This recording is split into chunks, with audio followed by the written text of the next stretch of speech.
What is up, one and all? Happy Wednesday, and with it, Grand Finals Wednesday. I don't know. That's apparently where we're at. 2v2 tournament showdown day between the top three teams, and boy, is it stacked. We've got Killyardi and Baltoon going up against Wham and Poppypaw upper bracket. Weighing in the lower bracket, none other than Vortex and Lucifron, a fierce force to clash with. Best of fives on both of those series, and then the winners coming out from them emerge into a best of 7 grand finals here in the Defend Your Flag event.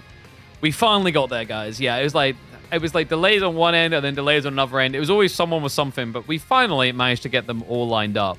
So I just heard from Killyardi they should be playing momentarily. In fact, I'm literally just waiting on draft right now. And then we'll see where the evening takes us. Maybe we'll smash out some more Olden Era and climb up the ladders. Maybe we'll cast some 1v1 pro games. Maybe we'll actually play the game. I don't know. We'll see.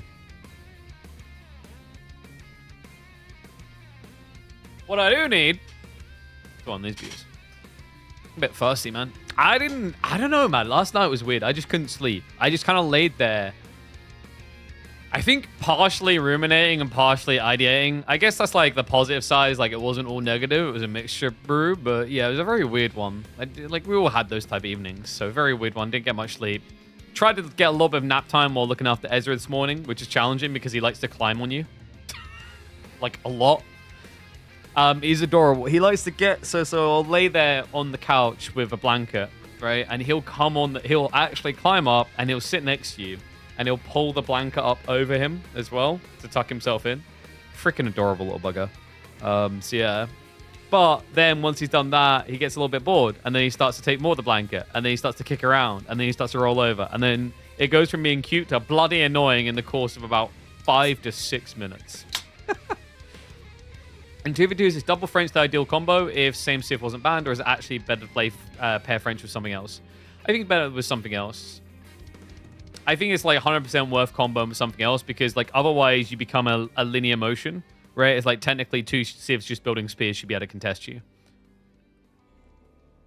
That's the benefit of 2v2s and in team environments, right? Is that you all can specialize in a unit type and provide that to the combat. So never, ever underestimate the power of that. It's why we often do see infantry or boomy type civs going alongside French knights. So like 2TC, 3TC civs. Abbasid's French can be quite popular. I quite like the idea of like what was in Jin plus French or Japanese plus French. You know, although Japan kind of seems like they're doing the same, the cool thing is they have horseback crossbowmen, or crossbow women, which is usually what they play around if you play 2v2s because there's mobility there, right? So really it's just about identifying your key, your win condition, and also where your power spikes are. That's also kind of why I've been liking team games more than 1v1s. I think the win conditions are more strategically like intriguing. Because in 1v1s, right, like you just go down the base logic hole of like, yeah, so this has that counts this, that counts that. It's a game built on counter systems. But I think it gets much more interesting when you interweave multiple factions. You're like, well, your role is to distract and your role is to boom. Or like, you know, you're gonna come with me and we're gonna all in this guy. It's a whole other board game. Honestly, it's such an underrated board game. I remember for years fighting Microsoft on this, be like, please, dude, we need to like do more team tournaments and team games. We need to have better team maps. But it just sadly didn't go anywhere. So it's something that exists at this point, and I'll never feel like it's reached its full power. You know, like I think there's so much more potential left untapped in team environments right now, which is a bit sad. But it is what it is. You know, you can't stop the Earth from spinning around the sun. So get with the program, and within that, find a way to make it advantageous, I guess. So we're just waiting on Killyardi, who literally just said to me, yep, they're playing now. And then I assume just went to, like, change his adult diaper? I'm not sure. Okay. Yeah, we should have a new video come up on YouTube today, which is perfect. We've been a little bit lacking on posting. I think my editor's been a bit busy. It's tricky. Like I've got so many videos that seem viable in the backlog that we technically could have 1 to 2 videos a day. But that's obviously challenging turnaround. Loving it, feels different. Yeah, exactly. And I mean, like, I can't be alone in this. That I just kind of, I've cast more games of Age of Empires 4 at this point than like anyone. And there are parts of it that are refreshing, but there are also parts of it that become monotonous. Which is why it's nice to actually dip your toe in a different pool. But bro, where is Kilyadi? And why is he taking a million years? Baltine is on the game. Vortex is on the game. Lucifan's probably on the game. I don't see the Canadian Bros either. What's going on? So scheduled start time was literally like 10 minutes ago. We're doing well. But Carlo just told me we're basically waiting on Kilyadi at the moment, or as he called him, hold on a second, let me just... Kilyadio, which is... that should actually be his name now. Kilyardio. Honestly, it sounds like you need to put an Italian moustache on Baltine. Kilyardio. Mamma mia. All right. I guess... One sec.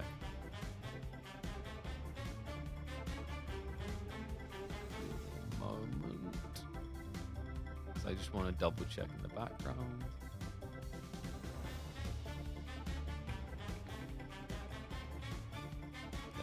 Post that out, get a response on that.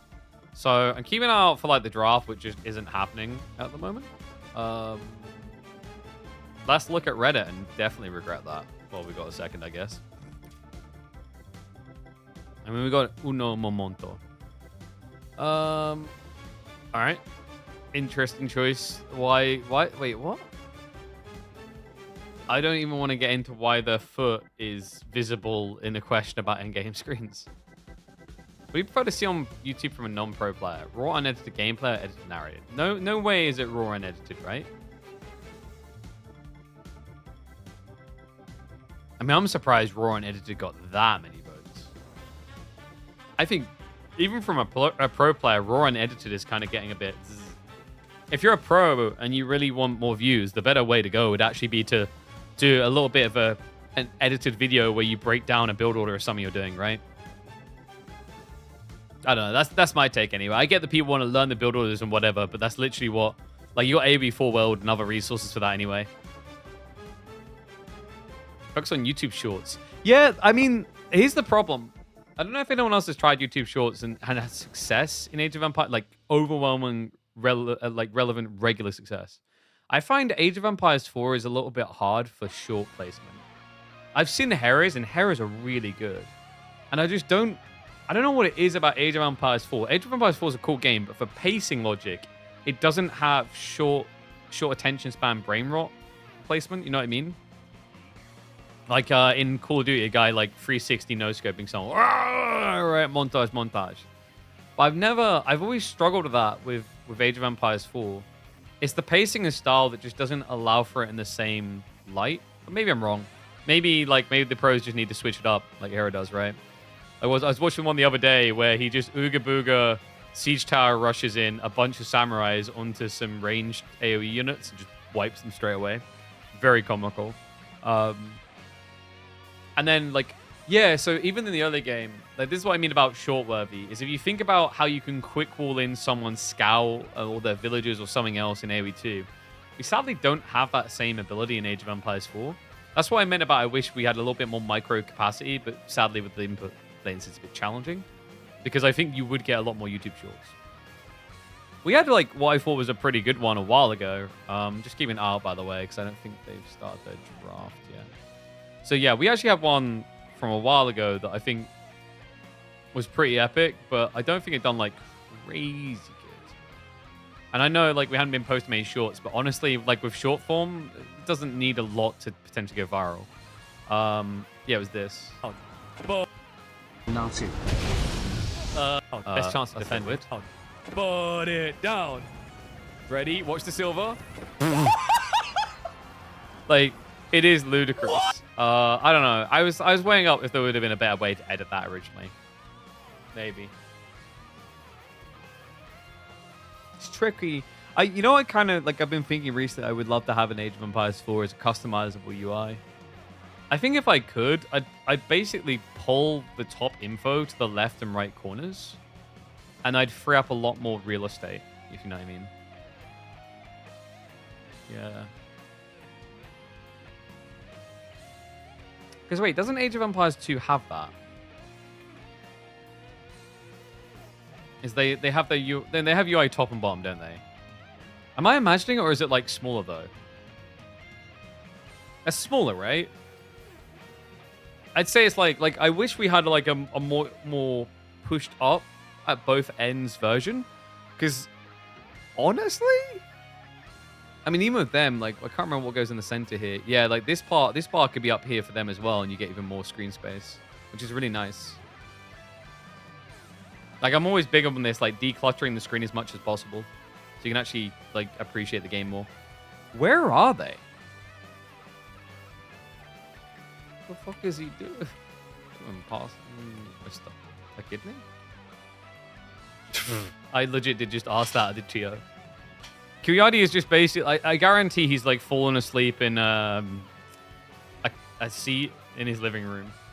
He's like, oh, well, you know, the others aren't here. I'm just going to sit down for a second before we have a long day of games. And then just like 2 seconds later, that definitely sounds like the Kuyadi we all know. Dude, my tooth felt really weird after the dentist the other day. Ah, I should have got easy treatment. I was in the dentist, they were cleaning teeth and whatever, and they looked and she was shocked. She's like, "You've got a crack on the tooth. Did I do that?" And I thought she meant like, "Oh my god, my canines? No way. You're gonna have to fix that." Turns out she meant like I've got a chip on my front tooth that I've had since I was a kid. And I was too polite about it. I was like, no, that wasn't you. That's been there since I was a kid. My sister hated losing to me at different games. She threw a ball bearing at me. But I could have got easy free treatment. I'm like, yes, this is outrageous. I expect your best fake teeth and like, you know, fill in whatever. It's not even that big actually. I just found it funny because like I've been going to that dentist for years, but it's never been charted that I have a cracked cracked front tooth. The quality of the NHS. All right. I'm still not getting a response from him. I guess we're going to do a little bit more Reddit diving. But I like gameplay that shows strategy of the best build orders. Yeah, like that's pretty much what everyone wants. Main thing missing in AoE4 scene is community type content. 3 diamonds versus 3 golds. Yeah, but this is also kind of... I'm going to like circle jerk myself and like content drop myself. Doing community type stuff has been tried, and I think we went over it. Like it wasn't the worst viewership, but it wasn't like compared to my regular content, the effort required was higher, but it wasn't higher viewership. You know what I mean? Which said like basically like when you're a content creator, this says things to you, right? It says, oh, this doesn't work, so you stop doing it. I think it's the same with the low elo, where it's like the effort it would take to find a good low elo game versus find a good pro game is brutal. So I just kind of stopped doing these, sadly, or very rarely do them now. I could have sworn we had one for custom games, but I guess not. Do we not have a custom games one? But we definitely posted a bunch of custom game stuff. I don't think any of it even came close to like we even had like, yeah, well, World Map was the exception. Like that was a click-worthy one. But then outside that, it was never our custom game stuff, sadly. We had some free-for-all stuff for sure. Game of Thrones, like, yeah, 4.3k, but that was, like, that wasn't too bad considering we were playing the game. I don't know, maybe I should revisit this type of stuff. Maybe it's time to start hitting the ladder and doing RAM-only challenges and crap. I mean, we have done those before. I can't remember if we uploaded them, though. Bro, where is the game?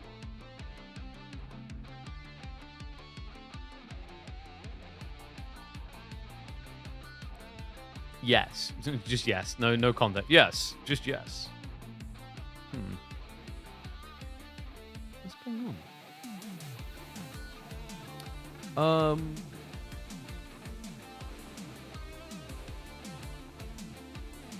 T9S channel where there are long, raw, unedited, silly games. Yeah.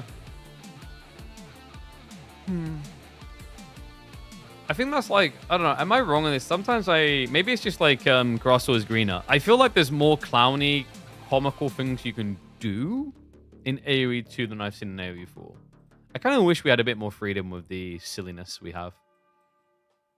Anyone else felt that? Maybe I'm just imagining it. I think it's things like friendly fire, just as simple as friendly fire, gives you that clownery, you know?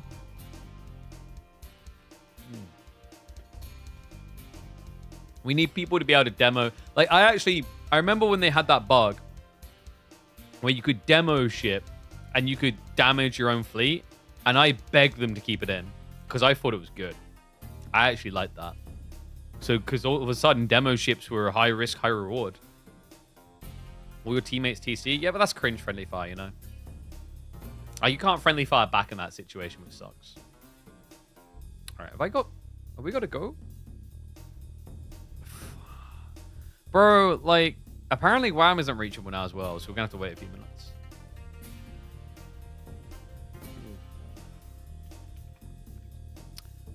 I know the Spanish bros are around. That's the sad part. If they're playing first, it'd be much easier. But, like, this was a scheduled start time for everyone, no? 5 p.m. CST is what everyone... Okay, WAM's here. That's good. Is Kilyadi here? Please tell me they're all here. So if those don't know, this is a $1,000 tournament that had to be postponed like twice already because one team member on one side had issues they had to tend to real life, and then it went and flipped the other way, and then the other team had issues with the reschedule. That's why we didn't do this on Tuesday. That's why we just done some Ordinary instead. But we're ready to roll. It's just we had to keep pushing it back. Show matches. Inquiring about Conqueror Plus players who would like to do some show matches. Okay. But like, that's the thing. I think if you just get like going Conk Plus, so if you're not aiming pro, maybe have some maybe have some show matches to do something funny. I want to see more mod or custom game mode type show matches again. Oh, did you guys see this whole thing? They cross-posted it, the Smurfing. I don't know what, like, some people are like, oh, just don't post it here. It's AO2's problem. I think it's every RTS's problem, and I legit don't like Smurfing. And I don't think Smurfing should be allowed in any game. You should get banned if you do it. You should get timed out if you do it. Dota is right for this. Because it genuinely does cost you people. People turn off the games because of Smurfing. Hey, what's up, AB Plays? Thank you very much, mate. Welcome back to Swarm. But seriously, like, Smurfing is a cancerous element of multiplayer games. And it looks like we have got a draft as I'm ranting about this. It's like, I would be game for the devs banning people. There's a guy in Age of Empires 2 that has been doing this for years. And Sing Sing ran into him. Grubby's had him as well, I think. And the thing is, whenever this gets brought up, the counterpoint that gets made is like, well, I don't see the people who say that they stopped playing the game. It's like, of course you don't see the people that said they stopped playing the game because of Smurfs. They stopped playing the game. They've clocked out of the community. They're not going to be checking in on you guys. It's like, it's sad to think how many people get lost in different games each year because of Smurfing. A lot of the top players do it. Yeah, but you shouldn't be able to. I think it should just not be allowed. Like, the argument that gets made is, like, the reason why pros are allowed Smurfs is because you have, you know, your main for seeding in a tournament, and then you have your other. But we have, like, a tournament elo system, so that's a bunch of bollocks now. Just have people have a main, and that's it. Banning doesn't work because it requires staffing, which don't even exist enough for map packing. But like, you have report systems, right? So like, I kind of to a certain degree got called BS on that, because if you got a support system that allows reportings of different things, if you're not actually policing it, then why do you have a report system? Because then you just created a placebo of bollocks where like you're actually pretending you do something and do nothing. And the sad part is, whenever Microsoft does do something, it's a 7-day ban. Like, dude, I could cheat in the game and get like a light sentence, right? And then there's I mean, you know, there's other things that get you banned longer, but like the point is that they are paying attention to certain things, but they're not applying appropriate bans. So we are getting Baltoon on French, and then what? Kilyadi Malians, Jean d'Arc, and House of Lancaster other side. What's the opening map? Dry Arabia, maybe? But yeah, like I mean, this is the thing, right? Like, I remember this happened where Valve warned about they would ban people for smurfing in Dota 2. And I remember one day, I think it was Black, was just live, and he just got banned. because they banned his smurf and banned his main. And I'm like, yeah, good. Like, I mean, I know Black. I think he knows where I'm coming from. Like, the problem is, like, anyone, like, no one should be allowed to do it. No one should be exempt. Not because your dad works for Microsoft or you're, like, won a championship or whatever. It just sends the wrong message. I am not going to say that, Lucas. I'll say Ranga at the end. There you go. For, like, 20 times people, 0 replies. It's just the stupid part. Like, the things that they take seriously on reports and the things they don't is baffling to me. It's sad. Yeah. Looks like we are going to be getting ready to go with this one, though. I don't feel like the devs actually process just how damaging smurfing is to the ecosystem. And they're probably never going to clock it because, like, literally the smurf that some of the people playing in Heroes Cup encountered apparently has been flagged by, like, people like prominent people like T94. And the guy never got banned or anything. Which is just insane to me. Has any game ever? Dota 2. Dota 2 does it. Dota 2 literally has a zero tolerance to smurfing. And it was one of the smartest things they could have done. You know? And, like, the crazy part is, like, some people in Dota 2 at least had a legitimate reason to smurf. And what I mean by that is, I remember, like, Wagga had this problem where he would literally queue for 2 hours. It's just some abnormality with his account that they'd never fixed. It's like I kind of at least got it there. But you had other people who are just egregious. Like there was one former pro who is like the equivalent of conk rank, and he would intentionally queue into gold level lobbies to do stuff. Same cringy crap as like there was a creator in Apex Legends that done this. That he would get his content by legitimately going into low-ranked lobbies, making Smurf accounts, so he could get 30 bombs because it's better content, you know? But the problem when you do that, when you're that piece of crap, you will genuinely drive people away from that game. I'm not exaggerating, no hyperbole. I think we've all had some moment in our gaming years where, like, we just had no clue what's going on to the extreme we clocked out. We're like, I'm not going to play that again.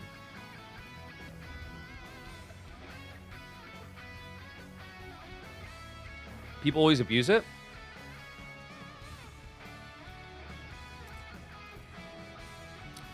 See, this is the thing, right? If it was like some metaphorical example where like it's just them hurting themselves, it's like whatever, let them do their thing, right? It's like, you know, if someone wants to tap up on something unhealthy for them, like at least as long as they're doing it themselves, whatever, right? It's like they're being an idiot. But the problem with smurfing is like you're damaging to other people's experience. And I don't think it should just be a sit there and be like, well, that's fine. You know, when like someone smokes or drinks like 20 a day, 20 units, you're like, oh, that's bad, but you know, it's your choice. But like, this is more like if you were sitting there smoking and blowing smoke into the other person's face constantly. Or like you were drinking 2/3 of your pint and then forcing the person to drink the other third. That's how I view smurfing. It's just toxic. All top ladder ranked players are doing this, but all right, I'm gonna use my favorite metaphor, my favorite analogy, because it really locks this in. We used to shit into buckets and throw it into the streets. Do you want to go back to doing that? I quite like the toilet. I quite like, you know, like double ply instead of a leaf. Just because it's the way that something's been or people are doing it right now doesn't mean it should be that way. You know, we made the conscious choice when a lot of people smoked in this country to say, yeah, no public smoking, like no smoking inside a, like, you know, like office or whatever. That's stupid. Go smoke somewhere where you can only harm each other, right? Just because something is a certain way doesn't mean we shouldn't try to make it better or different. Black people used to have a specific area on a bus. We didn't do that anymore. Okay, now we're like getting extreme hyperbole, but you get my point. Just because something is a way or has been a way doesn't mean we have to keep tolerating it.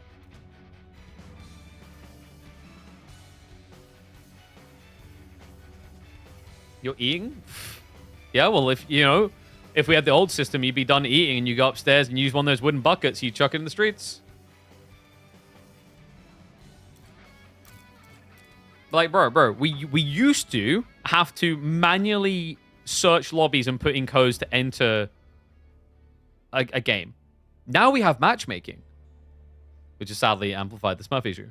Do you want to go back to the former? Some people say they do, but for the most, we don't want the arsake of having to spend 20 minutes finding someone on like a Reddit thread to join up with or some crap. I still remember doing that in Dawn of War 1 where I'd have to like message people who were viewable online and, you know, go. Had to use MSN Zone. Yeah, like get on your MSN, get on your Skype and organize the groups. You know what I mean? Like, we don't need to go back to that. That'd be stupid. Okay, these boys in... Oh, I just realized what I've done. I failed by 2, didn't I? You know what it is? It's instinctive. I mean, come on. I'm going to be real. Like, in the modern day era that we live in, with all the nasty ass stuff that happens around us, if you're really being that put off by your food, by the fact that people used to crap in buckets, we gotta iron up your stomach, you know? Because like maybe it's just me, but that to me that's like super tame stuff now. Like if you watch like Boys season 3, was it? Crapping in a bucket, super tame. Oh, I need to reset scores.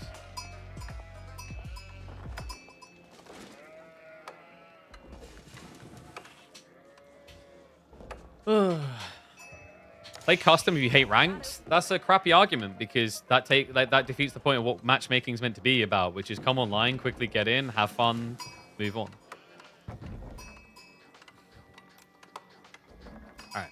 All right, let's flip this and get ready to go. It worked. It's taken way too long, but it's finally underway. Ladies and gentlemen, welcome to the upper bracket finals of this awesome 2v2 tournament. We've got the Canadians facing off against the combined power of the Nords. That's right, Killardy in the orange on the Malians, teaming up with Baltoon, the most experienced team player in this tournament. In the yellow is the French, and to the south side, it is the Canadian twins. We've got Puppy Paw in the red as Lancaster, teaming up with his bro in the purple. It's none other than Wham, playing as Jean. And well, you are correct in what you've said in chat. It is double French. Big shocker Lamau. I mean, not really a big shocker. I think kind of to be expected here. French just simply too good. Yeah, I think French is...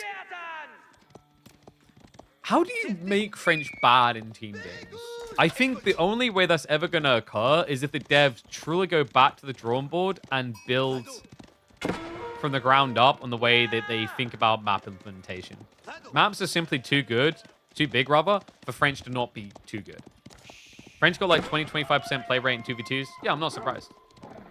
You got to be careful those numbers though, because those numbers are also a little bit warped, remember? Because it's like when you say, oh man, English is the most played Civ, because people very early on in the history of AV4 latched onto English.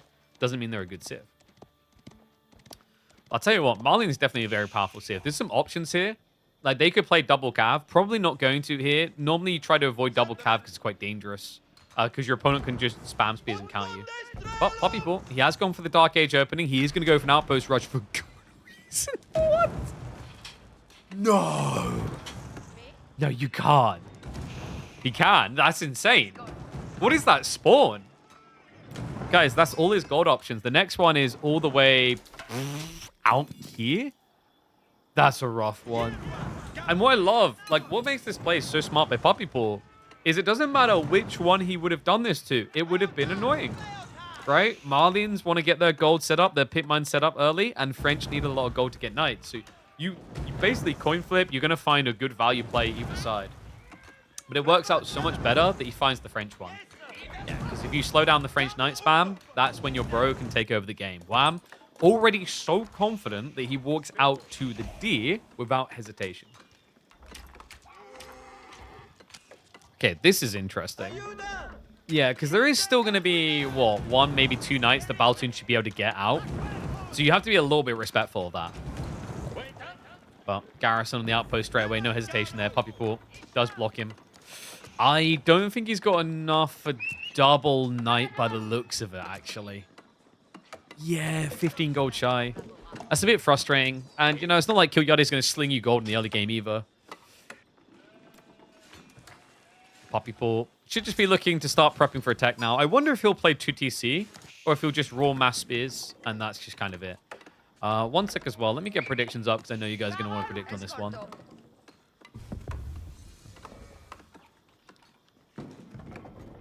So vote on whether Canada or the Nordics will take it.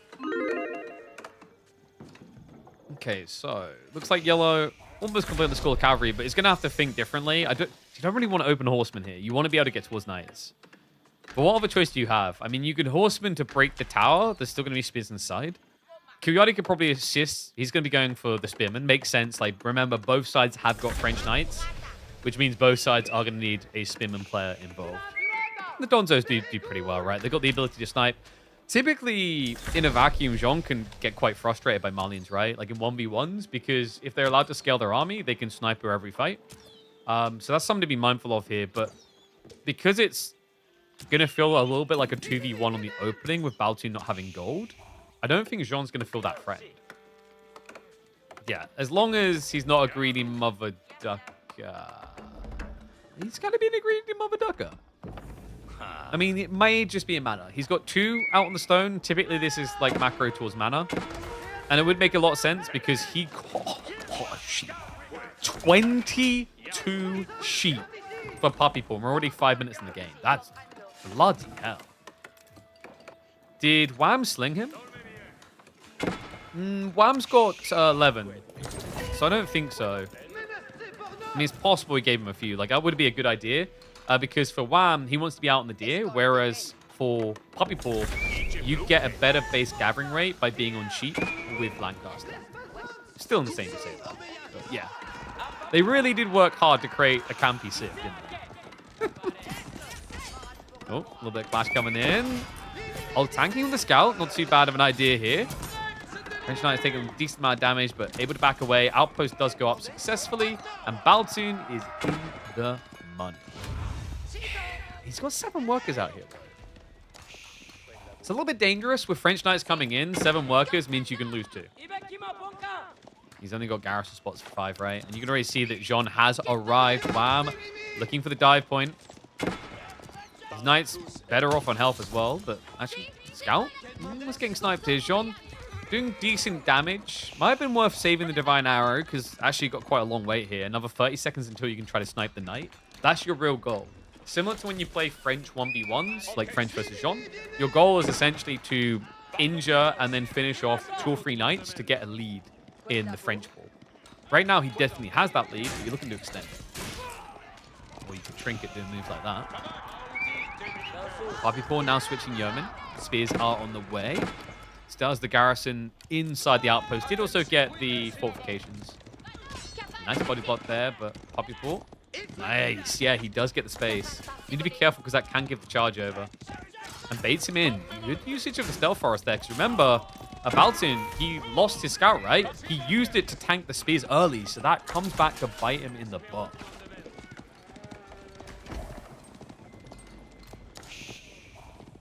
Very interesting. And remember, the goal here is like very different for French. You know, you usually think about that scale point to castle. For the Canadians, they're kind of chill with the idea of a very, very long feudal because they'll eventually get level 3 Jean. Level 3 Jean's crazy because her Q can kill a knight from half HP. How does Baltoon come back in this? Good question. Kiyoyari. Never underestimate the strength of a fully ranged army. The Donzo Spear Hulls can actually snipe a few knights as the game goes on. Like at this point, he hits for what? 14 damage. He's got 10 of them, so that's 140 damage before reduction. And then they can have, what 3 armor up to 4 armor. So you can already see how that adds up. That's like, you know, when you get to 25, 30 Donzos, you're going to be sniping a knight every time. A Puppy Paw should have that fat stack mana, right? Yes, coming in now. Interesting, yeah. Did he go? He did. He went for the full stone fortification, so he upgraded the health as well. Game's got a little bit quiet, hasn't it? Yeah, I think what they've realized is obviously Baltoon and Kiyoyari are hunkering down. The negative is they don't have a lot of runway. They're going to have less food, less gold, less everything as the game goes on. So you can see on the minimap, right, this whole idea, the second wave's coming in. You got Wham still tapping deer. He's moving to boar now. Honestly, Puppy Paw could do something similar to... What happened there? Oh, no, it was the boar. It looked like a delayed death. Yeah, so he loses 1 on the boar, which is pretty rough. The timing was weird when I clocked it. I was like, it just died to nothing because the boar was already dead. Night Clash here against the wall. Oh, ends up pinning himself, but looks like Wham can't take advantage of that. And the Injured Knights are going to get away. A bit ugly for Wham, not getting any kills so far. Has got the smite, gets one there. So makes it a little bit better. Honestly, Baltoon doing a pretty good job, though. Knight difference is now just 2 between them. Well, sorry, 1 between them, but like it's going to be 2 overall when you think about like the scaling point. Actually, no, it should be 2 to 1. I feel like Baltoon should be further behind than he actually is, considering the opening. But that's the beauty, right? Like, if you have to overgather food, you can always steer into gold afterwards. A little bit of poker fair here. Puppy Paw looking for kills. Number to find it. And Knights do have the rejuve. So Wham already has the healing in. I'm assuming Baltoon has done similar or has it queued on the way. Does not have Chivalry yet. Very surprising, those health bars. Yeah, because you've got 2 Knights almost dead. And you want to try to minimize the XP Jean gets anyway. Goes in for another charge. Nice strike there. This is going to be a 1-to-1 exchange. Spears are following up. Position for Baltoon questionable at the end of that. He gets a 2-for-2 exchange. But most importantly, Wham gets more XP. Yeah, remember, this is just a little XP mill for him. He can afford to lose all his Knights as long as Baltoon is losing close to equal. I've got big money on Killyardi. I mean, by big money, do you mean have I taken a life insurance policy out on him? Of course, at his age, it just makes sense. Come on.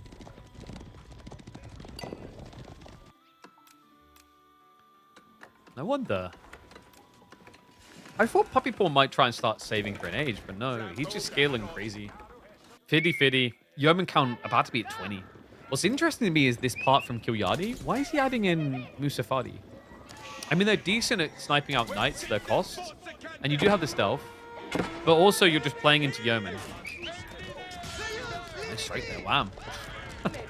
Gets an overwhelm. Strikes one down. Spear follow-up will scare him off. Baltoon with a lot of idle here, guys. Yeah, like 15 idle workers.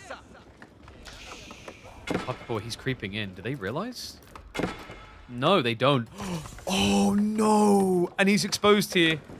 So it's going to be a wraparound. Baltoon sees it in time. Yeomans go for the snipe. That's going to be, what, 2-3 workers at least? Doesn't split the damage, but has got the chase. And Yeoman are fast enough to keep pace with this because Killyardi wants his villagers to live like him. Old man with a walking stick. He ain't got no wheelbarrow. Slow mover here. Big idle again. Now that evens up the economy count, which is rough considering Baltoon's meant to be ahead. He's going to find an additional worker out here doing the walls. I'm trying to figure if there's been some idle time. I think Wham's had idle, right? Because they just sniped, what, 4 of Killyardi's workers, and Wham is only 3 ahead? Actually, I think it's 5 of Killyardi's workers. So it looks like Wham is a bit fixated on the attacks. He is going for a tech, which is interesting considering how close level 3 is getting. I do think it's smart, though. Remember, the problem here, and this is where, like, you see things you just wouldn't see in 1v1s. If you're doing Jean versus Marley in 1v1s, would you ever get range Jean? Sounds pretty risky, right? Because of the javelins. The javelins would eliminate you quickly. But in a team game, that comes out without hesitation because of the French player. Do you see what I mean about how different team games play for each civ? We've seen it in tech types as well, right? We've seen a lot more Farimba in 2v2s from Malians than we've seen in 1v1s. Push coming in. Puppy Paw and Wham do have good numbers on their side still. And wow, they left the base open. Dive in onto the tree line. He'll find the workers. And that's cost. Guys, Baltoon doesn't have wheelbarrow. Because he got harassed on the gold early, this is a ripple effect. He never went back from it. So they have to play defensive because the villagers won't be able to kite without some assistance. Sadly, because of that, now I think we're looking at a double tech up for the Canadians. Puppy Paw's starting to stockpile. And we still got these flank little opportunities coming in from Wham. And most importantly, he went for Guildhall, right? Yeah, so he gave himself scale. They're not trying to end the game fast. I feel like there's a lot of players that would play Royal Institute in this position. I'm a bit shocked he didn't, but he probably feels like Baltoon can't age up quickly. And Killyardi, well, he's already finally aged. There you go. Enough shade. Oh, we've got to find something else to knock. Poor Kilyadi's taking all the shots. Yeesh. And he's going to get blitzed by him too. Veteran sees in for those knights. Bakugo confidently marching up. This army's so big. Yeah, the knight difference is kind of overwhelming here.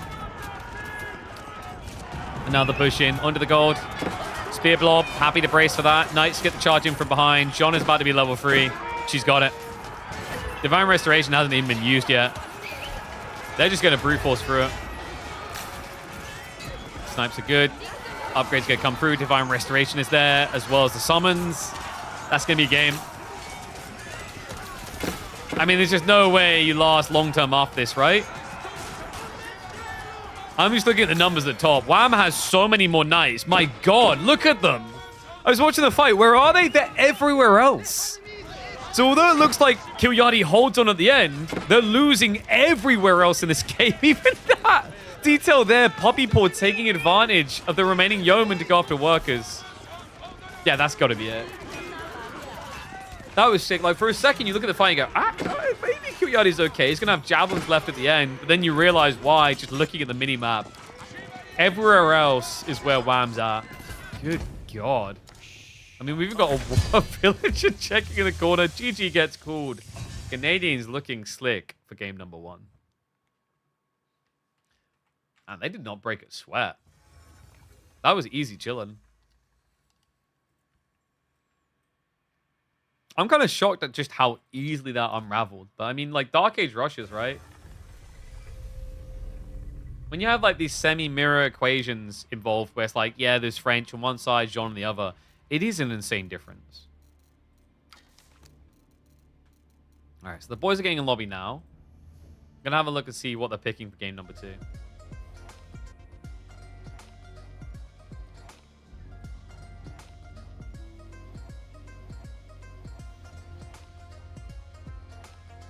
Is AoE2 CM being slow for anyone else?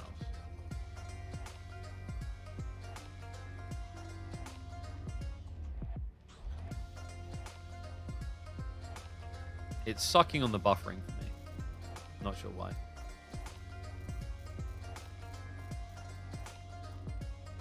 Alright, well, let's refresh on here anyway.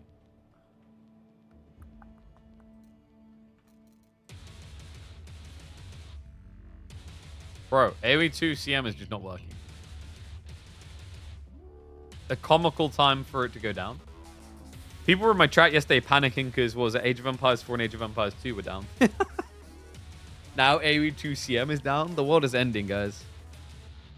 It's a giga. Let me check. Is it legit just... Yeah, it's just... Something's wrong with AoE2 CM. Weird. If the world is ending, which Civ is your last match? Jhin. Then when the whole world blows up, I can think back on that Jhin game and think about, like, the fact that the world is ending and be like, well, it could be worse. I could be forced to play another Jhin game.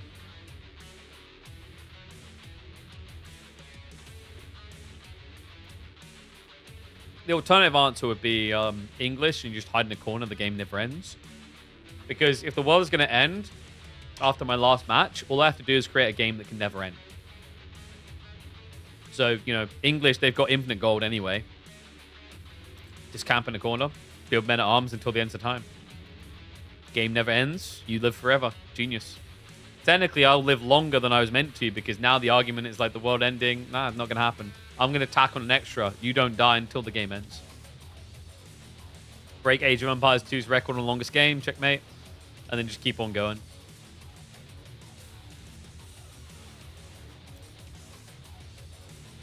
Alright, let me update the score as well.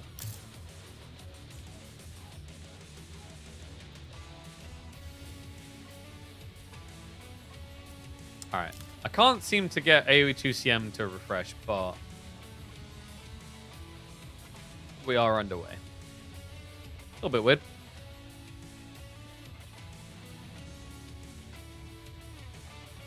Dude, I need to play the Yakuza games. We just need to have like a month where we just do a Yakuza plow through like every single Yakuza game. I'm going to run a minute of ads now, by the way, so you don't get them in-game.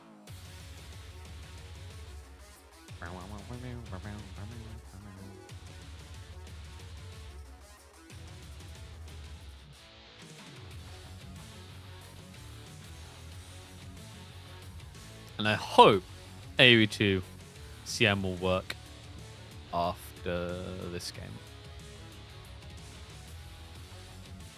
Predictions there. Hyped for upcoming co-op Crucible? Yes. In particular, I'm hyped for the Mutators. I think the Mutators is what's going to make it fun. I just hope they've got the breadth of ideas to make the Mutators good. You know what I mean? Like, I think StarCraft 2 was so good because of that. The Mutators had great, fun, imaginative ideas in there. And then obviously the uniqueness of like the different factions. First time Yakuza? I played the OG Yakuza when it came out on PlayStation 2 years and years ago. And then I maybe played like an hour of 4, but that was it. Yeah. That was my encounter into how OP the yen is in terms of like cost. I'm like, this sandwich costs 500 yen? What the hell? But there's so many now, right? There's like 5, 6 of them. Because they've been remaking the old ones as well, haven't they?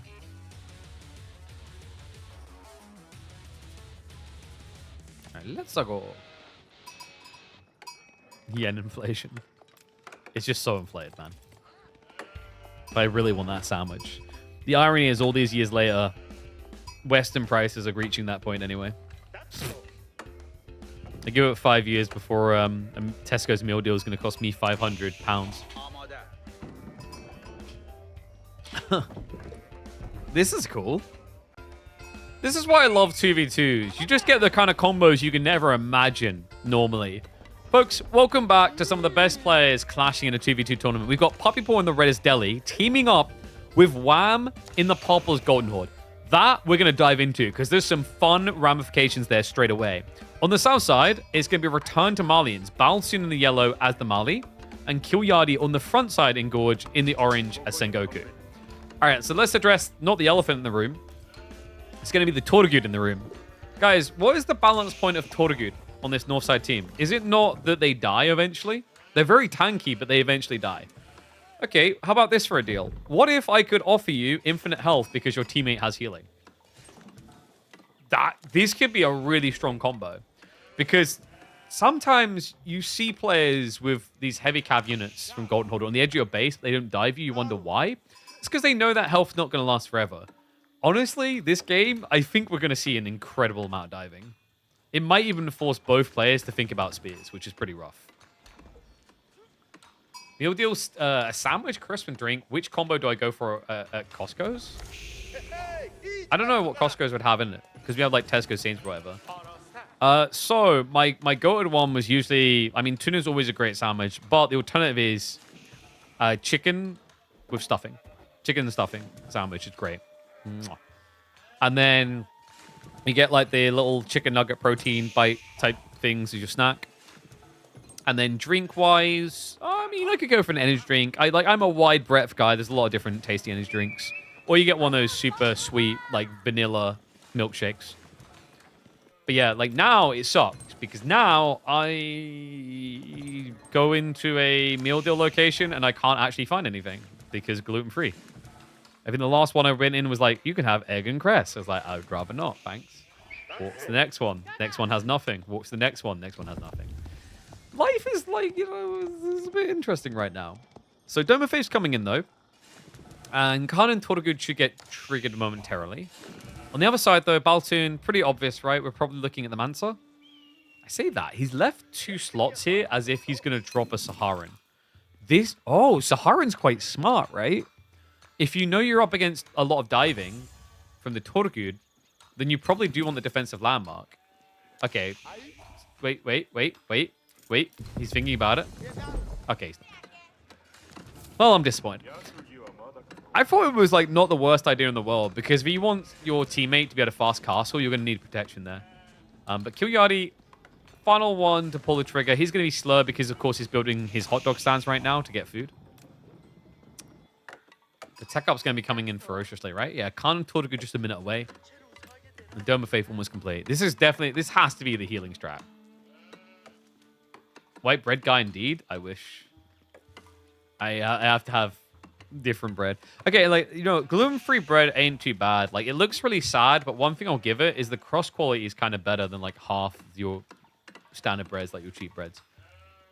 But the problem is gluten-free bread ain't cheap. Like, it's insanely priced, actually.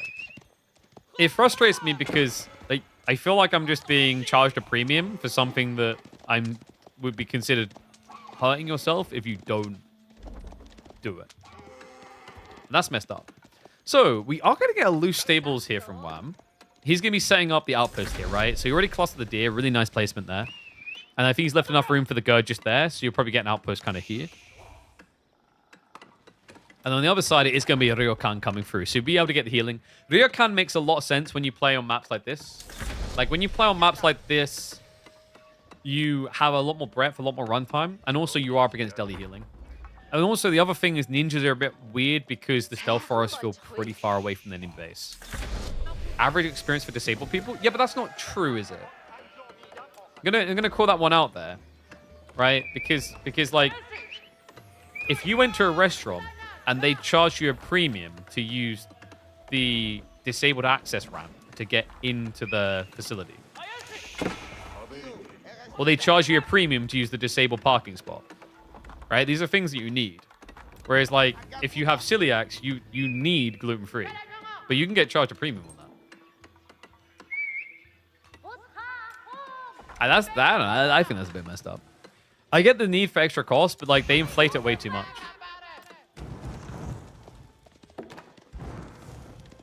So, deer cavalry looking pretty good right now. Wham should have the first of the cavalry coming out. Yeah, he's got Tortuga on the way.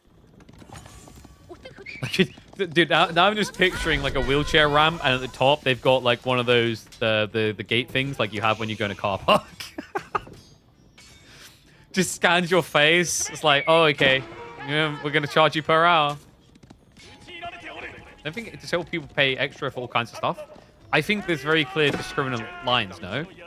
In my experiences, like being around, like, you know, knowing some people who are in wheelchairs growing up, like, yes, I get that there are certain things you have to cover and whatever.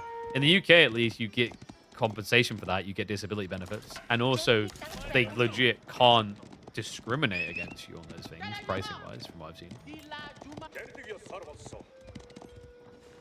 Also, I'm pretty, like, what is the price of a wheelchair ramp for a facility? It's pretty high, right? That's not a cheap addition. Okay, backside sofa. Oh, this is going to be a bit sucky, isn't it? Yeah, Garcia going to be able to deny the hot dog stands quite easily. And with Tortuga to assist, I don't know what Sofa are meant to do here. I mean, Kyoryuki has the right idea. He's adding in spears. I don't think you can go cavalry this game as a Sengoku. You just need to be ready for double cav. Yeah, because Yari Cav may get bonus against cavalry, but they have limitations. Some people made it a posh thing to eat gluten-free. Yeah, I hate that crap. You guys notice this? Like, when I was a kid, salads were, like, super cheap because no one wanted them. And now because everyone's thinking of eating healthy, it's like a premium good. Yeah, I can see what you mean where gluten-free got kind of the same thing. Supply and demand, right?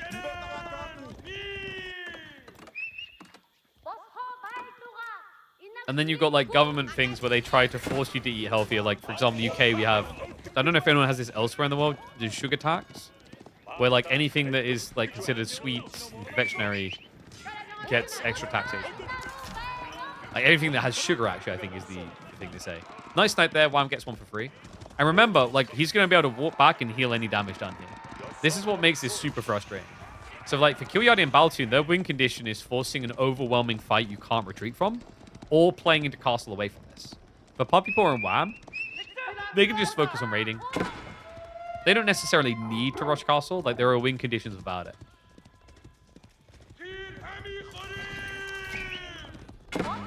This kind of feels like one of those situations where having a Malian teammate becomes a big negative. The thing I'm seeing that's going to happen here is that Baltoon's going to want his pit mines, and it's going to be vulnerable every time. The only upside is that this variant of Mongols don't get paid for burning your buildings. Flash coming in. Push him back a bit. Yeah, it's kind of crazy that, like, with Sofa, he can't fight at all, right? If only Ryokan could be used on allies, but that'd be a little bit broken. Doesn't get sniping a Gazi nonetheless. Worse in Germany, have extra attacks and alcohol? I don't know if we have. We might have that. I feel like that's someone we have, but I have to double check.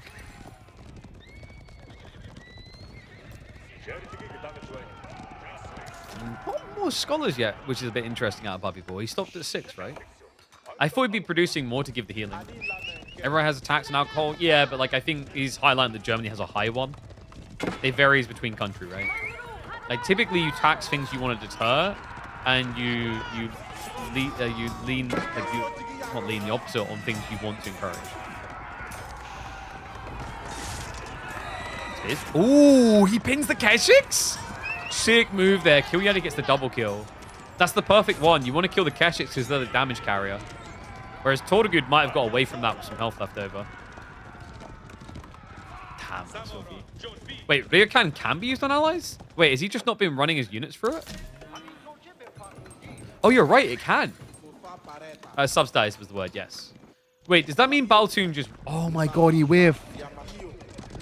Alright, good call out, Eric. Oh my god, I forgot about it as well. This is pretty bad then. Baltoon, his strat could have been a lot better if he just played Ryokan placement, but his rallies have been leading him to the wrong side. He can fix this just by walking over now. But he needs to remember to. The problem you have, chat, is like, the way that players are playing this game isn't the way that we're casting this game. What I mean by that is I will click on an individual unit and show you these numbers. Players don't do that. Right now, he's selecting an army like this, so he doesn't get icons, which means he's not realizing he's missing. Fight here, though. Bam gets caught completely outnumbered. Minus on the Keshikin Tortugud count. Sake Brewery now on the way to Koryadi. Still no healing for Baltoon. Wham. Is he getting that snorkel gear on? Can he get the snorkel gear on? Gazi do drag the attention, the Spearman Wave, away from the main. A perfect time to dive in, but Koryadi has 27 spears. Oh my god. It's more pokey than a porcupine. I can't believe that, man. And did he go for Hojo? That would have been genius if so, for the movement speed. So far, nice cut again. He pulls away from the spears, snipes a few of the heavy cab, moves away. They've actually played this really well. I'm impressed. I thought this was going to be a lot worse. Talk more about the state of economy in UK. It's interesting. I think you mean it makes you feel better about elsewhere, right? Tech up now coming. Koryadi needs to get that upgrade in. Has he got it on the way? He has. Veteran Team 35. So Sofa just kind of wants sack to protect the spears to a certain degree. However, there is an opening on the archers. Gazi now arriving. Spears have still got the juiced up attack speed. Remember, they got buffed up more, now 15%. They retreat underneath the TC. Numbers looking a bit bleak, though. Yeah, he lost, what, almost half the spearmen? Reproducing there. Mount Samurai coming, too. And I wonder how different this game looks if he gets the plus symbol on all of these units, man. Just because think about what it would be. This would be French Knight Chivalry, basically. It would be discount French Knight Chivalry, but it would still count. No upgrade coming in from Puppy Paw or Wham, by the way. Like, Wham can't fast tech. I think if either player's going to fast tech, it would be Puppy Paw of the two. And that kind of leaves Wham in the woods alone, there around. There was about to fight down on him here. Vet Spears move in. Sofa's sport. He's just looking to brute through. He's got the chase. Getting those charges in. Never went for the extra movement speed tech, by the way, which is a little bit interesting here. He has got Mount Samurai gradually taking over. Spears should get good trades in the meantime. Gazi commit to the fight. Sofa stuck in there, pinned by their own allies. The Gazi. They fare well out of this? That looks atrocious, man. Forced away again. Numbers may still favor them, but I'm getting a bit worried now. You dispatched a bunch of spears. You're now scaling archers. You're going to be up against Sofa and Mounted Samurai. You need a lot more spears. Sacred Site control is at least in, so they've got a lot of gold gen there. It does look like Puppy Paw is starting to think about Castle Age.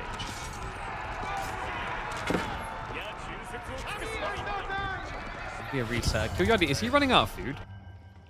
I haven't seen much of a queue up from him. I'm starting to think he's dying on food. Yeah, he has like 400 food income. He's switching more across now. He's moved out to the deer. Yeah, he was down to like 8 food workers, which isn't great.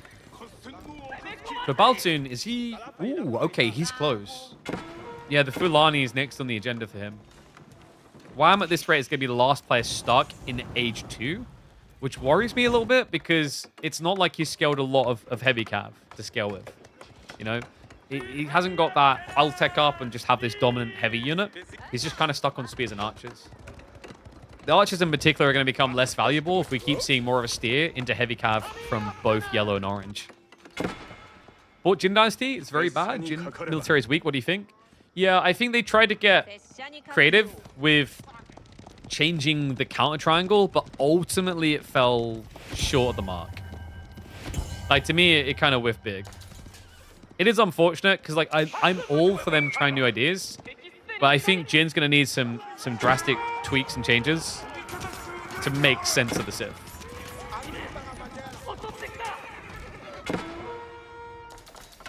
Oh, backside. That's just a scout. He does know the tech's coming, though. Only a few seconds out. Can they do anything about it? They look outnumbered. It's crazy. Despite that initial fight in the center that looked like it was going well for them, the amount of guards that they took out, ultimately the problem has become that Kilyadi has no food. So him getting castle hasn't really achieved anything. Yeah. And what did he go for? He went for Oda Estates and Takeda. Interesting. But no archery switch. It's very unusual. And big problems coming, by the way. War Elephant just got queued. And I don't feel like they have good answers to that, guys. How has this unraveled so badly for Baltoon and Kilyadi? I mean, Bolt is about to tech up, so he'll provide a lot more push after this with the Sofa spam. But that doesn't solve the elephant issue. Canadians have a clear win condition with elephants right now that isn't being counterplayed. What do you do to deal with this?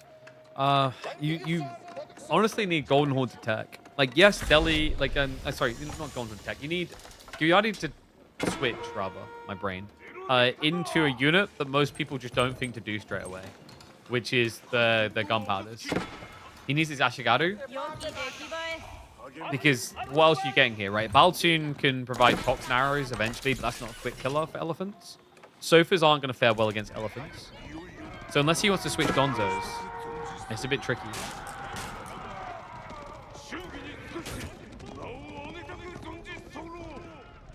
Has he at least been rejuvenating the rest of the army from Ryokan? He still hasn't, no. It's so annoying. Like, I understand what's been happening here for Baltoon, and I wonder how much of it is Poppypaw and Wham intentionally steering south side, because by doing so, he's been dragging the rally points away from Ryokan, guaranteeing that the healing never gets applied to Baltoon's units. What are my expectations for GTA 6? Will you stream it? I might stream it. I mean, GTA 6, I think you'll deliver. There might be some areas that it like lets people down in. I think that's inevitable games in 2026. I am still very frustrated at Rockstar for being greedy by making the PC version not come out straight away. Basically because they know people will double buy. That's why.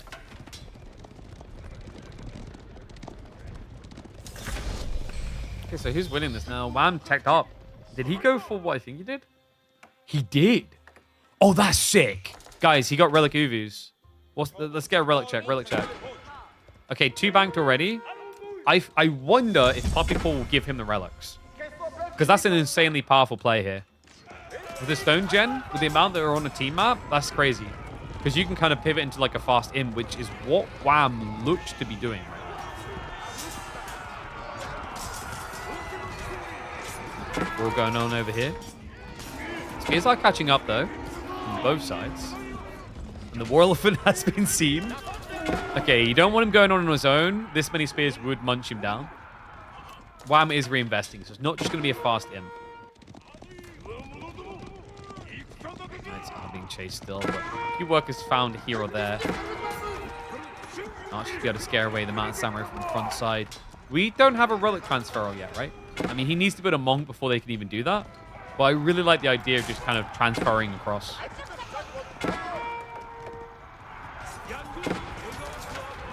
Use Lamb now with the upgrades. Looking kind of scary here, actually. Archers are finally coming around from Baltoon. And the War Elephant steers away immediately. Yeah, smart choice there. Batu Khan could be pretty big here for the buffer. Numbers do still favor them, but it's kind of tighter than you realize when you think about the scholar count. And a Men-at-Arms switch now from Wham is interesting. Against Sofa? Purple's going Men-at-Arms against Sofa, Mounted Samurai. And then there's Spears and Archers. Like, I get it from that standpoint. But you might just end up getting hit in the face by a lot of Knights. Like, why not just add more Spears?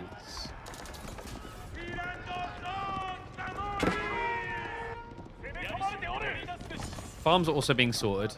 Did he go for the... No, he hasn't got Yatai Farm Gatherer, so he can't get extra food off the hot dog stands on the farms. He hasn't even capped it, guys. It's a 20% eco buff right now for Kilyadi. That should really be higher at this stage, but I think he's been struggling to keep his hot dog stands alive. And we are finally getting them. He's queued up the gunners right there. This is his answer to heavily armored units, of which the Canadians have a lot of them. Yeah, 3 War Elephants needs an answer. I think they realized that. War Elephants is problematic because even if you spam spears, it just gets to a point where it kills everything.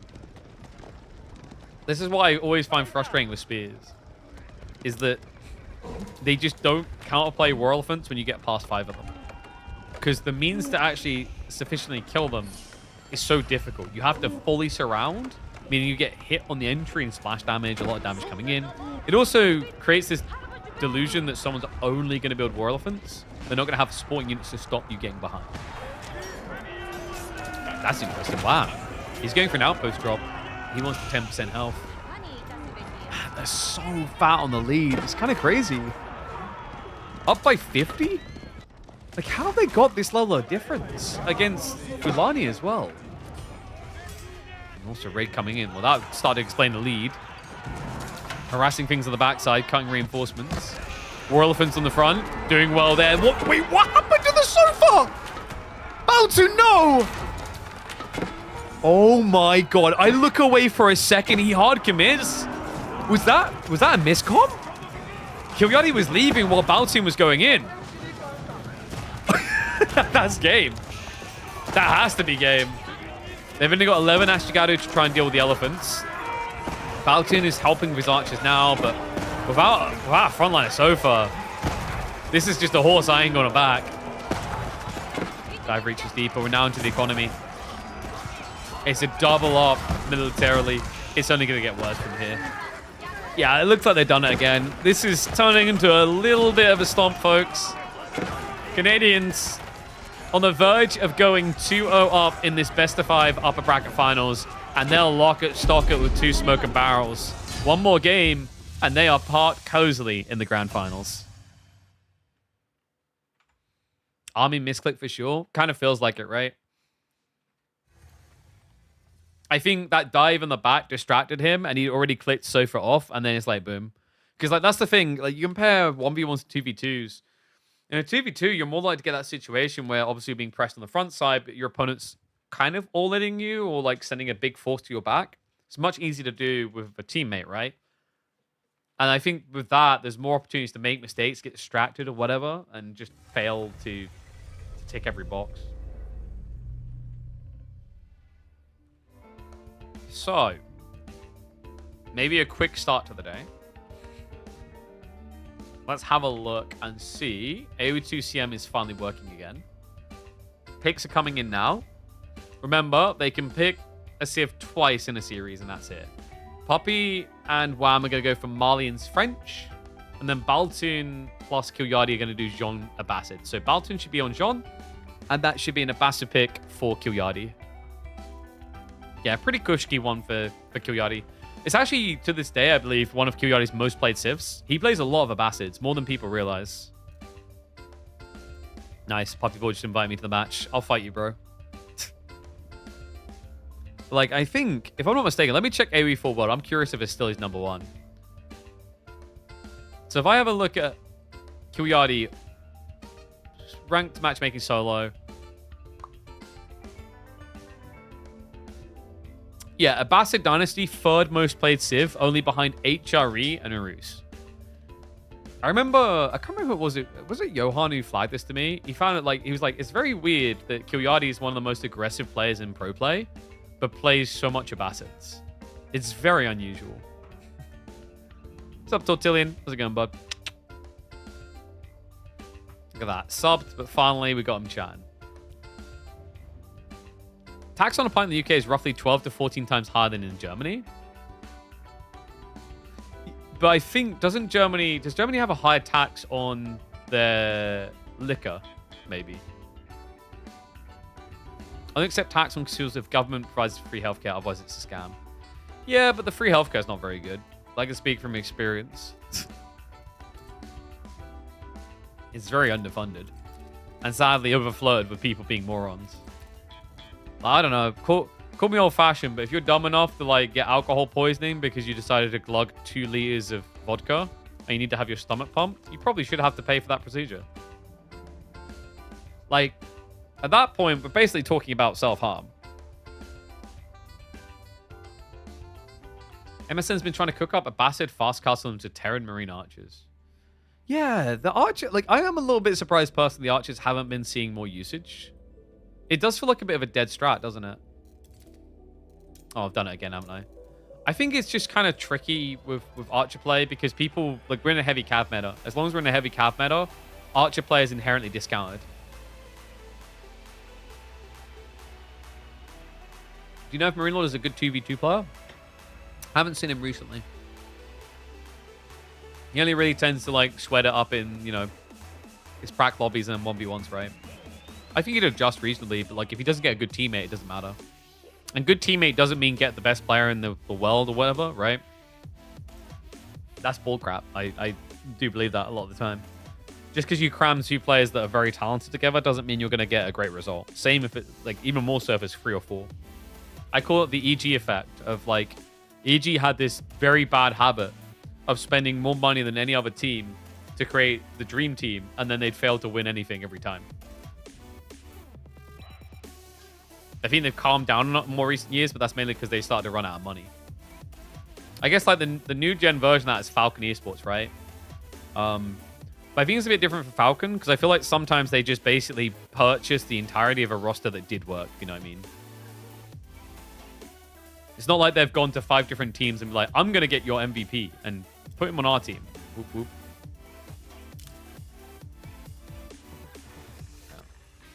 Let's get ready for Rocky River. Oh, dude, Rocky River, this could be a long game. Hope you guys ain't got nowhere to be. Falcons CST, Falcons in Apex Legends, Falcons in Dota 2. I think their Rocket League team's still top 3-4, right? Yeah, they do pretty cushy. Just when you got a blank check, they can be a superpower. But like I said, I think the thing they understood that was better is they went and bought teams that were already godly instead of trying to buy individuals and force them to team. I'm less of a believer in that strategy. Because if everyone is the ego superstar, no one's playing around a superstar. They're all playing around themselves. Among beast together, that's unbeatable. Explain why they didn't win the 2v2 tournament. Were they teamed together? I can't remember. I think they were, right? Papa and Wham did. One and all, we are back into Campzilla mode. Game number 3, and the Canadians about to clean sweep it. Puppy Paw in the red with the French. Wham in the purples, Malians. But maybe, just maybe, there's hope. Baltun, he's going to be on the Abbasids this time.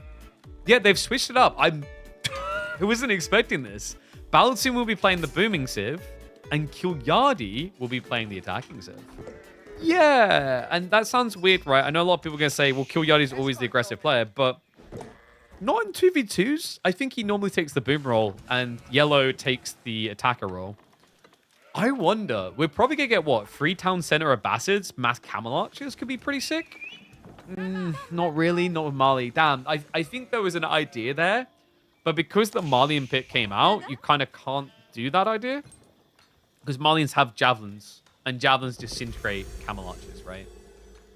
Yeah, we'll see what the roles are going to be like. We are on Rocky River, which is considered to be a super campy map. It's very hard to get in and end the game early. Like this, if there's any map in this tournament, this 2v2 tournament, that's going to force like hour-long, 2-hour-long games, this is the map. In fact, if you guys remember, this delivered one of the most epic games of the entire tournament. It was, of course, the Rocky River game between Kilyadi Baltoon and Vortex Luciferon, where we had that insane landmark race that came right down to what felt like a razor-thin edge. Yeah, I think there was like one landmark left in it when the dust settled. Pretty crazy game. Wonder if we could get something similar this time around. Do we have predictions up? I don't think we do. Let me do that for you guys now. I'll give you 2 minutes. Wait, what? We're getting Chamber of Commerce out of Puppy Pool. It's a good map for it, actually. Look at the map, Rocky River. You get this fairly defensive trade post, and you've got a lot of tree lines along the way to protect you. So yeah, he sets it up at the back of his base. Eco Wing coming on the other side to be expected. But this is like a grand old difference, right? You've got Jean versus French, and one side is not doing School of Cavalry. And they pile on Saharan Trade Network from WAM. Are they going ultra greedy? I mean, there's no way they would double trade, right? That would be insane. But the cool thing about Saharan Trade Network is like with their golds close together, it's a pretty smart call. It just gives them a layer of protection. It also makes Kilyadi's life hell because you're presumably going to be going range on in this matchup. And those trade outposts, the placements, they get bonus against range units. Remember, by building this landmark, you can build javelin emplacements that are more effective against range units. And Bolt already on the stone. Only 2 right now. I'm assuming we're getting free TC. Only problem I do see is good resources are really far away. Like, I'm going to die of old age far away. So he may have to just stay at home, build free TC, and start building farms, which is going to make him really slow. Yeah, I'm not crazy about this. I think Rocky River can feel really difficult to get on the foods, but you feel like you need to get something here, right? There's just nothing near him. It's such a weird map when you go from 1v1s to 2v2s. Because I don't think I've ever seen berries spawn in the corner on 2v2s, but that can happen in 1v1s. School Cavalry is literally just stable. If you defend with equal numbers, then scale with Chamber of Commerce. Yes and no, actually. School of Cavalry does something that actually is quite underrated. It's the 20% increased production speed. Doesn't sound like a lot, but as you scale deeper in the game, it just gives you an ability to remax like your opponent can't. And also gives you a bit more tempo and timings, right? The other thing that you got to remember is, like, while trade could be really good for Puppy Pool, he's now doing this against a heavy cav civ. That's the worst case situation for trade. Heavy cav are great at raiding this. Yeah, could prove to be a bit tricky. But remember, Chamber of Commerce has been buffed. So that now, look at this. As soon as he completes Wheelbarrow, he gets a trader. As soon as he completes Specialized Pick, he'll get a trader. This is a big change that actually buffed Chamber of Commerce in kind of an insane way. Because if you go for the optimal Chamber of Commerce build now, you get traders, you get 2 traders 40 seconds earlier. Which, that's insane. Because it used to be that they would just queue them up.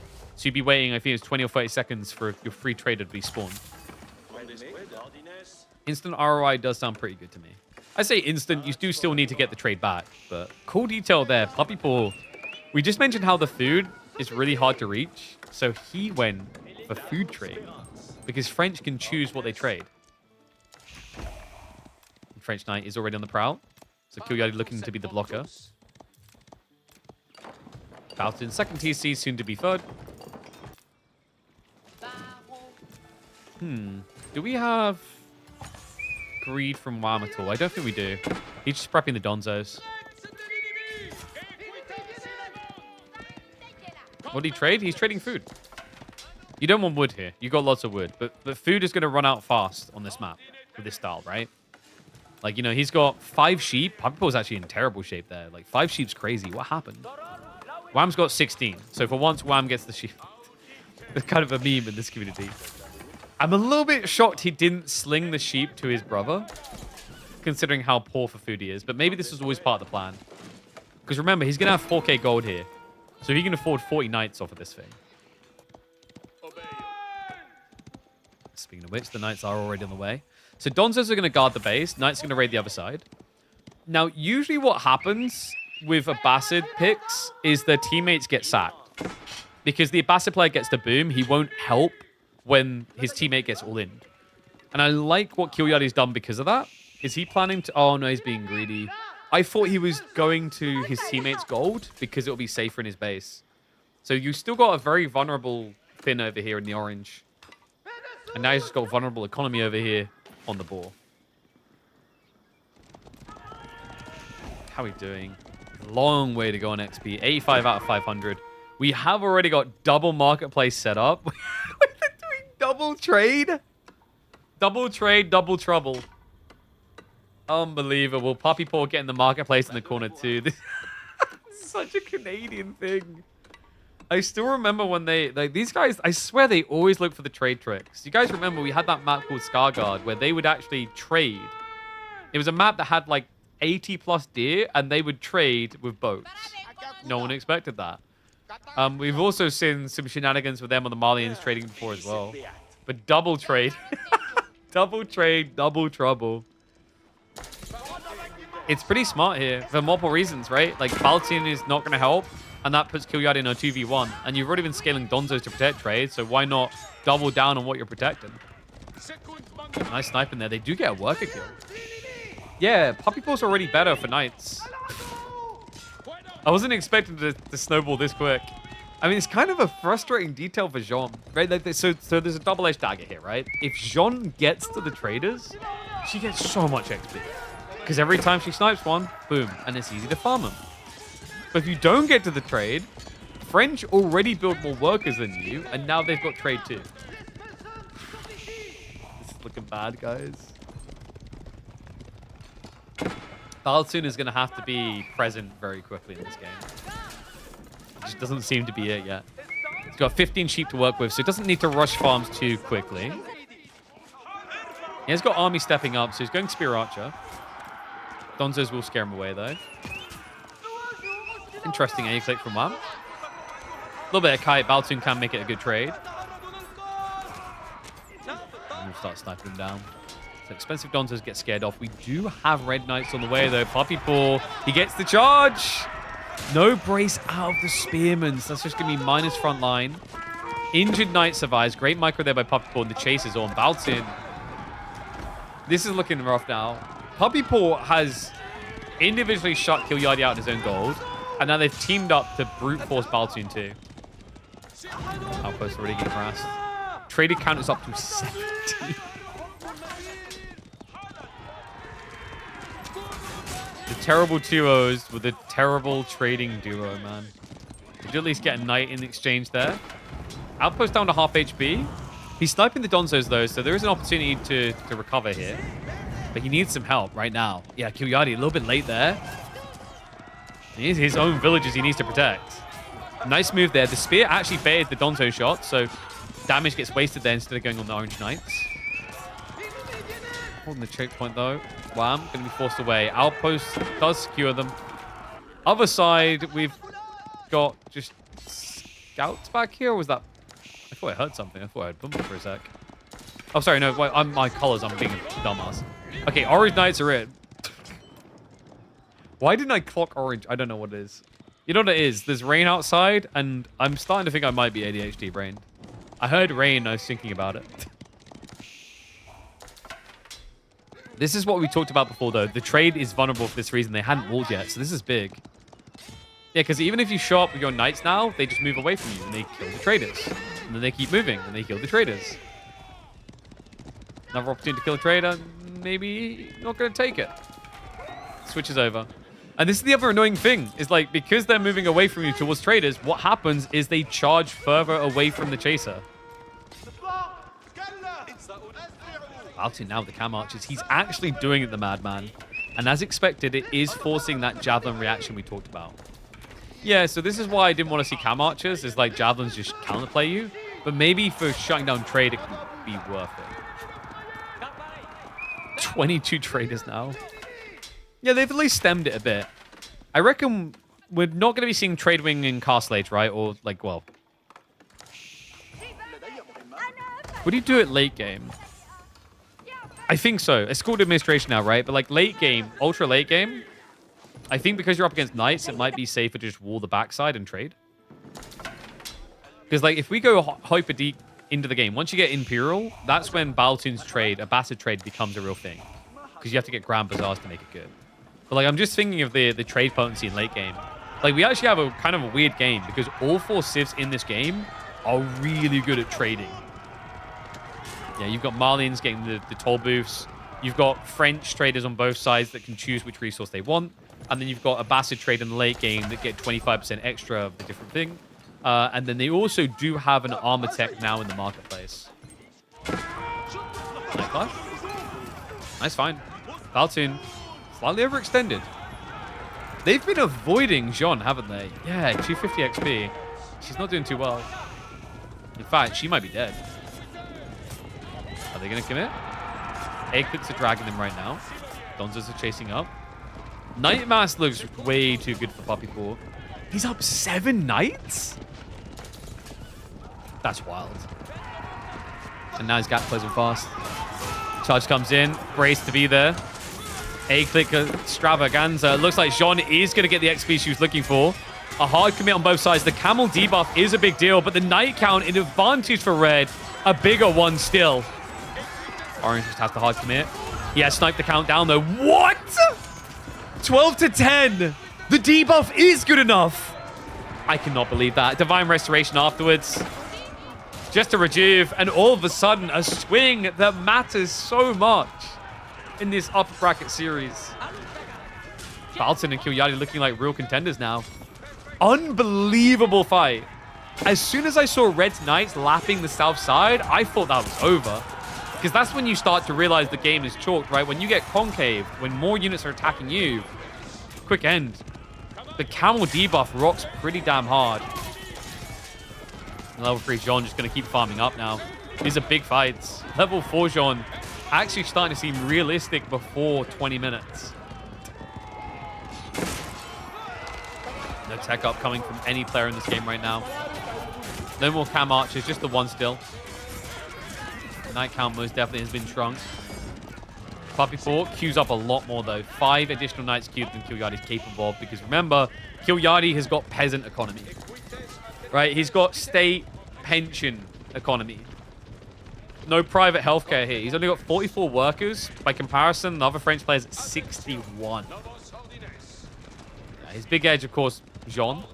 That's crazy. I didn't even realize this. You just assume people have chivalry at 14 minutes. He's only now getting chivalry. Farmer clock is looking good for Baltoon. How many? 35 already. And you are correct. The Golden Age later down the line, you can increase it with Administration Wing. Because there's one traders generate, 50 structures generate 20% more gold. And then you could get the 25% extra resource on Grand Bazaar. Like, trade late game of Bastards actually got, I'd say, improved.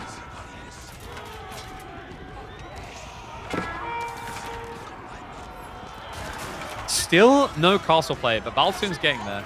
He's thinking about it. Just so much spear spam coming in as well. I mean, realistically, spears is all he needs. Archers doesn't do anything against jabs.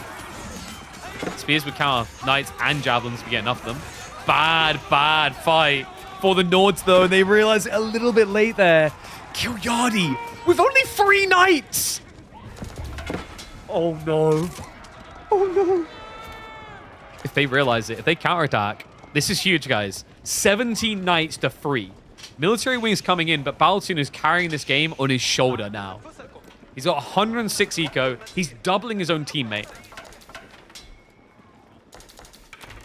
Military Wing will give him the boot camp, so it will give him that buffer towards the effectivity of these spears. They'll last a lot longer. No tech up still from Wham or Puppy Paw.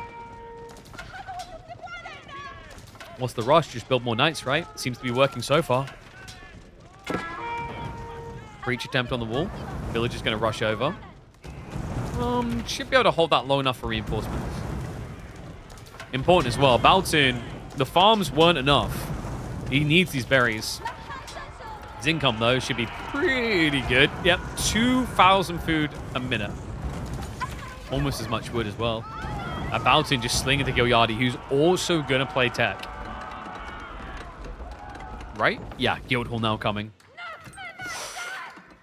starting to feel like Baltin's gonna have to carry this game a lot. Yeah, Kiyoyari's just kind of dead.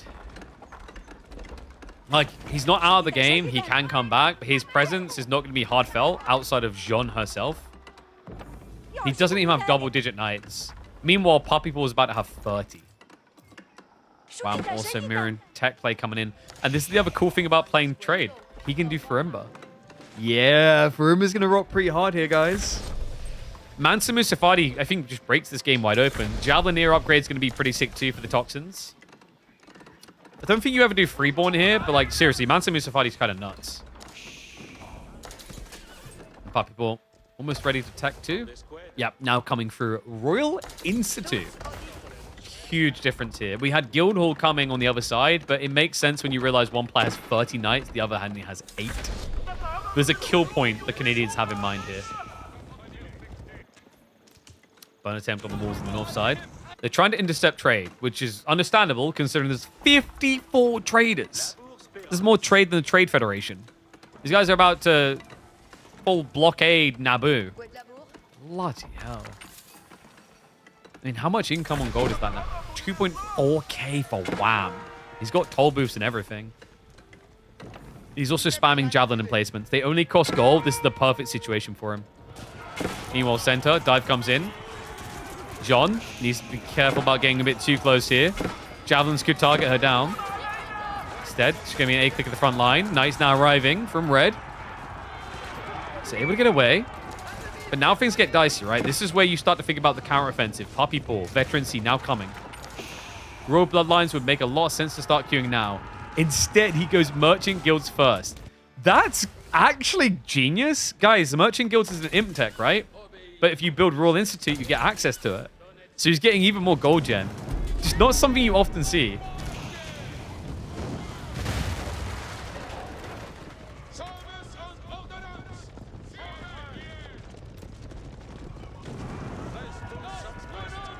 Knights now breaking in. I mean, you know where they're going. Wait, wow, that's interesting. We're getting Freeborn. So he doesn't go Mansa Musafati, he goes Freeborn because, in fairness, Baltin has got 33 archers, and I assume he's got the composite bows. Yeah, it's now coming in. So really good shout there by Wab. He's just trying to counterplay Baltin's ranged comp. The Malian Toll Outposts allow you to 5 times increase the amount of gold you get from traders going along the route. So it can trigger on 5 separate towers. At least a crazy amount of gold income, basically. Now, time to deal with that crazy amount of food income. Knights, look in the farms. Kiyoyari reacting. Royal Bloodlines has been queued up. Long way out, though. Keep charging through. Just hit a few more farms up. John is hunting. Of course, she wants every little sliver of XP she can get. Not too bad as well. 840 XP out of 1,500. Javelineers having to defend on the lonesome. But with the assistance of the Freeborn, Wham's able to hold it. Yeah, just kind of headlocking the center. Baltin, army's really not impressing me now. In fact, what happened? He had 30 archers just a minute ago. The javelins destroyed him. As expected, but maybe wasn't expected to be given that easily. Puppy Ball. 30 seconds out on Royal Bloodlines. Goes for a flash. Numbers in his favor, though. 25 versus 18 knights. Jean, though, just trying to exploit the fight for XP. Cannot hang around. They have to back off. Oh, this is getting bad, right? Yep, because Wham went in. What is happening in this game? How are Donzos in the back of their base like this? The main fight is over. Baltin couldn't carry this. Like, a Basset army comp just doesn't make sense against this. I actually think that Marlian's kind of hard counters you, right? Because you go archers, javelins, Freeborn. If you go for your spearmen, they build Mansa Musafati. Mansa Musafati will also beat Ghulams. What do? Do you build knights? They already had Donzos early. Do you build knights when your teammate has knights? That's way too linear. I don't think Abbasis could have really done anything here. Marlian's just kind of blocked them out. And the terrible duo with a terrible duo of trade proved way too effective here. This is going to be a 3-0 stop. Farm's getting set up, but I don't think he's going to be able to get the food income online. Kiyoyari literally has no food coming into the bank right now. He's flat broke. And they have been broken. Knight numbers have shrunk on both sides, sure. But I have faith in one's ability to remax. I don't in the other. I mean, Kilyadi, he's probably got like, what? Yeah, Guildhall 800 food is not going to change the game for him. And he's losing more workers. So, just like before, he's once again an irrelevant factor. And I don't see Baltoon going Imperial Age in time to carry again. I mean, even against Golems, the Freeborn are just so tanky. No melee, but it's 175 health.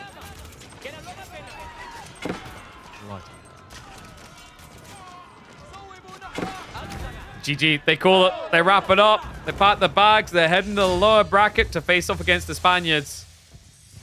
The trading duo, a little bit too strong. That was quite a funny one, actually.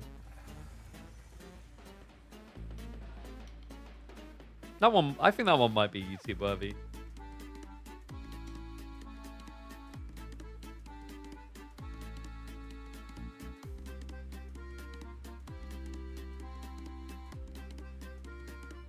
We should call that one prepare for trade and make it double.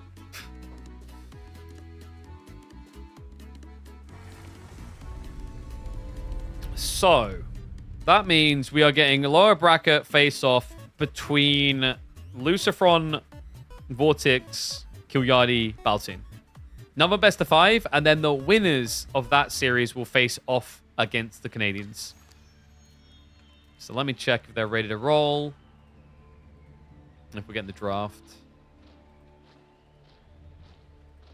Alright, might have a few minutes, but let me check. Also, I need to close the door. It's so cold now. Bloody hell. Whew.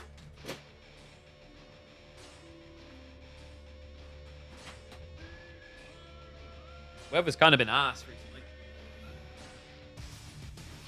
And does it 5x the amount of gold for all? What, you mean the toll outpost? No, it's a Marlian-specific thing, so it should only be affecting Marlians. Unless I missed a crazy patch notes, but I feel like if they made that change, Marlians would have been picked in every team game. Ever. I don't think they do.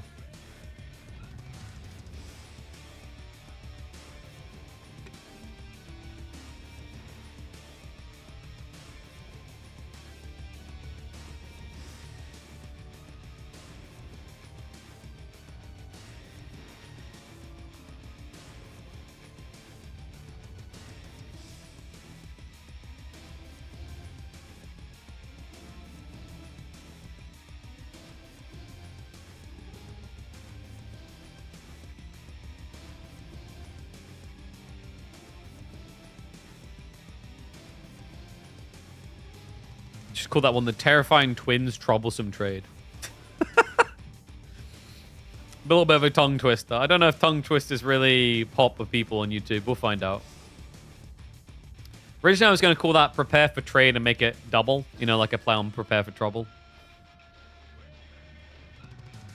Okay, so... let me check. Have we got an ETA for next series? Because we should be rolling into it.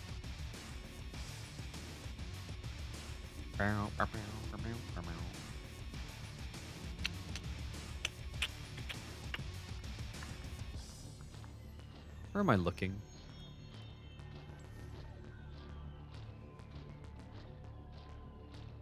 And we got like 5 minutes, I think. Pokemon Team Rocket reference? Exactly. But like, I don't know. I don't know if like Prepare for Trade and make it double is better than the Terrifying Twins Troublesome Trade. Probably is, actually.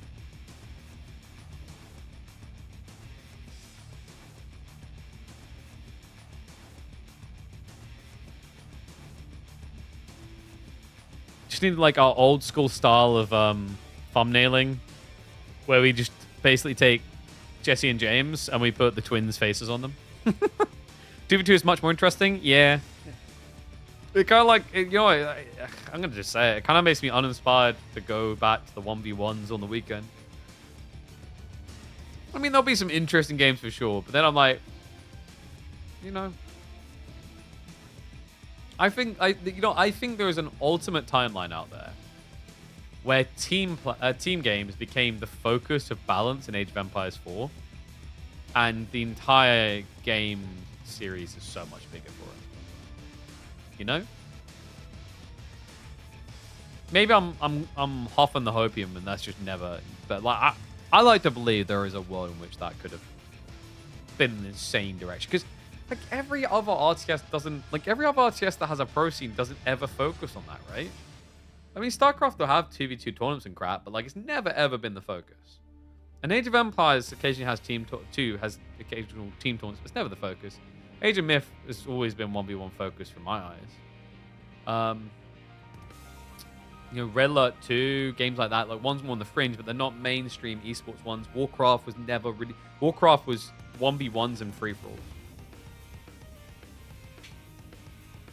It's such a wasted area in my eyes. So untapped. It kind of frustrates me. Team games do feel like a whole different game than solos. Exactly. And, you know, I think the thing that bums me out the most is, like, all the shade Stormgate gets and all the, like, snide remarks. Like, they at least said the right things about team games. I don't know if you guys ever listened to, like, the interviews that, like, me and Beowulf have done with the devs. They were like, we're working on a game mode that is, like, solely different than 1v1s because we realized that 1v1s and team games are completely different. Because, like, you know, when you play a team game of an RTS, you don't weigh up and balance the map necessarily. You target someone and bully them. Even here we're seeing that, right? It's like, that guy's booming, we'll kill that guy, and then we'll come back for that one. So you turn it into a what's the one for? A staggered approach, right? You don't engage with everything in sync. There's an order to it. And that kind of exposes very obvious flaws of like the linearity of the game. But the bigger one you run into that they highlight, they saw is like, okay, so like at that point, you're basically breaking someone's base and the game is over. Wouldn't it be cooler if instead there were like objectives that you've honed in on as teams towards the mid-map that kind of came back around? Like if you think about why Dota 2 and League of that style works, it's like I go die and I can come back later. There's another fight to be had sort of thing. Whereas like I think especially Team RTS is the big risk. You get one big fight and it's like over sort of thing. Main advantage, same concept as MOBAs. Yeah, like, but like, no, in MOBAs, no, you don't have that same thing. Like in a team environment, MOBAs, like this whole thing of like, oh yeah, you just focus on this one guy and take him out. Not true, in my experiences anyway. Like in a MOBA, you know, you can. There's loads of different elements there. Like the comeback is more obvious. Like a comeback in an RTS is much harder. If I'm like a low level guy and I kill a high level guy because I outskill him, I get a lot of XP and whatever. But like if I'm low on villages and you're high on villages, and I like win a small fight with you, it doesn't fix the fact I'm now low on villages, you know? As an example, like that's another thing that like is lost in translation there. Yeah. Like I've seen it before where, like, I mean, we had it there where like the Bassa player now has to carry the game, and like we must have all had that in a team environment before where you just feel like you're dead weight, like you can't play the game really. You're playing off of the idea that you will come back into the game in 15 minutes in a team environment. We've all had that experience, right? And it does kind of suck because it's like even there's a good probability the game might just be over by then, or like with a win or loss. And either way, it sucks for you because now you feel like you spent like 10 or 15 minutes for that crap. No combat mechanic in AoE? Yeah. I mean, RTSs have that in general, right? But like, that's the thing.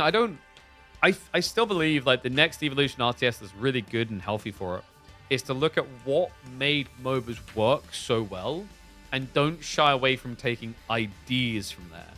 Don't make another MOBA, but take ideas that work. This is what Dawn of War 3 done bad. Is Dawn of War 3 was too busy getting a boner for like every MOBA feature that's popular and then just cramming it in and not knowing what to do or how to balance it, right?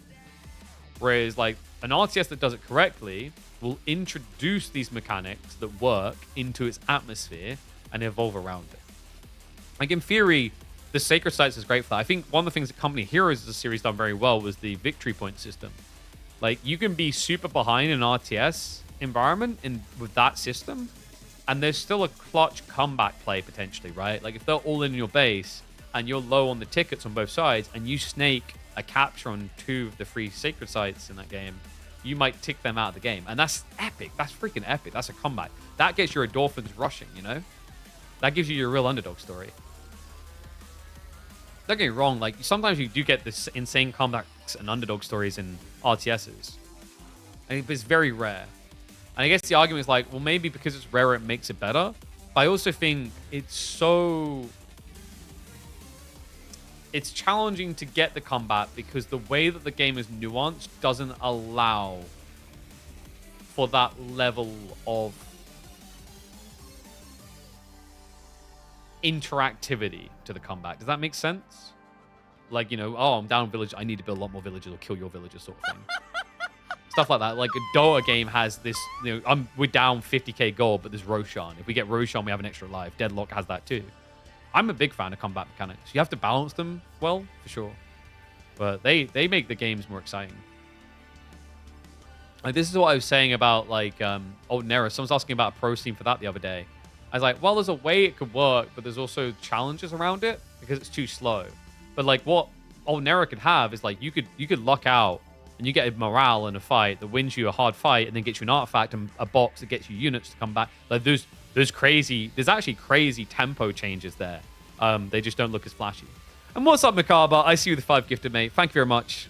Appreciate the subs, buddy. Thank you. Appreciate everyone who supports the channel. Like tennis? Yeah, like you have that belief like you can come back if you play like really well. Okay, so I'm just checking on the boys now. I think we're... How long we got?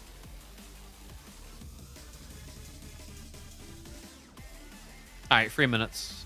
And I think we should have our draft. So remember, we're going to have Lucifer Vortex versus Kilyadi Baltoon.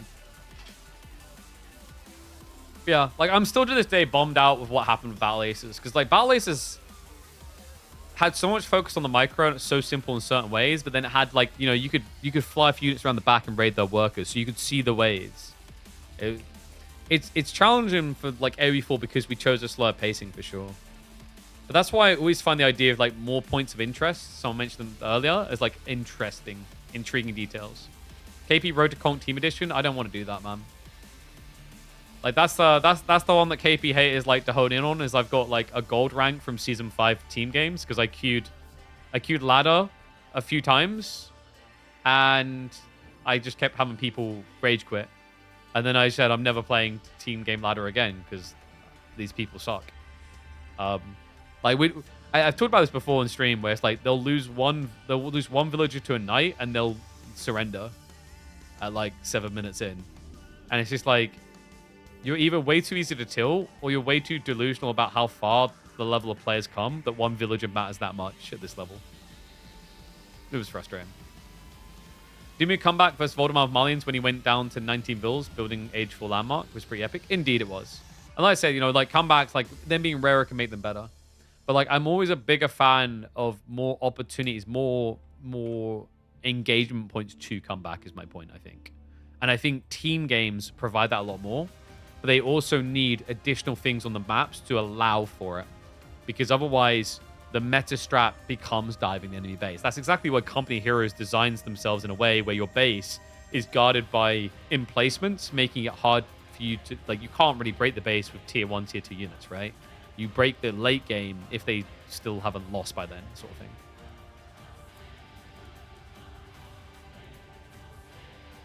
Battle Aces, you would have been the good one? Yeah, man. We were rocking it at Battle Aces. Well, anyone remember when we used to play that? I remember some of you were shocked. You're like, KP can actually play a game. What?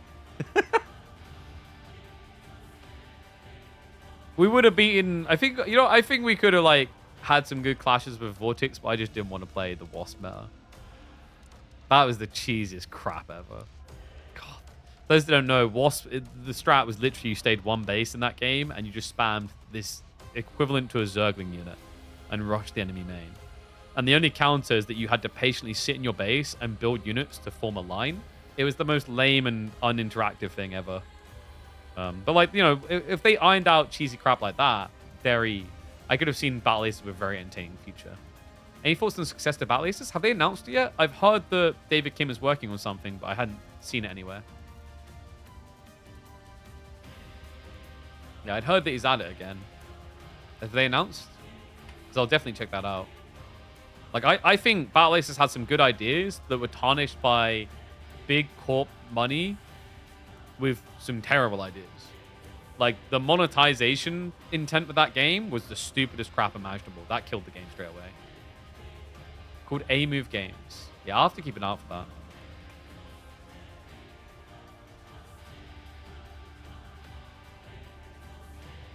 Estimated 20... Oh, so it's estimated this year, at least the reveal. So should get info at some point. That's David and 3 other devs. Very small team then. Interesting. Their website is actually quite adorable. You guys seen their website? Here, I'll show it to you quickly because the game hasn't started yet. This is their website. But like, what I love is you go down here and you got the devs and you select them and they have stats. So you see his Office Space, Pineapple Pizza, how good he is in Unity. Canadian.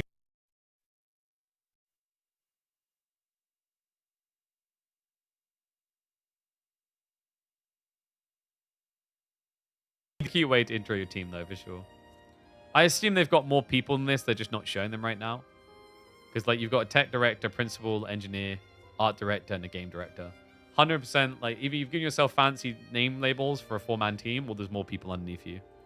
So yeah, there's got to be more people, I reckon. But I don't know where they got the funding. Project Marionette. We don't know anything yet, right? But I am intrigued. Oh, by the way, guys, what we've got a set before the game begins. If you want to help out the channel, reminder, we are working with Opera GX again this month. Got this sexy browser right here. Go ahead, download it, using my link, !Opera GX to bring it up.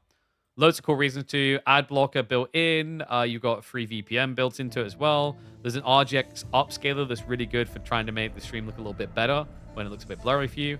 As well as CPU and RAM limiters. So lots of helpful tools for you guys. And you can also bare bones, if you want to get a bit more advanced, you can actually make it a lot more efficient than like standard Chrome by making it use less beyond just the CPU and RAM limiters. So check it out. Free to download. And if you use my link, it is a way to financially support the channel without having to reach into your own pockets. So win-win, actually. I like how Nightbot just pinged up as I said that. And here you go. I'll drop it for you guys on YouTube as well. In fact, I need to add that to the description.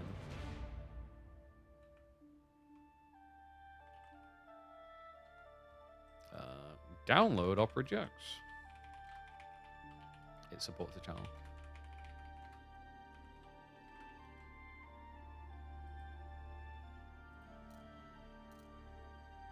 The fact you're doing ads for a browser with an ad blocker is hilarious. I mean, that's the irony, right? People are like, I've got rid of the ads. It's like, yeah, no, you just got rid of the sucky ads. When they pay me direct. Like, you know, ad blockers, shout out to ad blockers for helping content creators. It gives us relevance. You can't ad blocker out us in our segments. That's big brain. Hey, Mum. How's it going? How you feeling? Mum's at home now, chat. She obviously had the hospital scare, but she got back home a few days back. And now she's got a dog to look after.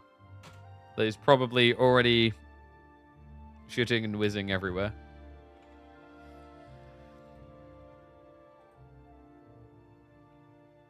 Little doggo. She sent me a picture. I was like, he looks depressed. He looks so scared, bless him. Oh, for God's sake, guys.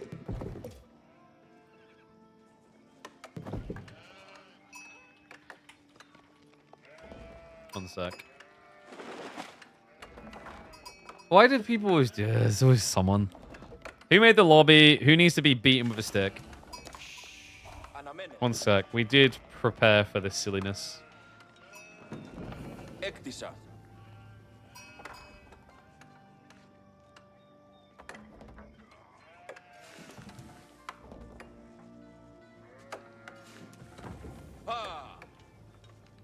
God, it looks so bad like this.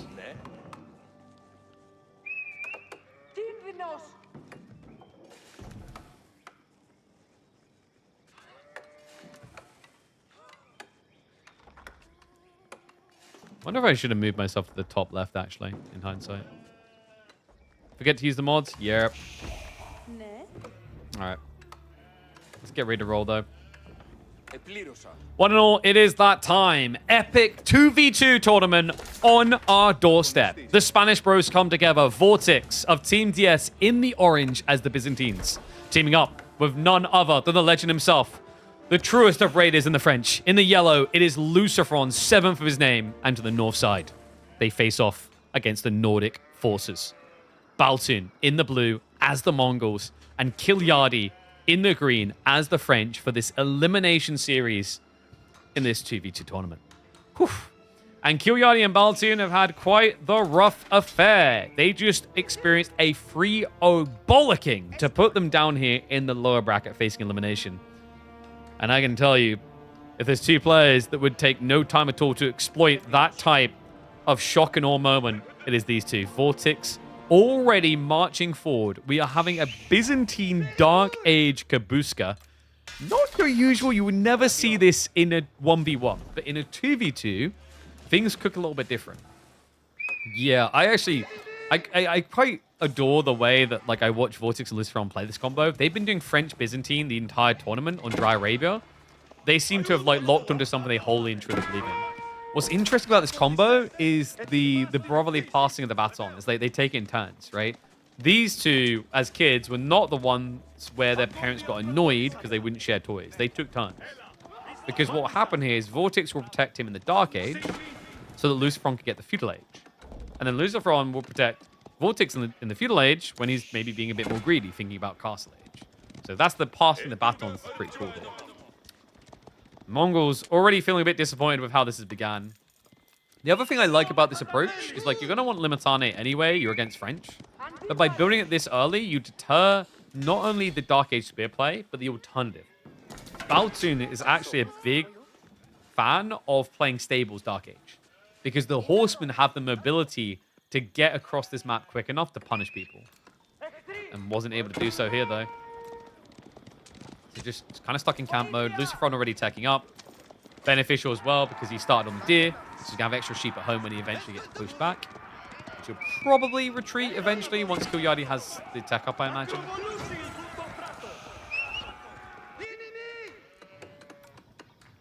Kilyadi, his timing is going to be notably worse than Lucifron's, but was that because he was later to deer, I wonder?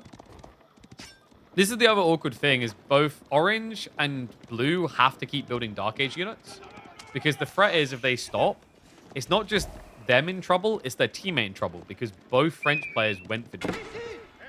So yeah, it's like a double kind of face palmer, right? Especially as Byzantines, you don't want to be stuck in this age.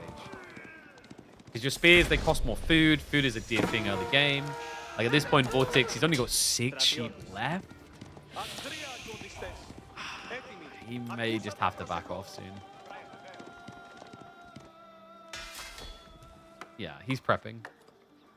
So there's a clear slowdown. Baltun, on the other hand, still kind of vomiting out the troops. Up to 11 spears. Yeah, it's a free spear advantage over Vortix. Of course, Lucifron does now have knights. And although it's a lot of spearmen, if you're assisting the spear fight, knights can hit from the side and still do a lot of damage.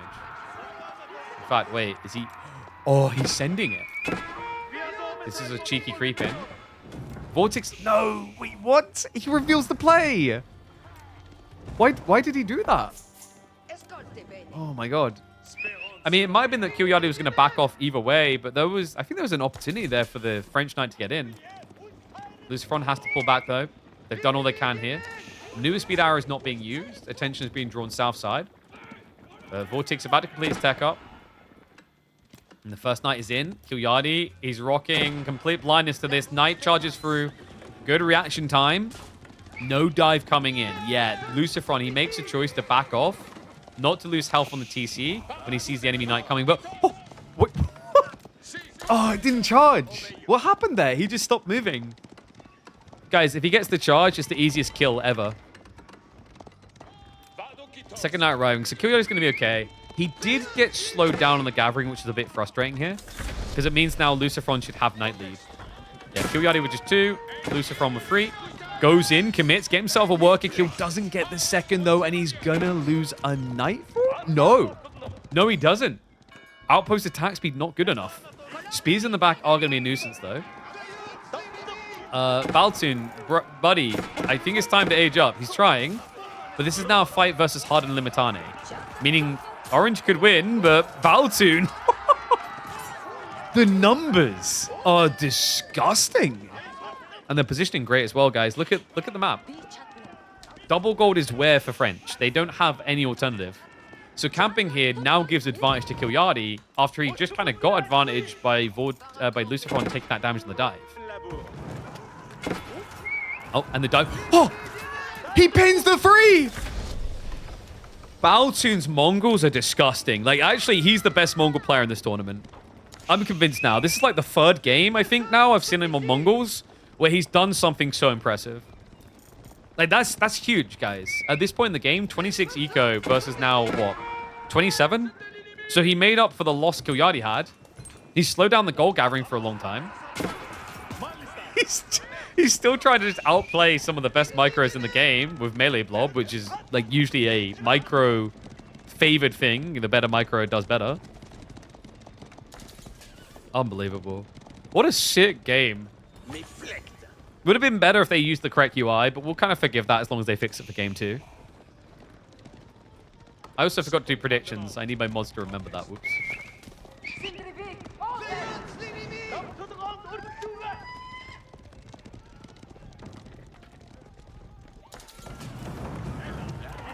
Wait, Marketplace a bit loose there. And also choke point means that Orange can't use superior numbers if they even exist for him. In fact, that was a bit of a blunder there. The one spin and come around the flank. Center, Knights mirrored. Kilyadi currently at 6, Lucifron at 4. This is bad for the Spaniards. It's also just that trickle damage is adding up from the Khan. And yes, Samurai Saw, I've got them up on my phone. I'm a little bit worried that they attack the other bases as well. Because right now, Vortex is having to camp both of their bases to protect them. And the village account pulls back. Great micro there by Vortex. The auto aggro was going to drag him up, and then the Knights could run past. He didn't fall for that. He pulled back into this tiny choke point to protect the workers. Small details matter.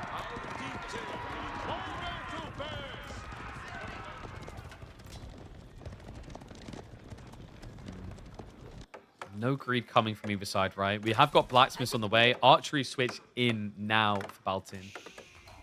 Yeah, no Magadai. That's not too surprising here. You don't really want to be building Magadai against potential javelins. Even Lombos actually would be tricky.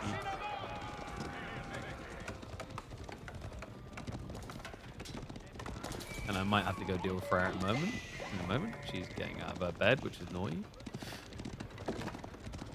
I'll keep an eye on that. So now we're doing production, observing, casting, babysitting. Oh no, I'm afraid. What's going on? Mummy, are you at home still? You might have to deal with that quickly. You haven't left yet. Or I'll have to run in. Charge? That's a bad fight. 3 Knights down already. Okay, the spears arriving now. You want to get them between you and the Knights. Orange in a bit of a pickle. Yellow now diving to the other side. He goes straight in on green. But this has kind of sacked Orange. He's on his own. He's running out of spears fast. The archers are starting to creep up on him. The Knight count is low for green, though. Is this an overextension? I feel like a little bit, right? The Knight count doesn't feel good enough to dive a town center. Meanwhile, on the other side, Yellow continues to harass green. Just heavy idle economy here. Barely working, it feels like. Yeah, just look at the count down there. Bloody hell. 26 out of 31 workers not doing anything. Meanwhile, by comparison, Lucifron now with 38 workers? I mean, you ego child, one of the best French players in the game. Teams have similar colors that mandated? Typically, yeah. There's been a more recent adjustment in team tournaments for good reason, because it's stupid to have it be open. Same with not having purple, pink, and whatever. Can you enable current in-game? Oh yeah, you're right. That's missing. Why is that missing? One sec. I'm not sure why that's gone. Good eyeballs.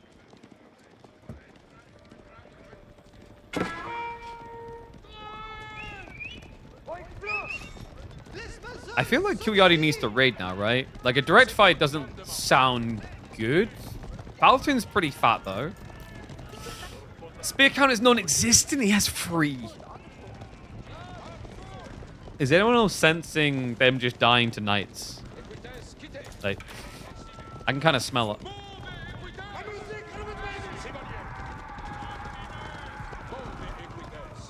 Okay, 1 sec. I need to quickly go check on Freya because she's out of her bed.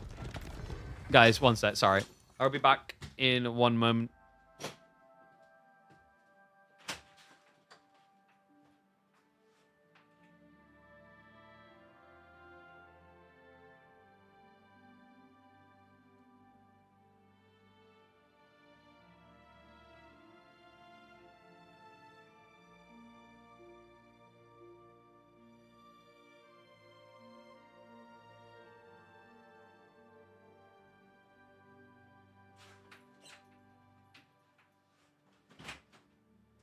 All right, I'm back. Turns out Emma hasn't left just yet. Sorry about that, guys. All right, let's get ready to get underway. All right, back in it. Speed up a little bit so we can catch up to live. So Luciferon, just trying to control the map, limit the food access to Kilyadi. The problem right now is, like, Baltun can get food, but Kilyadi can't, right? And knights are very expensive. Khan's going to be poking backside, but that's not really annoying that much on his own. Do we have any sort of tech play coming in? No. I was thinking about, like, for Vortex, usually you want to try and find your way to a tech play, but we're obviously not at that point. Like, this has been relentless aggro, especially from Mongols, so it kind of anchors you. But I don't think that's bad. You know, you've got, for example, the systems that scale your economy. You've got French production rate, and your French players ahead on both knights and villages. It's like a long feudal is pretty chill for you. GG, Khan goes down.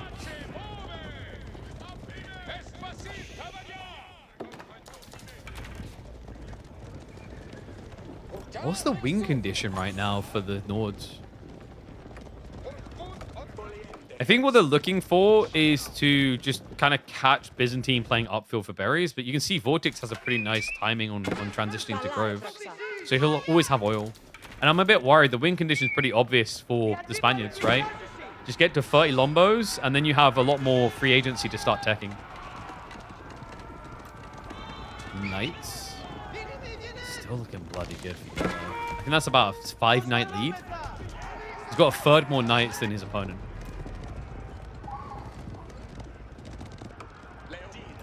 Gonna catch up to live again. In between fights, we're just 2 times speed because we're a minute behind live. Keystone now moving up.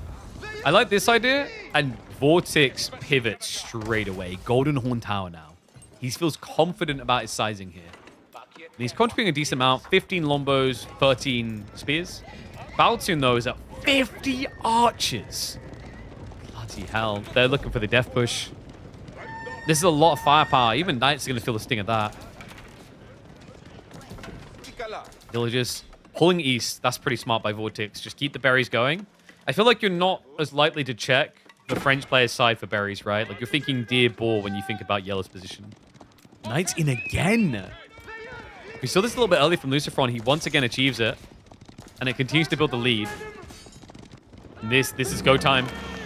Now, keep in mind, Vortex might be safe to tech. But Luciferon could be left exposed to this. They're hugging his base. They're going to start to feel pinned here. Archers already diving in. They've got the extra range to the Khan Hunter. Gap closing onto the Lombos. Limitane count fitting fast, though. The Spearman count, rather, spitting fast. Limitane are fine. Villagers do get scrambled a bit, but back to gold gathering straight away. Luciferon now goes to the charge in. That forces the fight. Kilyadi has to stand his ground, and now Limitane chasing. Forces the retreat. Smart choice as well, because yellow was going to move to the sides, and orange was going to come through. They can't let that happen. Reinforcing Knights coming out, though, in the mixture. Green's Knights not looking too good, and Vortex, he's got the veterancy. This is bad. Lombo's now capable of sniping Knights and Archers alike. And the perfect time as well, really. Luciferon was running out of food. He gets the timing there. His bro covers him. And you see why they're so good at this passing of the baton. or should I say, passing of le bâton. As they allons-y the way to victory in game number 1. All right, now hopefully the lads remember the UI for game 2, or I'm going to beat them with a bloody stick.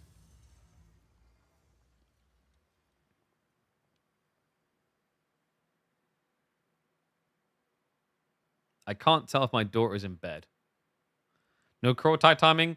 Yeah, it's like, I think once you hear the castle up on Byzantines, you're like, oh crap. I feel like they just hemorrhaged way too much on the knights to be able to do anything with that. Thought Spaniards were in a bad position. Nah, they played it really well.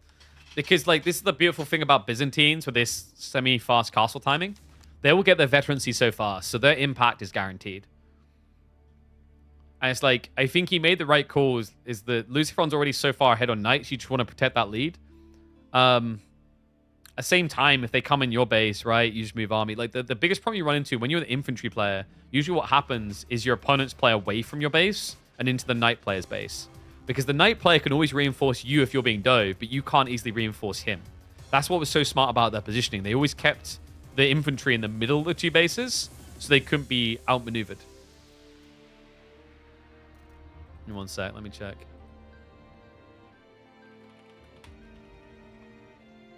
Need to check if my daughter is in bed. She don't look like she is. Let me check on the draft for next game. They draft him right now. Final pick about to come in. I don't know what map they're playing though, because I can't see this comms. Ooh, find me.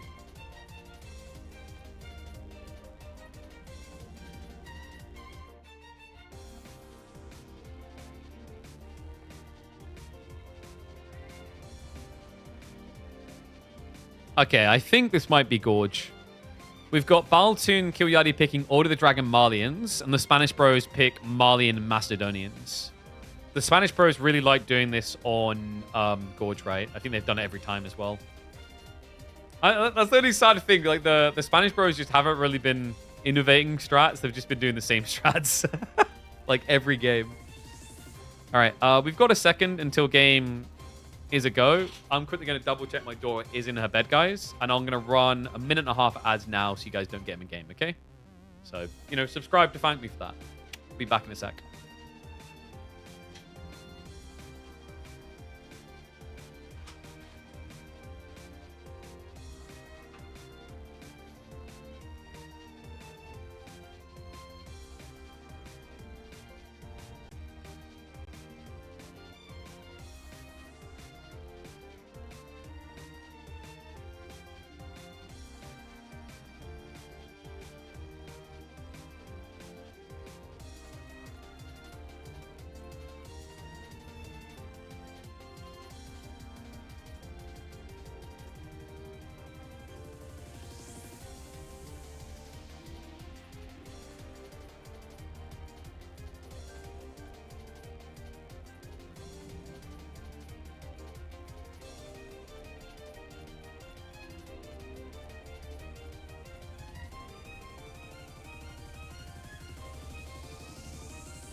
I'm back. Sorry about that, guys. Oh, they still haven't started yet. It's a bit weird. Probably because they got told they need to make sure they use the observing tools. Yeah, bless her. She was upset because Mummy's gone to netball. I walked out of here and she was already standing at the back door with her boots on, crying. So she had the right idea. She was coming to get Daddy. Also, no, she needs to be sleeping.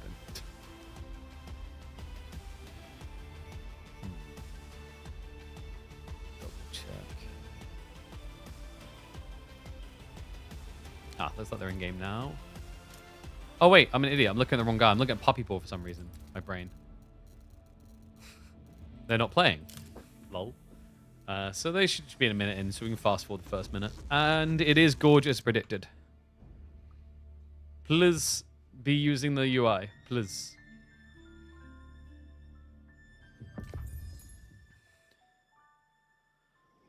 Nice. There we go.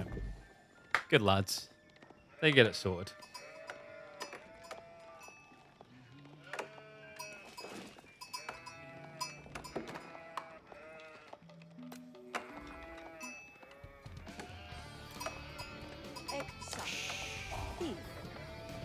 These two use the exact same civs every single map in this tournament. I'm not a biased caster, but I'll say it. They need to lose some games. It's outrageous. It shouldn't be working like this. It shouldn't get them all the way to a grand final, but it's already off to a good start. One game up, we head into Gorge. The Spaniards bring together in the yellow for Luciferon, the Macedonians rather, and Vortex in the orange will be the Malians. South side, we've got something a bit different. Kilyardi in the green as the Order of the Dragon, supported by the very popular Malians in the blue with Baltoon on them. Last time we saw Baltoon on this map, he done a funky 2TC into Mas Muso Fardi strat. Do we get treated to that again? It was a gem and an overwhelm. Was able to destroy the plan of the Macedonians, in fact, against the Spanish Bros. The question mark now is, have the Spaniards practiced? Have they learned from how it failed them last time? Can the Macedonians be useful a second time around? Well, no, welcome back. This is the $1,000 tournament, 2v2 tournament, organized by Carlos from the member of the community.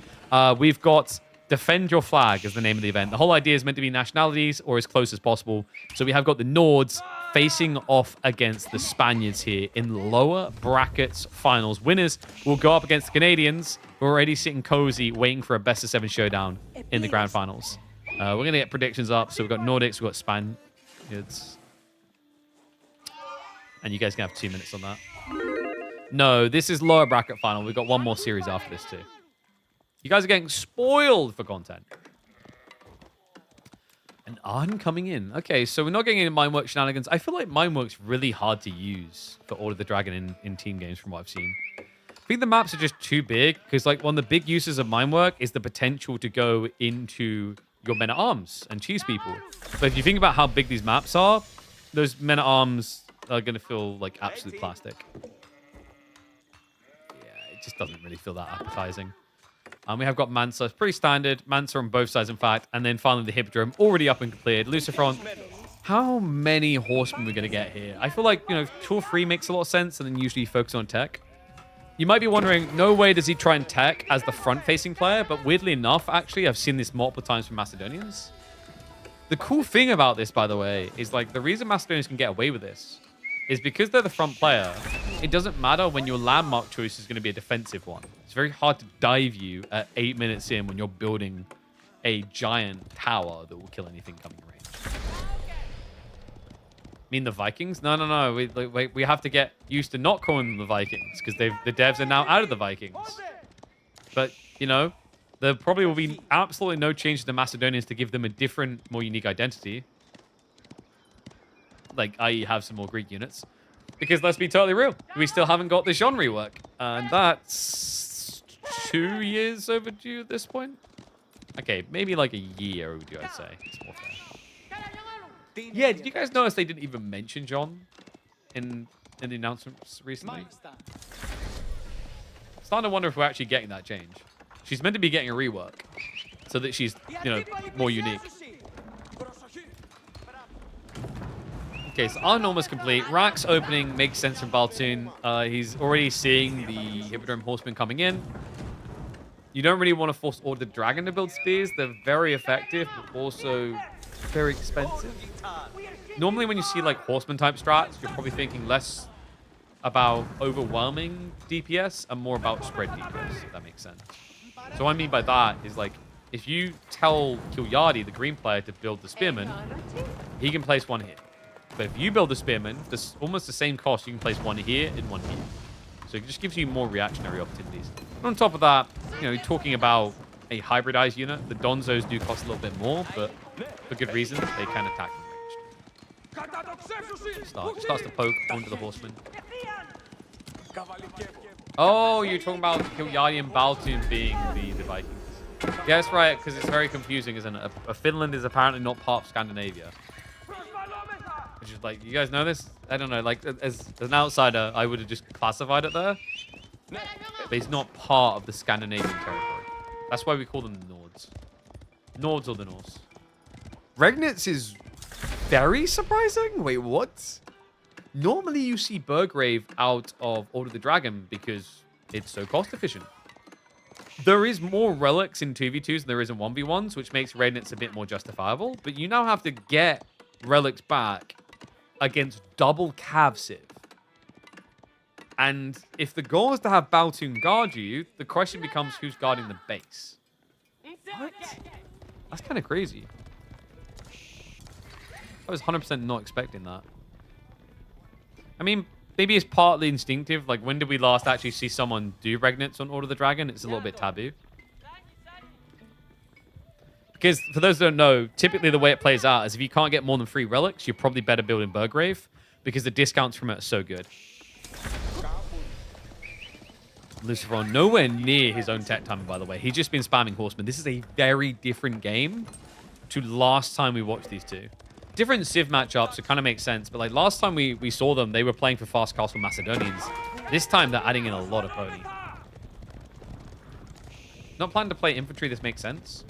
Yeah, but I mean, I guess he's fine on the spear count because Baltun has that covered, right? That would have been my thought, is like, yes, the spears are expensive, but could be worth it. He probably feels like Marlians are instinctively going to be able to scale archers. So you're just feeding the beast because, you know, your very bulky spears will never be overkilled. They'll just be killed. And Gilded Knights are coming. The Akir Mafa being built by Luciferon, so he will have the answers. So they are just prepping for the burn down over here, able to deny the pit mine as soon as it comes online for Baltun. Baltun, who isn't playing for any other pit mine, but I love what Killiardi does. This right here is a distraction that he's going to take full advantage of. Walking relics home already for that Regnitz. Gilded Knight already cleaving the reinforcements. 36 damage on this bad boy, remember. Yeah, he does not mince words, but he will mince your meat.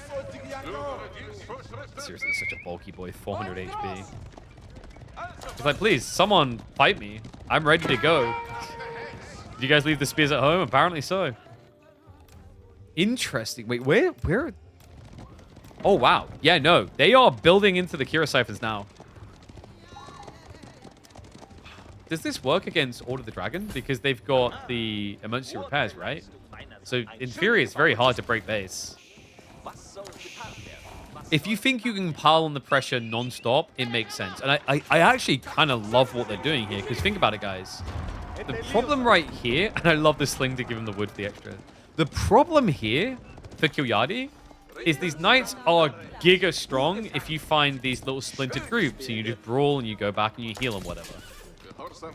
But that's not what they're planning for. They're trying to all in. And an all in is where these knights may just end up sucking. Or having the wind sucked out of them entirely. That's pretty freaking roughy. Good move here by Killiardi. He's going to try to cut some reinforcements. I think he sees this coming. I'm hoping Freya's in bed. Oh, problem is I can't watch the camera 24/7. And she hides under the bloody covers. Okay, double Cypher moving in. And they're going straight after the cow! So they don't even care about Killiardi. Moving now, what, towards houses? Because remember, they can hit 3 buildings at the same time. they get the position right. So Flammenwerger starts to enter the German economy. House has been taken out. Kilyadi going to get pop locked quite fast here. Yeah, he placed a bunch of houses here. He repairs wasted. That's on cooldown for, what, 70 seconds now? Gets the burn. That's a pop lock. Needs to rush new houses up. He does realize it, but a little bit of wasted time walking over. Now the Malian houses is looking for the pit mine. That's what I mean. Look, you get the position right, you can hit both of them at the same time. You can even hit 3 buildings sometimes. Charging from the Gilded Knights. Does get scared off. Spread burn here. Got to be careful on positioning. You don't want to take that ground damage from the fire. Pit mine. Next to be targeted. Gilded Knights do sneak in. There's 5 of these bad boys now. I think the Mafia will steer towards them. The number advantage is pretty stacked. 68 to 34 military pop. Starting to back up a bit. Pit mine does go down. Interesting they did not go after the stables. I'm a bit shocked by that. Because that was the only production building that Kilyadi had. And Relic count... Okay, this is only the second one, weirdly enough. Has he really only got 2? I mean, I don't want to size shame him, but that's pretty small.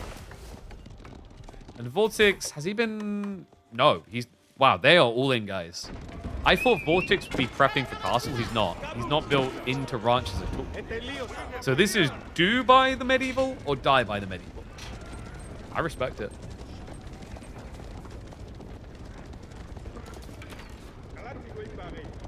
Moves in for more houses. He's just going to keep pop blocking him. Please, E-repairs again. Looking at the Regnets now. The burn.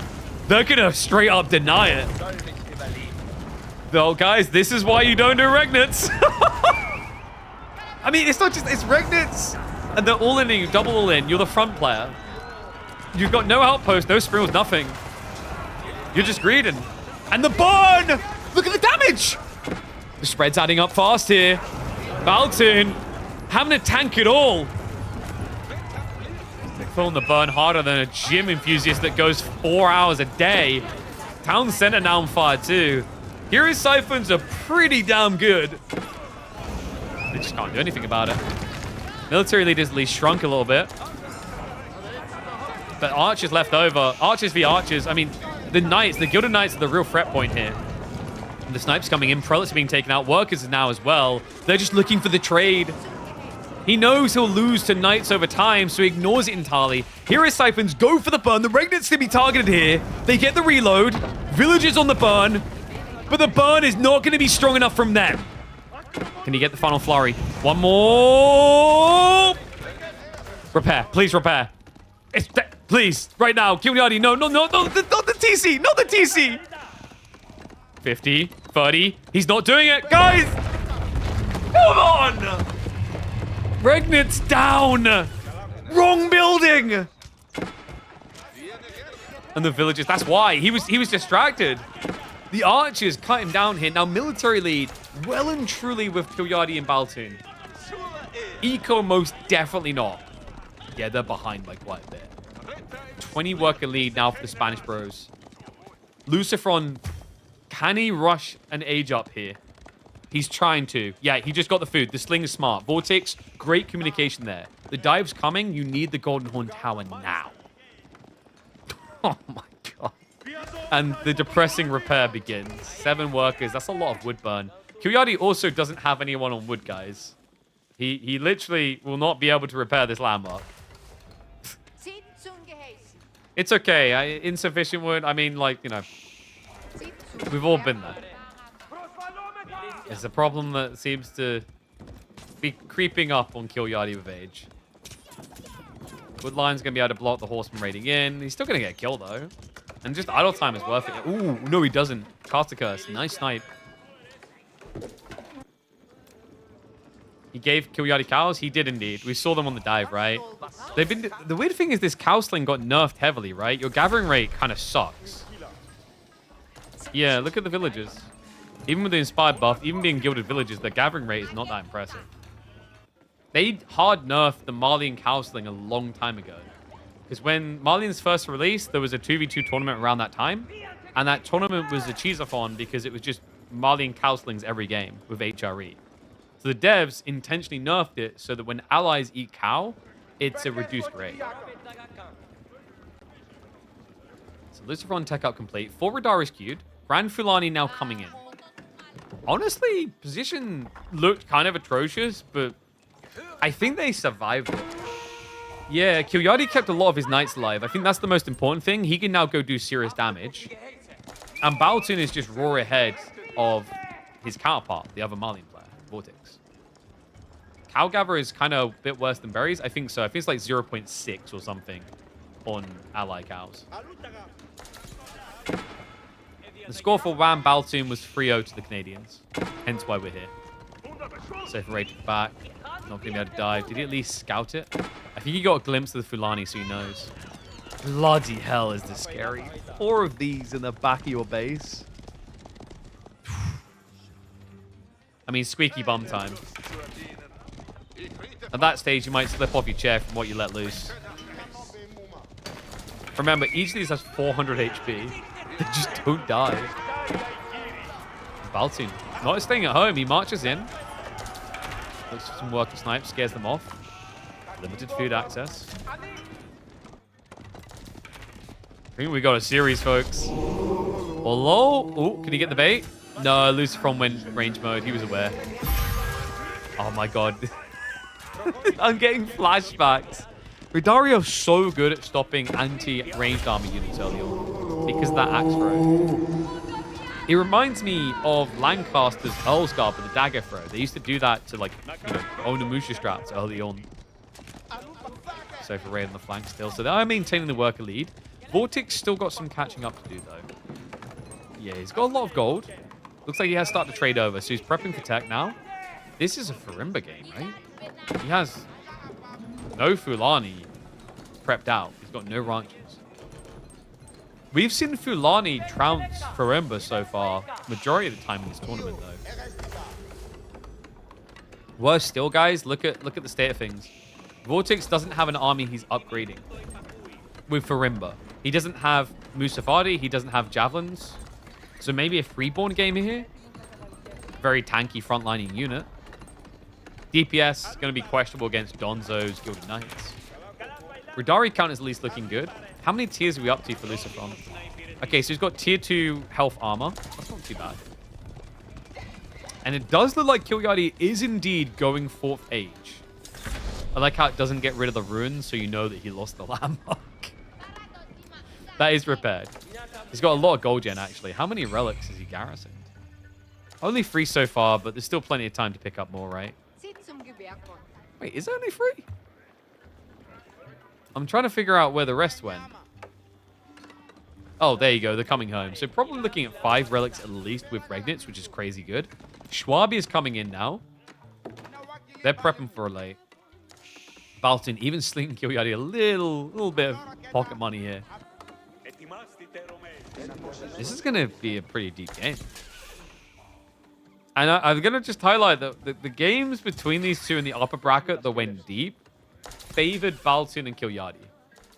The thing you have to realize about these two teams is because of the knowledge base that Baltun brings, the later a game goes, the more advantageous it is for the Nords. And then even more so is like when you watch these Spaniards, the Spaniards are great at fast, aggressive gameplay because they iterate so often. They'll go and they'll practice something out across 20 minutes and then they'll just, like, you know, run it again and again and again.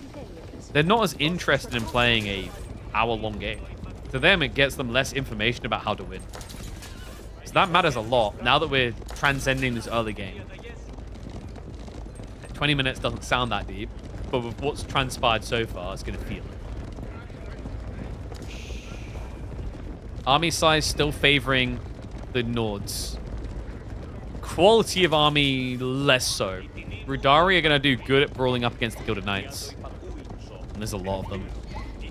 Tier 3's in. And we're back to Kira Siphon building. They're going again. Hops into the front of the base. Denial on the relics is the target. They're trying to strip the gold away from Kilyadi. Green, not really prepped to defend this. He's gathering up stone now for emplacements. More relics are coming home. So that's going to be 6 relic gaming, but 3 of them at this rate going to be on the floor. That's turn up the gilded crossbows rather. Needs to be careful about positioning them too deep. Dari. Not hard committing here. Remember, they've got the buff torch damage. They work pretty fast. Nice posturing. Lead still with blue and green. Kira Siphons now committing the burn. E-repairs has been triggered. Going to be on cooldown. Not going to save the landmark at this rate. They're going to be forced to commit. Gilded Nightline tries to pull back a bit. Killyari, he hasn't eluded them, doesn't have any intention right now. And the blob from Baltoon is committing. Now remember, this is Farimba versus Fulani. Baltoon couldn't afford to Zerg. Whereas for Vortex, he doesn't really have Farimba value yet. He's switching Javelineers, but it's slow. Not many of them. Regnitz, in the meantime, going to be going down. Kira Siphons finish what the Radari started. Second time in this game that Regnitz is going to be blown up. How many times can a landmark die, man? I feel like you rarely see it happen twice. Army count now even. Quality definitely there. Lucifron's Radari count still looking fairly decent. Meanwhile, the crossbow count still 10. Archer count feels like it's shrinking for Baltoon. He's switching to javelins now. Radari starting to commit. A few Donzos held in reserve. Look to jump in. In fact, it's going to be a pullback there. Lucifron doesn't want to stick to the fight. Kira Siphon's burning on the town center, but this is looking a bit rough. Why did he pull back so aggressively? Yeah, I felt that was going to be the dive. I guess the problem there is his archers from Orange couldn't get on top of Green's crossbows, so he didn't want to stay around there and lose these heavy cav units. Military numbers fairly close. Killyari still just begging for food. Okay, he's got to go out on his lonesome at some point, man. But the gold just isn't there, right? 3 relics on the ground. He's got the stone gathered, so a castle drop looking inevitable here. Didn't go in placements. Didn't go cannon placements. Where's he going to drop it, though? Maybe just in the main?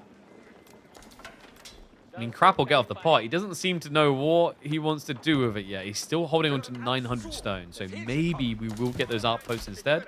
Remember, you can either go for a castle here or buy free cannon emplacements with this much stone.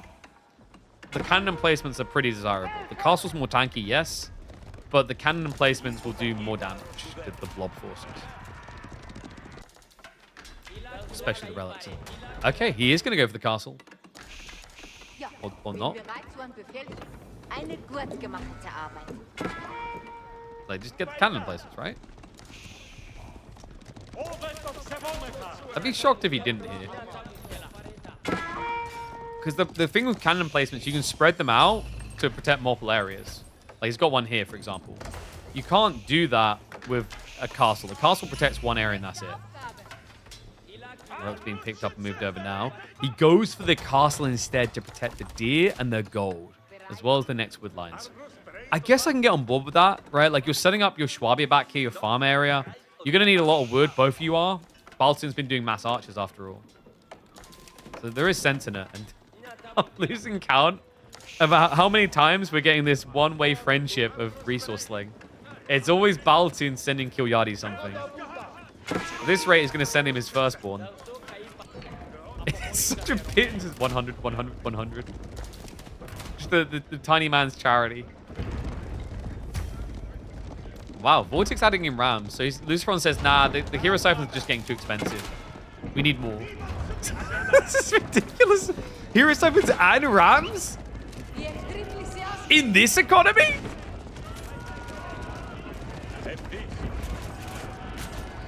Oh my god. See, why would you build more rams when you can just limit the ram you use with your browser and then you don't need more rams? Exclamation mark over Jax. Sorry, I had to slide that in there. It was a perfect moment. One spawn to the breach. That Regnitz still hasn't been repaired, by the way. It's not been completed by Killyari. These rams are... guys, come on. This is so wasteful. Guys, no. That's another ram down. Okay, they're drawing fire. But the back line of blue and green is just destroying Vortex. This looks done. Those are elite gilded crossbows. This isn't working. They just wasted so much on RAM. Oh my god, they're making 2025 hardware buyers not have buyer remorse. What?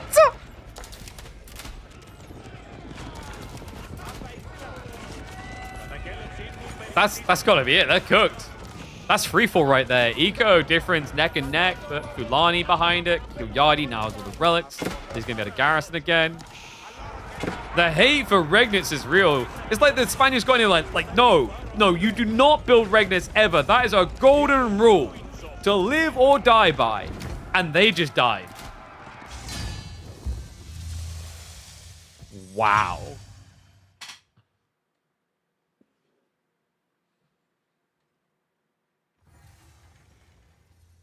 I've never seen so much hate for Regnitz.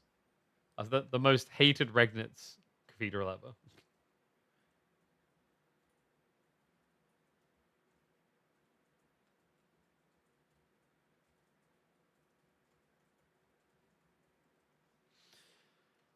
Oh my god, what a wacky game. So that evens us up. Longer series is not going to be a roll over and die. 1-1 scoreline.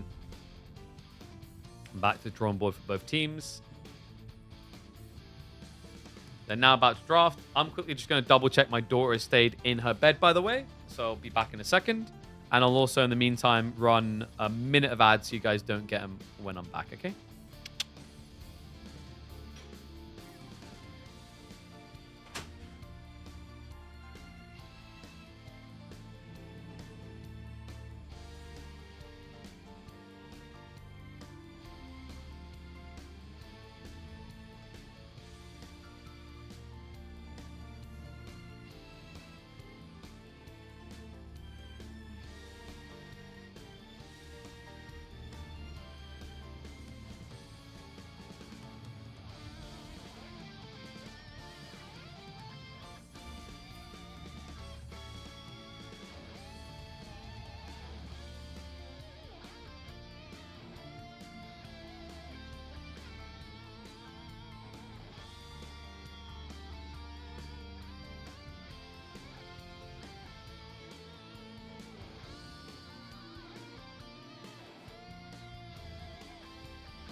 I'm back. She's asleep. Huzzah. Yeah. I knew before I even opened the door and peeked my head in, because I opened the door and I could just hear her snoring. She's quite a loud snorer. So, Baltoon, Kilyadi picked Jean and House of Lancaster. Vortex Luciferon picked Bruce English. Rocky River? This is pretty similar to what they done last time on Rocky River. I think that was English Mirror, though. Okay. This was the infamous base race game. Like Rocky River and like essentially half the matchups the same. Might get a rinse and repeat. So I think the boys are getting ready to get in lobby now. Let me do payouts. So game 2 goes to the Nords, which not many people predicted, actually. Well played if you did.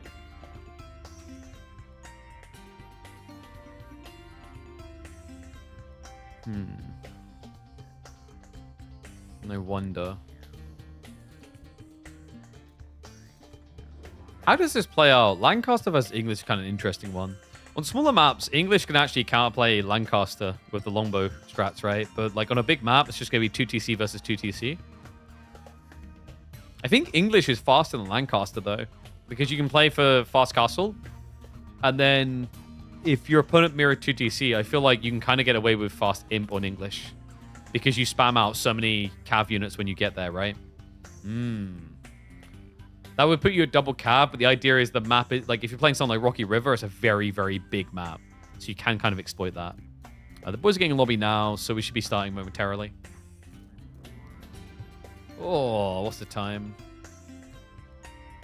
Yeah, I'm glad I kind of predicted it being a long day. I had a call, but I missed yesterday because we were playing Old Narrow. Felt bad about that. That was a long day. So I made sure I booked them in for like 11 p.m. today.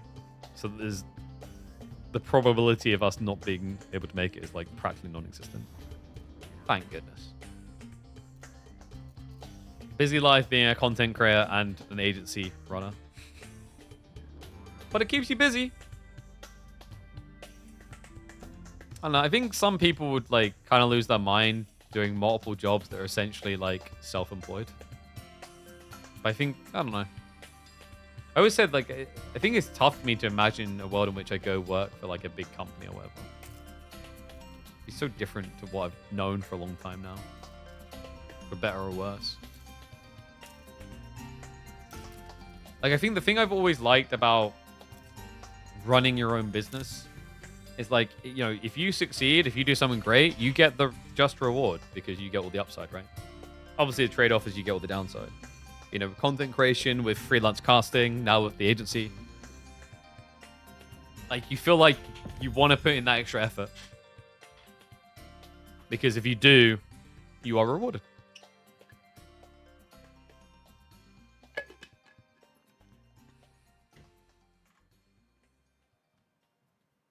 But mental health is definitely not remotely healthy. I'll say that much for sure. Yeah, it's... especially esports. I just mentioned this the other day. I was talking to someone earlier, and they're like, yeah, esports is kind of hell at the moment. I was like, yep, just me as a freelance caster sitting in my dinghy boat in the middle of the ocean waiting for a boat, aka an event, to come by. He's like, oh crap, I didn't even think about that. I was like, yep. Hey.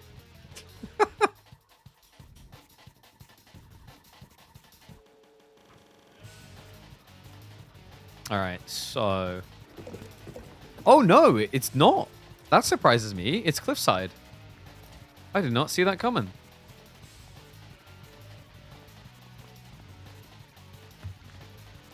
This has quickly turned to an epic showdown. One and all, welcome back to the channel for your daily dose of 2v2 Age of Empires 4 action.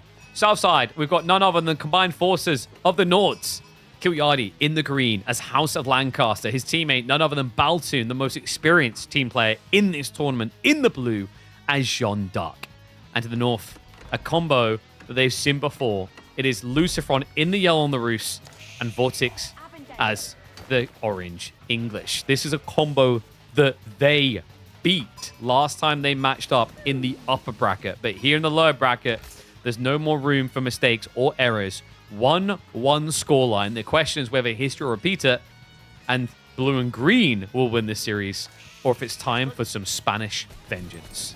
Oh, folks, this was such an epic game. This combo, at least, for the two in the north. The Spaniards, when they played this, they ended up losing to a landmark snipe. And it was tight. I think there was one landmark difference between it in the end. Crazy game in Rocky River, but Cliffside a much different map. Cliffside compared to Rocky River, much closer starts, kind of rewards mid-game all-in plays a lot better than Rocky River, I'd say. But if you slack and fail to address that and do something about that and control the map, defensive players can wall it off very easily. They can just sit in their corner and then play for late game because of all these choke points that make it inherently easier to wall. I'm curious to see how this is going to play out, actually. Like, is there a world in which green and blue do an all-in instead of going for, you know, 2TC, which seems like the obvious thing? But then I see one villager out on the mining camp, and I know what's going to happen. 2 town center, baby. Other side, Vortex. See, I am actually wondering, would they do an all-in? Surely not, right? I think he's just gathering the resources in case there's a Dark Age rush, maybe? Moment of truth. Okay. I thought I saw Council for a second. It's just Abbey of Kings. Chill, chill.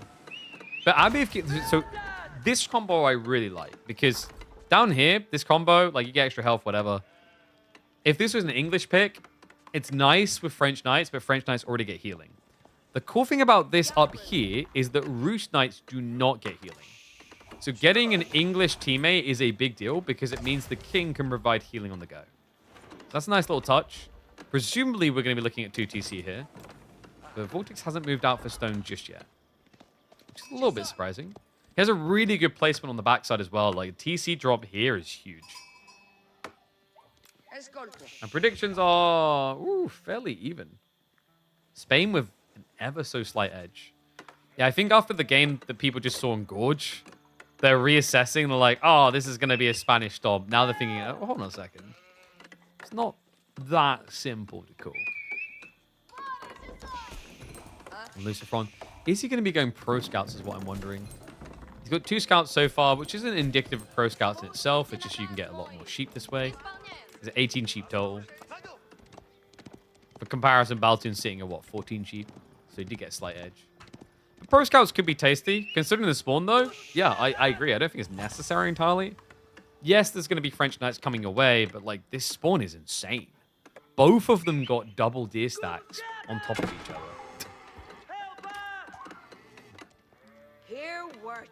Vortex.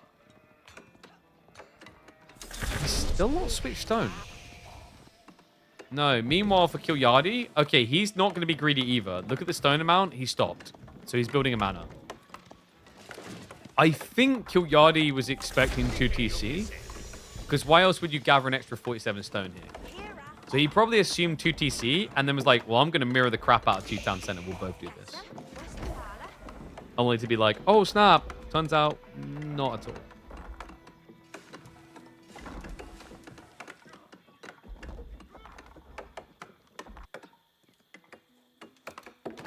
Rats coming in. So Vortex just going to play quite defensive, it seems. Stables should be coming down momentarily for Lucifron. And Baltoon, well, hey, we didn't even talk about, he's going Chamber of Commerce. Okay, Chamber of Commerce is pretty crafty. This is something that I find quite interesting about Cliffside. Depending on the spawn, your Civ's role can completely flip. So Mongols is like this too, right? If you get a Mongol pick and you spawn in Baltoon's position, you can go Silver Tree. But if you spawn in Kilyadi's, you can't because of the trade option. The trade is right next to one player's base.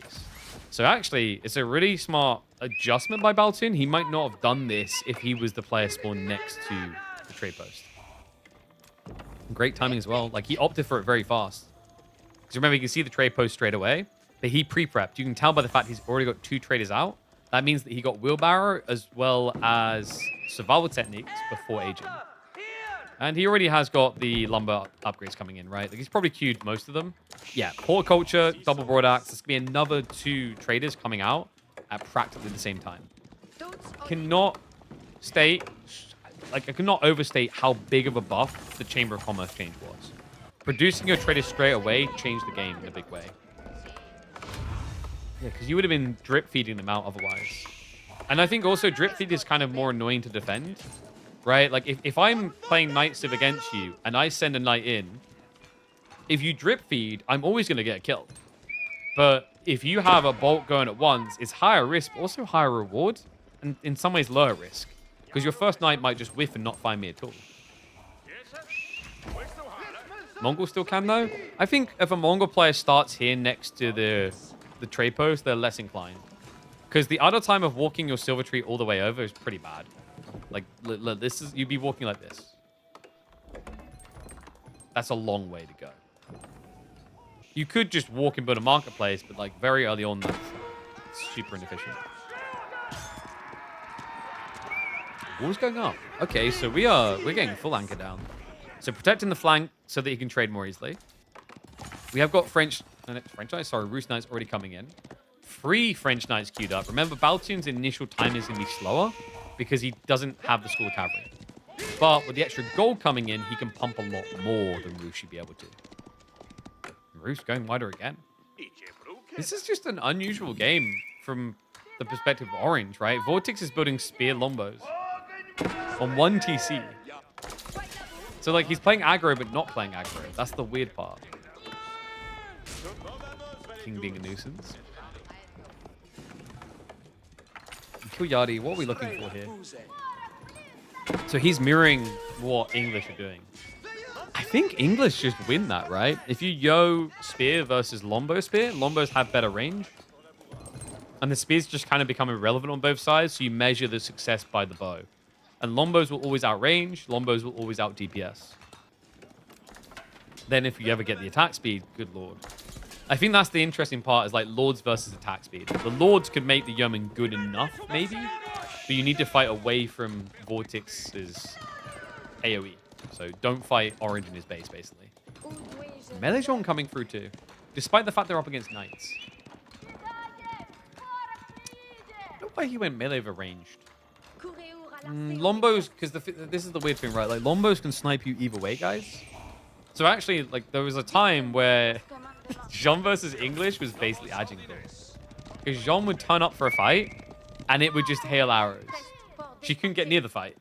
That's actually part of why I start to see a lot of Jean players go ranged, is because at least range, you can do a bit of damage and not be right in range of Lombos. But if you would go melee and a fight began against Spear Longbow, you were always the first target. So very interesting that he chose this. I guess from Baltoon's POV, this gives him an all-in timing, where if you get level 3 melee, you're kind of crazy. King's wasting a lot of people's time. He's going to steer some away from that. Trader count up to 7 already. What are we missing here? Lucifron, not really thinking about Castle. Nah, it would be nice, but I think it would kill you. Vortex isn't big enough, fat enough to like carry a fight against 2 for you right now. Especially when it involves Jean. Man, this is what I find fascinating, though. We talk about the difference in matchups. Like, I just don't think either of these civs you're up against, you build melee Jean in 1v1s, right? Like, both of these, it would feel like a death sentence. But in team, it seems to have flipped the dynamic entirely. Which civ do I like the most? I used to really enjoy playing French. I really like RTSs that let me express my micro. And French Knights do let you do that because of the way you raid, right? Like high risk, high reward. Never really cared for English. My problem with English from like day one is it felt like too campy of a civ. I'm not really a super defensive player. It's weird actually, when I first started playing AoE 4 when it first came out, I was a very big fan of HRE Fast Castle, which is kind of defensive, right? But I also, it's because I thought it was broken, and it was. It was quite broken actually. Yeah, it's a crazy thing about those days where Regnitz gave that much. Here's another thing that used to be broken. Abbey of Trinity Ruse Fast Castle. Coming in. Less broken these days. And, ooh, good find. Catches him a little bit far up there. Snipes him through the Spearman and the Lord. And remember, he can go back and heal. He can either get the King to assist him, or he can go back to the Abbey of Kings of his ally. Either or is pretty good. Speaking of that King, he's actually been a pain in the ass. I feel like Lucifron and Vortex played this really well. This guy has wasted so much time of Blue. Blue's entire army just keeps chasing him. Never getting him. Like, at some point, you gotta look across at green and go, dude, just pull a few of your spears and block him in, please. This is getting silly. Tech up now coming in from Baltoon, by the way. Royal Institute on the way. This is a dirty play, because Royal Institute has a trade tech that's locked behind Age 4 that you can get in Age 3 with this landmark. It is, of course, right here. It is the Merchant Guilds. He'll be able to generate gold every 6 seconds off of traders. Yeah, it's like having enclosures for English for your traders. King's Palace is on the way, though. Vortex not wasting too much time here to get the 3rd age. And we will get Monk Pump beginning. Seriously, Warrior Monks is making a comeback, guys. I think we're on the verge of Ruse just becoming Abbey of Trinity mains again. And it's going to be powerful.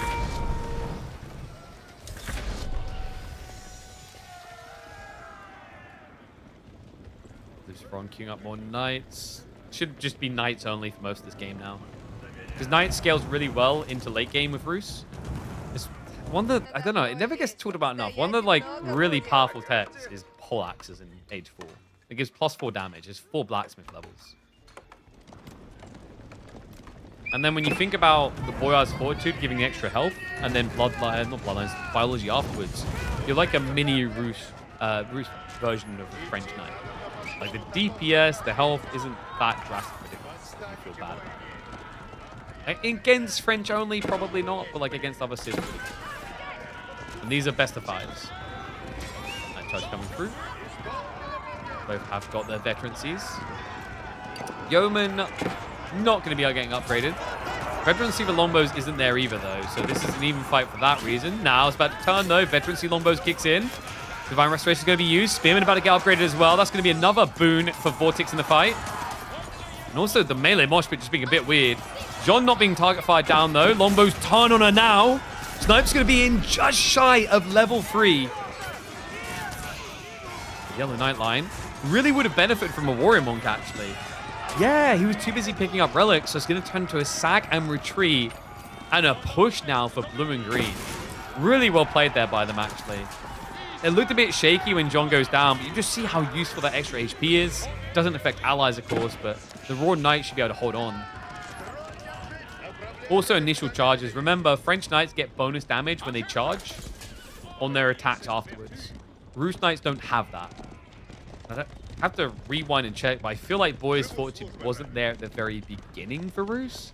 So they were missing that extra sliver of HP that balances out against the charge damage. White Town now coming online. Big secure in the 4K. 4K that for some reason my brain looked like an 8K, but sure.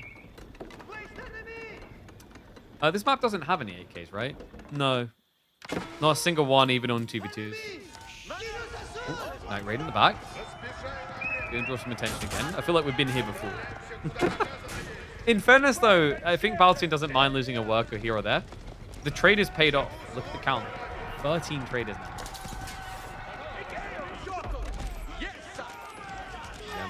Kind of tricky when you've got longbows like this. Like, should be better DPS, upgraded to veterancy, but you know, someone that is always important to remember is with archer masses, veterancy doesn't necessarily win over quantity. Because the point is that when you have quantity, you're overkilling, like you're killing them anyway, rather. And when they have veterancy, they're probably overkilling you anyway. So what ends up happening more often than not is it turns into a relatively even exchange, but because your opponent has more numbers, there's a high probability it's going to hit 2 instead of 1. Why not put 1 bill on stone to build more banners? Are they just not used much? There's a threshold of usage, right? He got the initial one, which gave him huge bursts of resources. Now I feel like his economy is a bit too fragmented to remember it to go back for the stone. Like over here, he's got 15 workers in range. Over here, he's got another like 15. You know, if you have 30 villagers, a mana is insane. 15 is decent. It's like, what was it? Is it 5 now? I think they reduced it to. Yeah. So we're getting extra 75 resources a minute. So it's like 2 workers. But if you're nowhere near the stone, it does feel expensive to run for the 100 stone. They've done a very good job of making manas feel pretty underwhelming. Like, it's insane. 1 mana still feels kind of busted, but multi-mana feels pretty depressing. What on earth? That's some very forward gold gathering. Is that all? Yeah, that's all he's got left. So no back golds behind this. How many relics are we talking about, though? Ooh, 5 relic gaming for Luciferon. Done really well. His teammate also has 2 TC. Kuryadi doesn't have any worker scale point, and you know, Baltune, I don't think he's actively adding in traders. It's just the passive ones, right? No, he is actively adding them. Okay. And he did actually inch it just a bit further back to get even more gold gen. He hasn't gone for merchant gold, though, so no extra gold income. I think Baltune's issues are elsewhere, to be honest. Baltune's issues are going to be food, right? Yeah, that's in abysmal. He just moved to a new food source, so he's burst gathering. He's even been switching a bunch of the traders onto food to try and fix that problem. Like, actually, I think all of his food almost is just traders. Yeah. Okay, no. There it is. I found them. So it's this berry group, and then afterwards, there's no food left behind the base. So you might just have to consider doubling down on using traders to get food. Nice. Good reactions. Baltune not going to give the opening. Good snipe there. Longbow's just getting rid of the Lords. Super effective for that. Second one goes down. That's a rough way to start a fight, Kyoyadi. I would back up fast. Yeah, they have to bail on the gold. Losing double Lord, that's 10% health loss for the entire army. Where did this army size come from, by the way? Remember the fight we had earlier where the Spaniards lost? Luciferon lost all of his knights. Now look at it. 30 with 8 more in queue. Compared to French, or Jean in this situation, not even 20.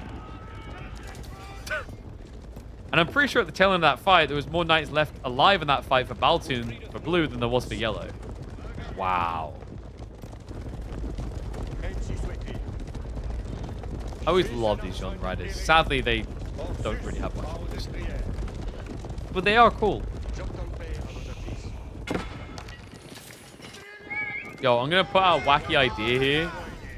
Shout out to Fandor from like early 2000s, one of the first games to do this. What do you think if they gave you a faction that has a unit that can modularize?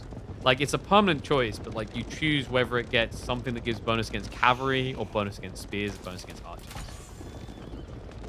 I think it might be too OP because like you could hold that until your opponent makes a big commitment and then choose the counter type, right? Which would be pretty scary. Gotta do that at some point. I wouldn't be surprised they try that at some point. I mean, they went ahead and made Desert Raiders, so why not? Like, if you imagine you had like a bog standard infantry guide, you could choose whether to arm him with a sword to get higher base damage, or arm him with a spear type, both against cav, or arm him with a bow, or whatever, right? Sink shot. Nice hit, but not nice enough. An outpost coming up after this. Knights now charge to the backside. They've got the buff. The Saint's Blessing's in. This is going to carry hard. Spears switch over to the east side. Blue in trouble. That's an overwhelm, and that is a destruction. Lord's gone. And we know who won this English Civil War. Damn, England. 1v1s, I think they're good against Lancaster. Turns out it works in team games too. Solid performance out of the Spaniards. That was so dominant. And no 2TC.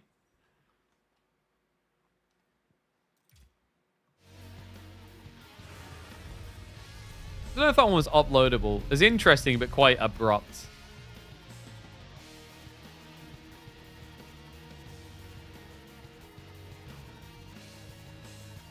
God, I so want Dynasty Warriors 3 remastered.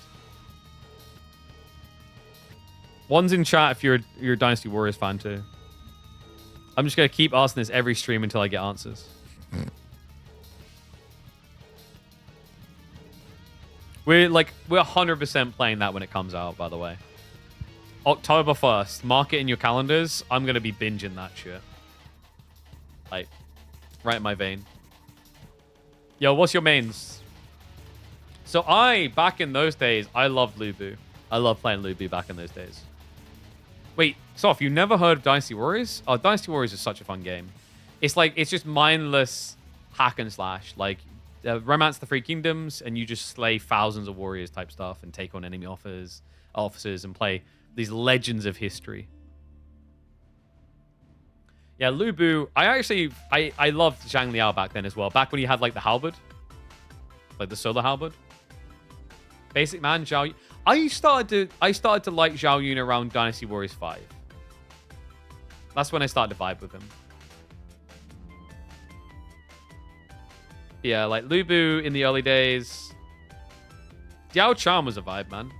Do you guys remember the double maces Diao Chan had? I think that's what I'm looking most forward to, is returning to the ludicrous weapons and bad voice acting that really made it that good. Apparently, when it came to the voice dubs, they hired a bunch of college students, which is why the voice acting was so bad in Dynasty Warriors 3. But for anyone who hasn't played it, I recommend getting it when it comes out. We'll stream it, so you better check it out when it comes out. But like, you know when something's so bad, it's good. That's what they done. Like, you'd have a guy being like, "Behold my magic!" Right? Like, you're already cringing just hearing me say it like that, but it's kind of what you got.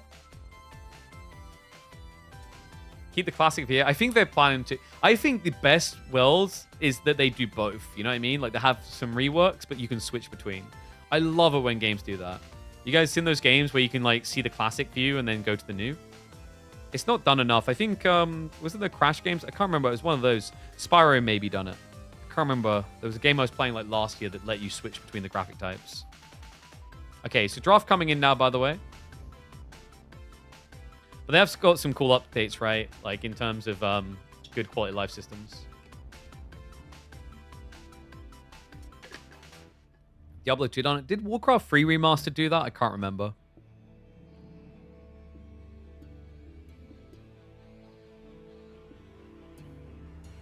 Ooh.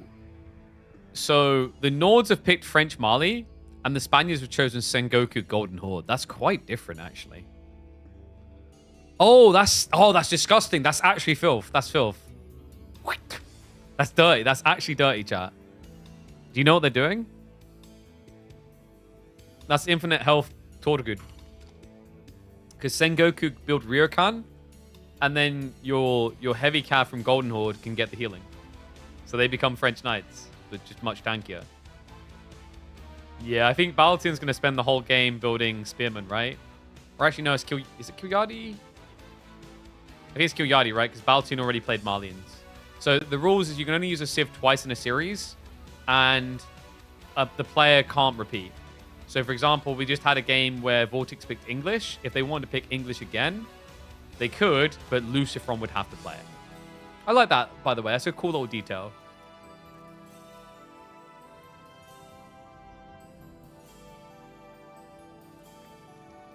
All set. What am I being messaged about?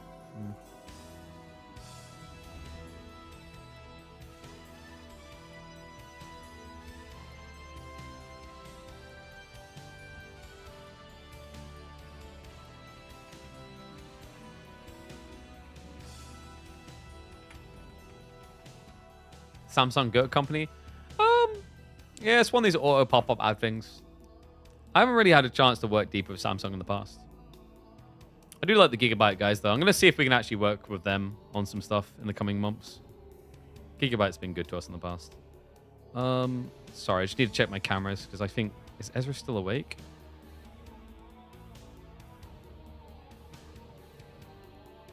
Bloody boy.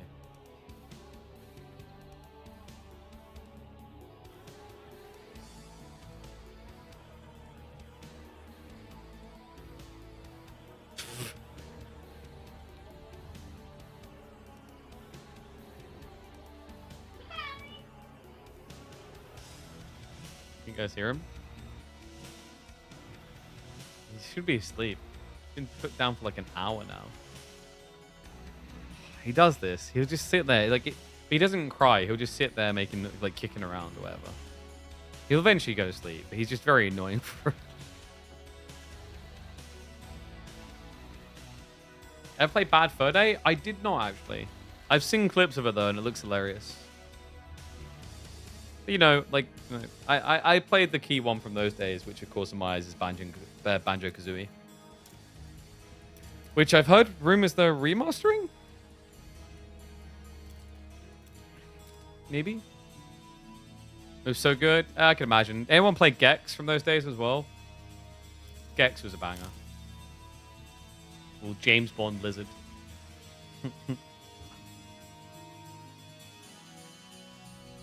I had a rich childhood of gaming, thankfully.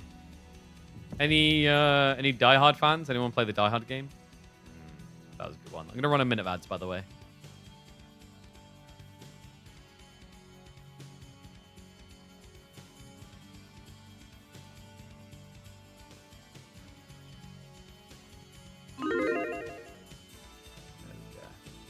Predictions up 2.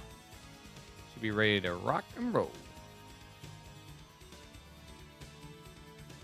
So, match point now for Spaniards.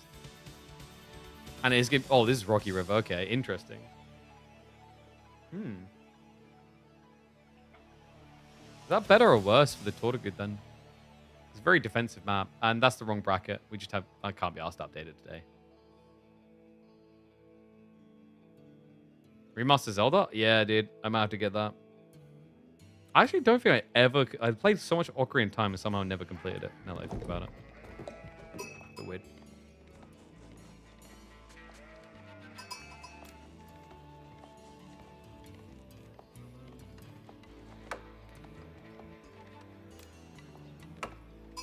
It's time for a Giga Brain strat for your 2v2 lobbies. You want to check this. This is genius. Ladies and gentlemen, we're checking in on the Spanish Bros going up against the top Nord players. 2v2 tournament, best of 5, match point now, and I'm going to flip it around because it is in fact the Spaniards that are on 2 points, the Nords that are on 1.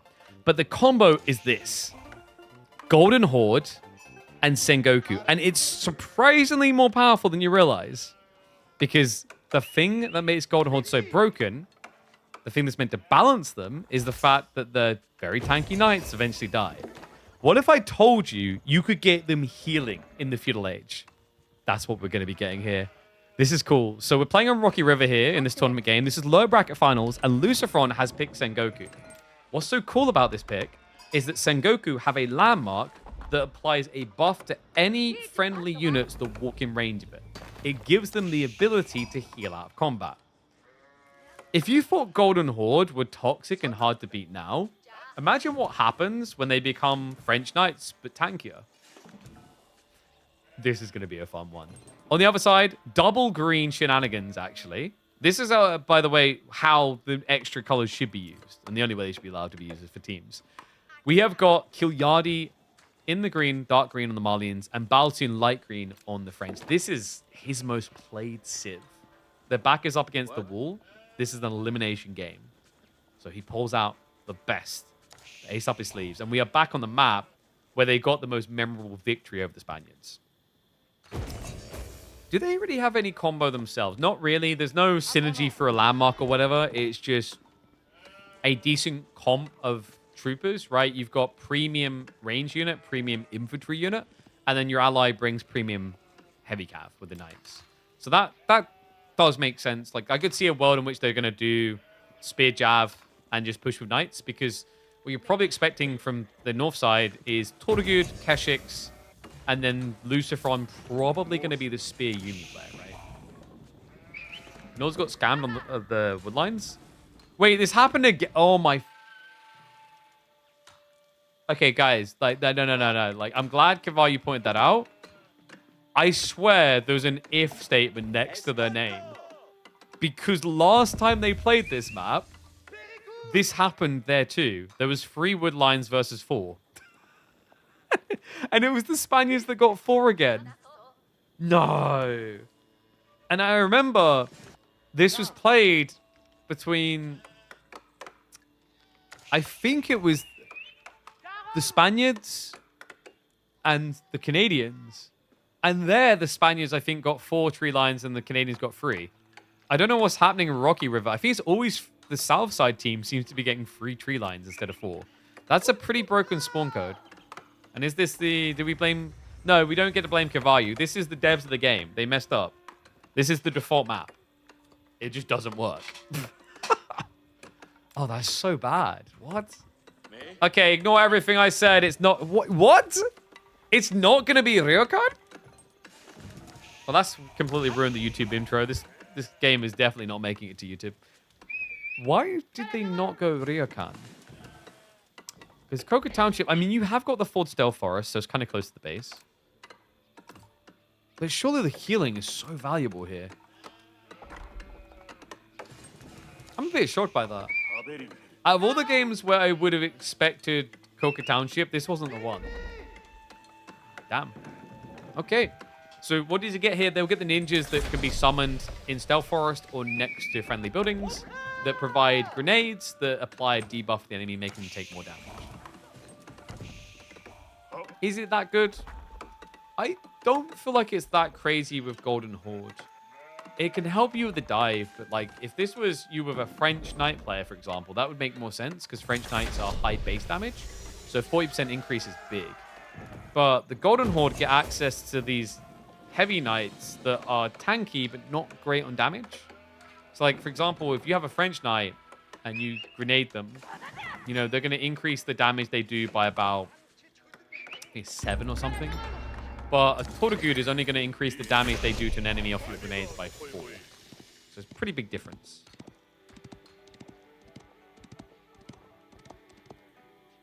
No Chamber of Commerce this time from Baltoon. Yeah, wait, what? They actually resisted it? even though the weird part is like the Nords were just on this map in the upper bracket and they lost to double trade. Pretty heavy-handedly, actually. It was, and funnily enough, that game it was Marley and Jean, I believe, that done double trade. So they could have done it here too. Yeah, but understandably, like doing trade against Golden Horde feels like it could easily be a mistake. Because Golden Horde aren't going to see you trade and go, well, I'm going to build traders too, or I'm going to build 2TC, or I'm going to fast castle. They're probably just going to ooga booga monkey noise you. Most team maps, really, the balance of maps is always 1v1 focused. Yep. I said it earlier. It's the crime of AoE4, is that the team environment is neglected. Despite the fact that, like, I don't know, someone check the stats. Is team play bigger than 1v1 play at this point? Does anyone know?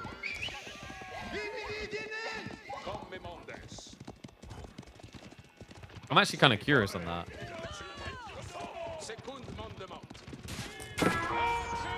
Yeah, let me know if someone can find the raw stats. The Clash coming in. He has got the assistance of the Daimyo. The Daimyo's not going to provide attack speed buff to him, though, right? He does switch aggro into the Batukan. Goes to the recharge. Assistant's going to be there this time, but what is Kilyadi doing? Oh, he 2TC'd. Makes sense of the Saharan Trade Network. He did get the double gold on top of each other, so he's being a greedy mother ducker. They might focus on, like, all-in diving him for that. I'll probably have to go check on Ezra after this one. How is he still awake? Wow, adding in farms this early as France is unusual. You never see that. He's just still at 10 sheep. But, like, understand why. If you look at the map, it makes total sense. In a 2v2 and beyond, Rocky River's food is so far forward that, like, you're compromised. You have to have some sort of food in your base. I think that's why this map tends to go so long, is because most factions just accept that the central resources are impossible to get, and they start building farms early on. Daimyo being a bit cheeky. Nice played. Lucifer going castle. Marley 2TC is a thing. It's not terrible. It only takes gold and wood, so you don't have to touch stone at all. And you get the Saharan Trade Network, so you can't be all-in. It's a bit like the old Rus build in a way. Is that you build a Kremlin, and now with the Kremlin, I can build a TC. That's the logic. It's like, this lets you get away with a lot more than you otherwise would, especially on a Civ that builds loose buildings. But the whole point is that most of your cost of a town center is generated by these two things, the pitmines. Sake Brewery on the way for Lucifer. Vortex starting to save up as well. Honestly, I wouldn't mind double fast castle here, because double fast castle would let you rush relics with relic Uvus. Looks like Lucifer is still reinvesting. Sorry, Vortex is reinvesting. Yeah, he's going 1-1-1. We've got Archer Spears. So full death push coming. It's going to be assisted by Mountain Samurai. Sake Brewery now complete. How many hot dog stands did we get? Only one.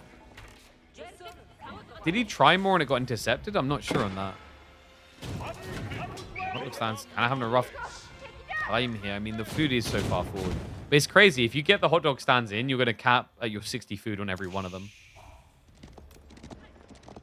I think if it wasn't against French, he might have done it. But because there's a heavy cav sieve on the other side, the hot dog stands would just die too easily.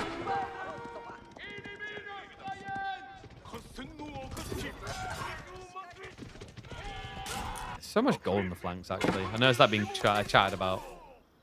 Relic spread as well, like a lot camping in the corners. It just kind of reminds me of like free-for-all spawns where you get all the gold on the edge of the map sort of thing. It's like they ran out of a terrain to spawn things on. Like, we'll just cram it all here. Mount Samurai now queued up. Definitely a very aggressive line being taken by the Spanish Bros. Has to be against 2TC. Kilyadi just contributing in a very interesting way here, actually. He's going Musafadi. So he's prepping for a Farimba switch down the line, which is crafty, man. But, you know, this is against a Civ that is always going to build archers. Like, we're in a team game, yet Golden Horde is essentially playing like they do in 1v1s. Very rare, because most Civs don't do that. Most Civs become a niche civ of like knights only or spearmen only. Not Golden Horde. There's every candle on top of their cake. Nice raid on the back. Sniped the worker, kept it open.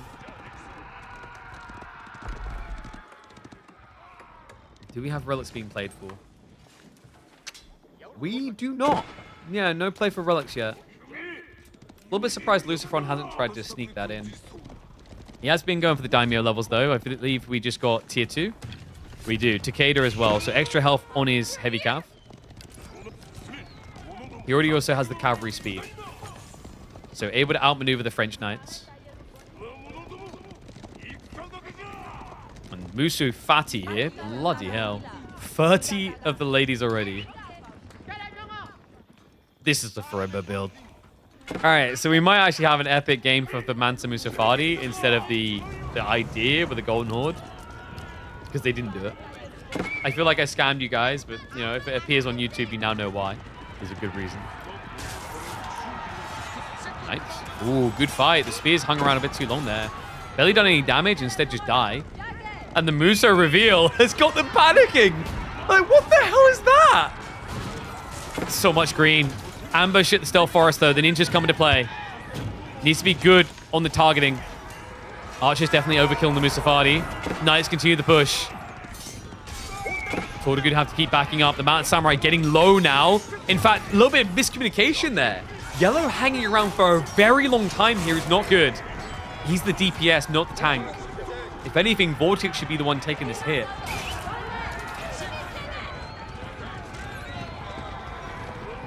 Get renewed on the charge. So counterattack now.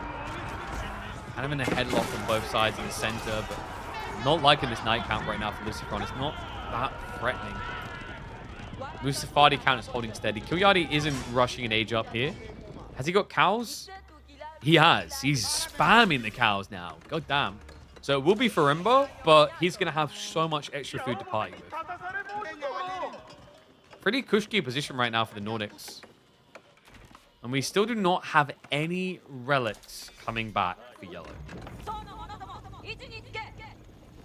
Regarding the player count, looking at the German ranked ladder this season, there's 1,760 solo players compared to 3,317 ranked players. Okay, so like fragmented example, just one nationality, but yeah, kind of paints a picture, right? Obviously, there's going to be more 1v1 games being played than team games mathematically, but there's more people involved in team games. Which is why it's so weird to me to this day that we primarily balance 90% of changes around 1v1s.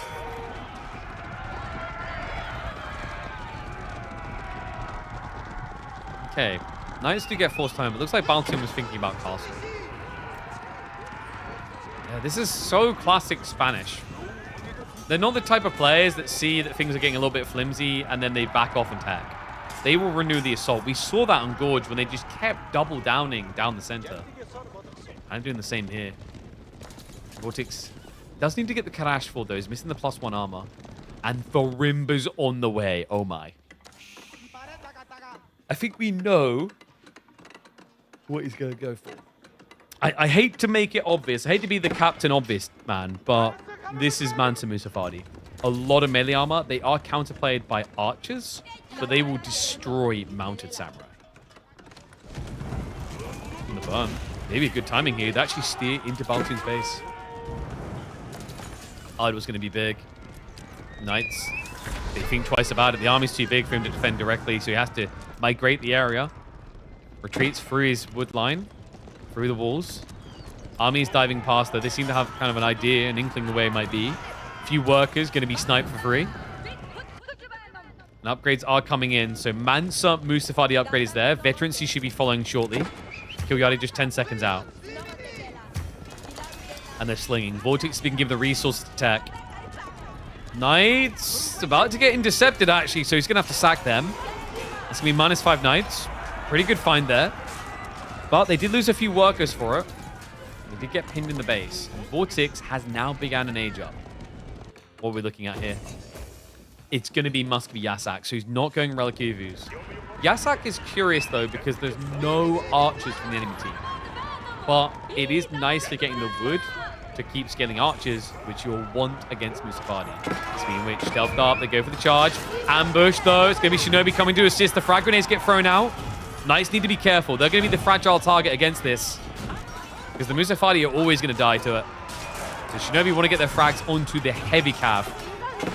Commits the lines. Mansa just proving annoying here now. They're vetted up. 125 HP. The big boy Zerg continues to retreat. Tries to hold towards the choke points. Good fight here onto the Knights on the flank. Still brewing the center, though. Vortex running out of spears. Only 6 left alive. He's got a few of these Torgu to try and hold front. Malik Samurai see an opportunity on the south side, though. They go for the recharge. Short range charge in there to get the damage burst. Archers with the assist. And a really good fight now for Spain. What a find. I can't believe that. The Knights peel off. They bail on him. Raiding in towards the base. Lucifron. No. Get out of formation! Why are we moving with a hot dog stand?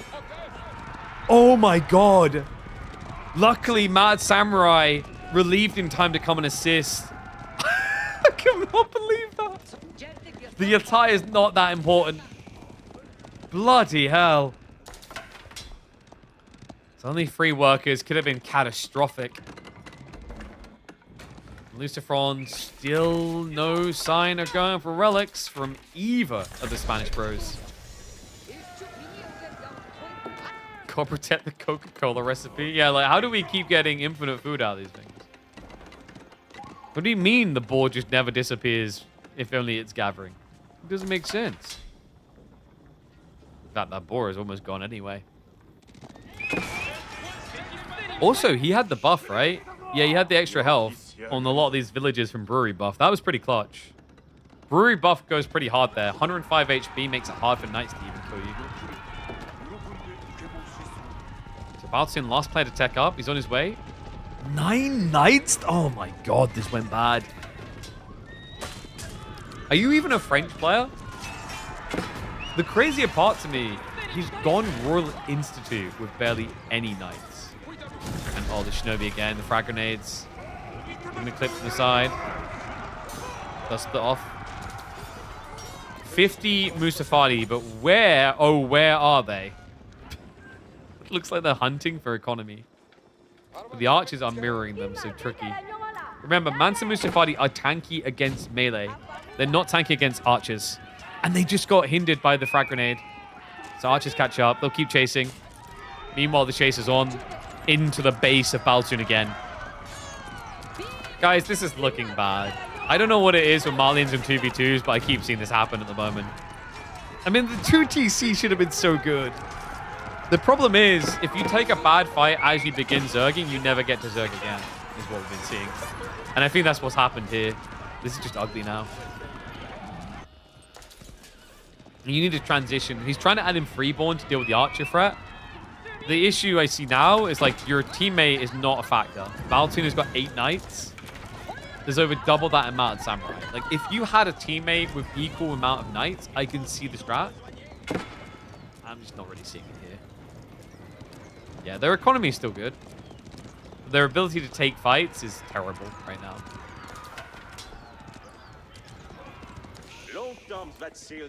Villages? Uh-oh. Guys. Guys.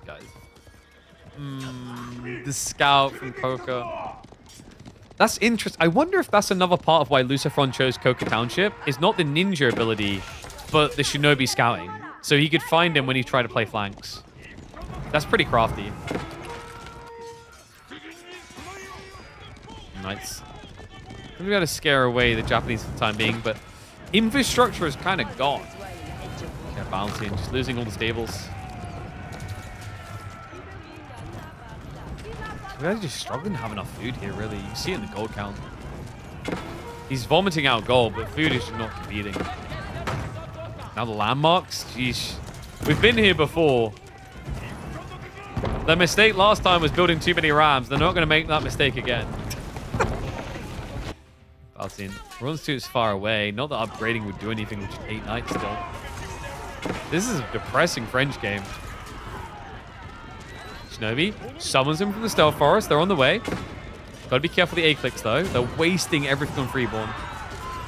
Spreads out the lines. Shinobi gonna stagger their shots here. to maximize the damage. Concave effect. Damage buff comes in. That's big from the Tortugud and the Khan. That increase in DPS enough to melt straight through and lock this one in. It will not be a Scandinavian v Canada rematch. No, it looks like it's going to be Spain versus Canada. Because with that move right there, I see little to no resistance left in the eyes of the Nordics. Yeah, this just looks pretty dominant now. 53 archers. You're never really getting Mansa off the ground. He's trying to rely on Freeborn, but Freeborn is tanky, not high DPS against anything but archers. Like, at the end of the day, the way that Vortex has played this has just made it so that Lucifron can't be countered. They've got castle drops for Baltoon. They're obviously not going to throw in the towel because this is basically the last game. But make no mistake about it, folks, this is one hell of an uphill battle. And it's about to get steeper. Vortex, he's going Imperial. Stone Army's time.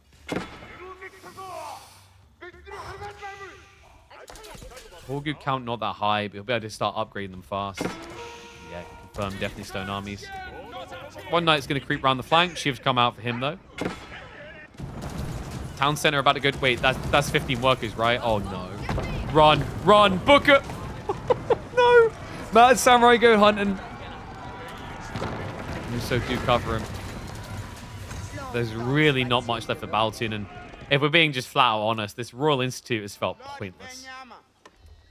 The Stone Armies give value. It's decent. It's still relatively decent.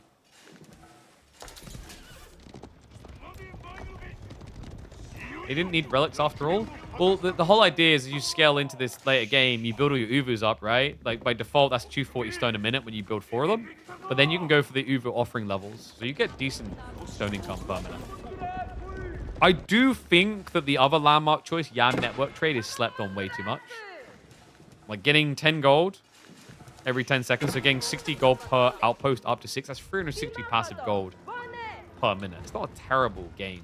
Especially considering gold tends to be that thing that dries up eventually, and like, you know, what are you going to do? Trade with Golden Horde? That's not great.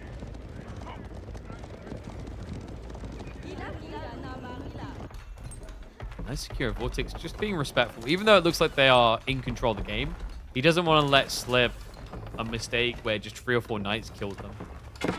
That's sick though, guys. We've got Mad Samurai Odachi coming in.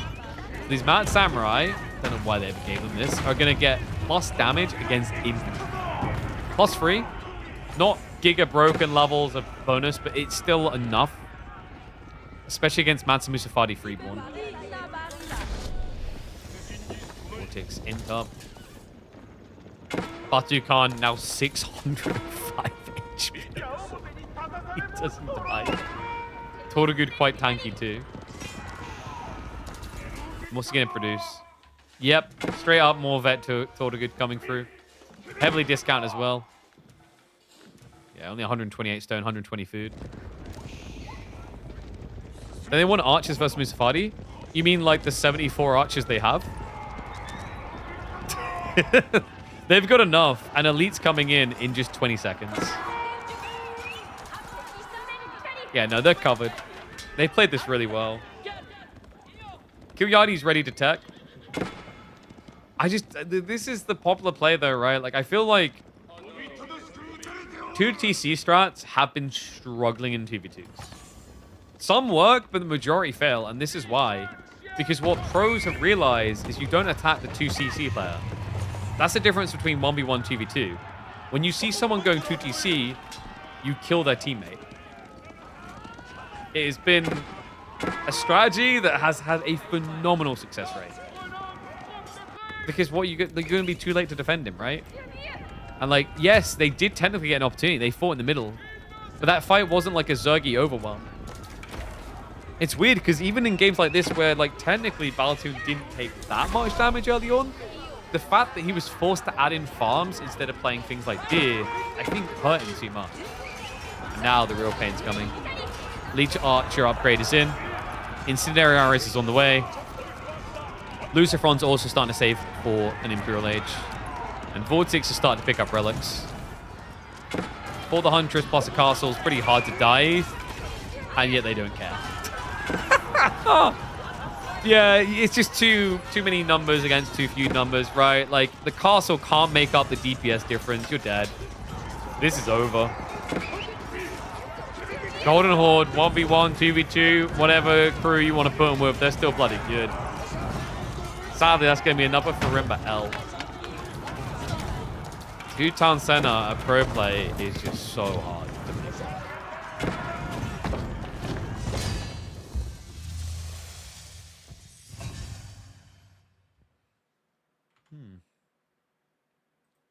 So, that means we have our finalists, chat. Best of 7 between the twins, the Canadian twins, and the Spanish bros. Brothers v. brothers in the finals. Going to reset the scores now anyway. This will be a best of 7, so first to 4 points. And I imagine it's going to be a nudge to the twins to see if they're ready to roll, and then underway we go. Now, let me check. Shouldn't be too long of a wait.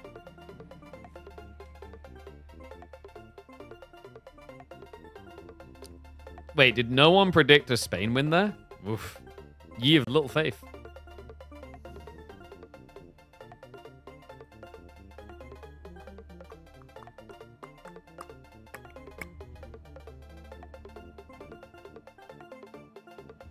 Alright, so let's have a look.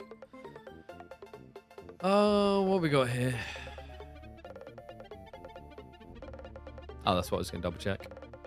Yeah, I'm just going to check in with Carlos and see how long until next series starts.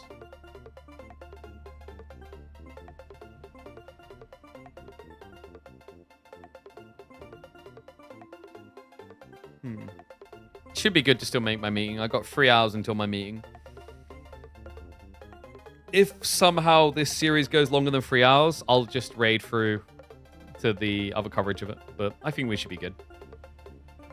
Well, the way I've seen the Spaniards and the Canadians play, I don't feel like the individual games are going to be that long. I think they'll be quite fast.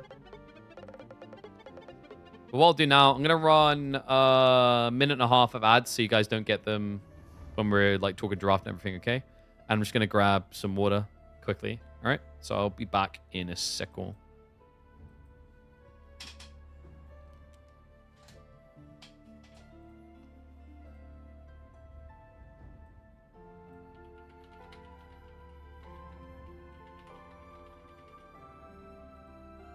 All right, we're back.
All right, laddies.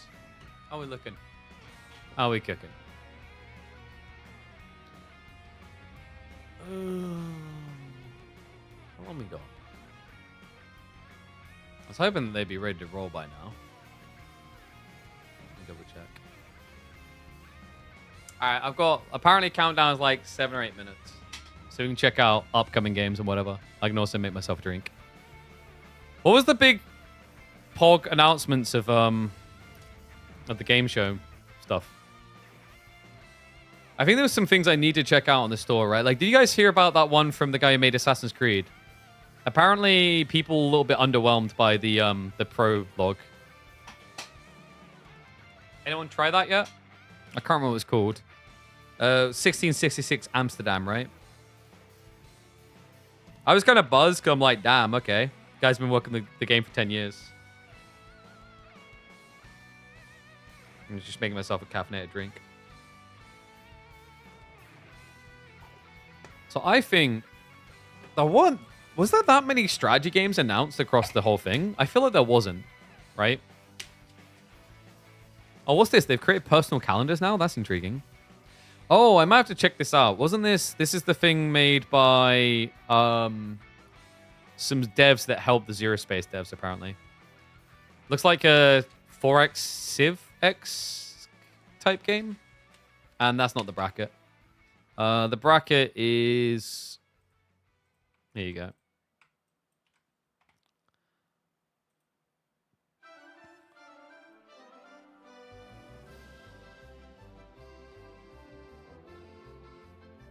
Kind of a curious looking game. Kind of Total War, kind of Civ-ish. Like somewhere in between.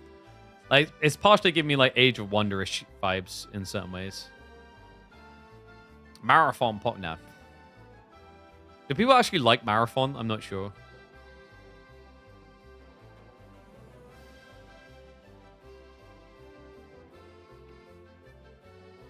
Like, Hunt's got some more content. This 33 Immortals game kind of looked cool.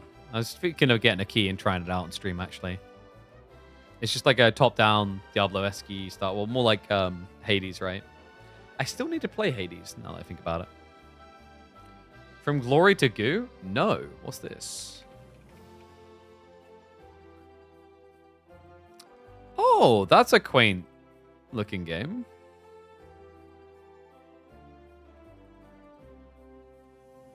It's giving me SimCity 2000 vibes.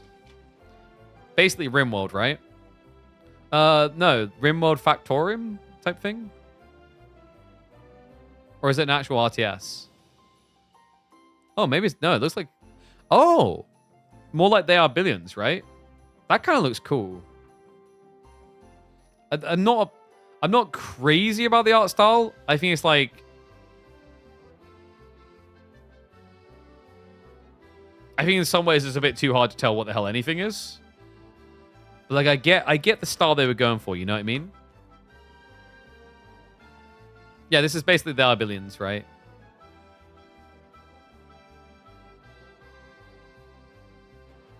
That's cool. Yo, ion cannons? Finished calculations. Ranked matchmaking solo, 575k games. Teams, 1.24 mil. 588k 4v4 games, which is more than one. That's crazy. Yeah, and they just don't balance 4v4 at all. 4v4's balancing is pretty bad. That's kind of sad. Oh, this has been going hard, right? You guys hear about this? Destiny 2, like it's got over 100,000 people playing on Steam right now.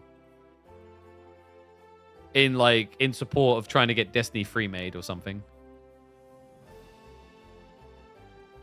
All right, how long we got? Must be close. Let me check my DMs.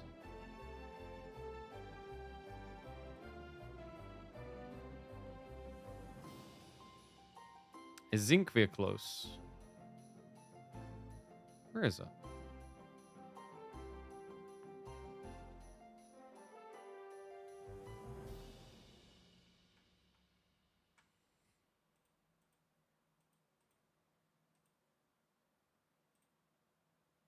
One sec.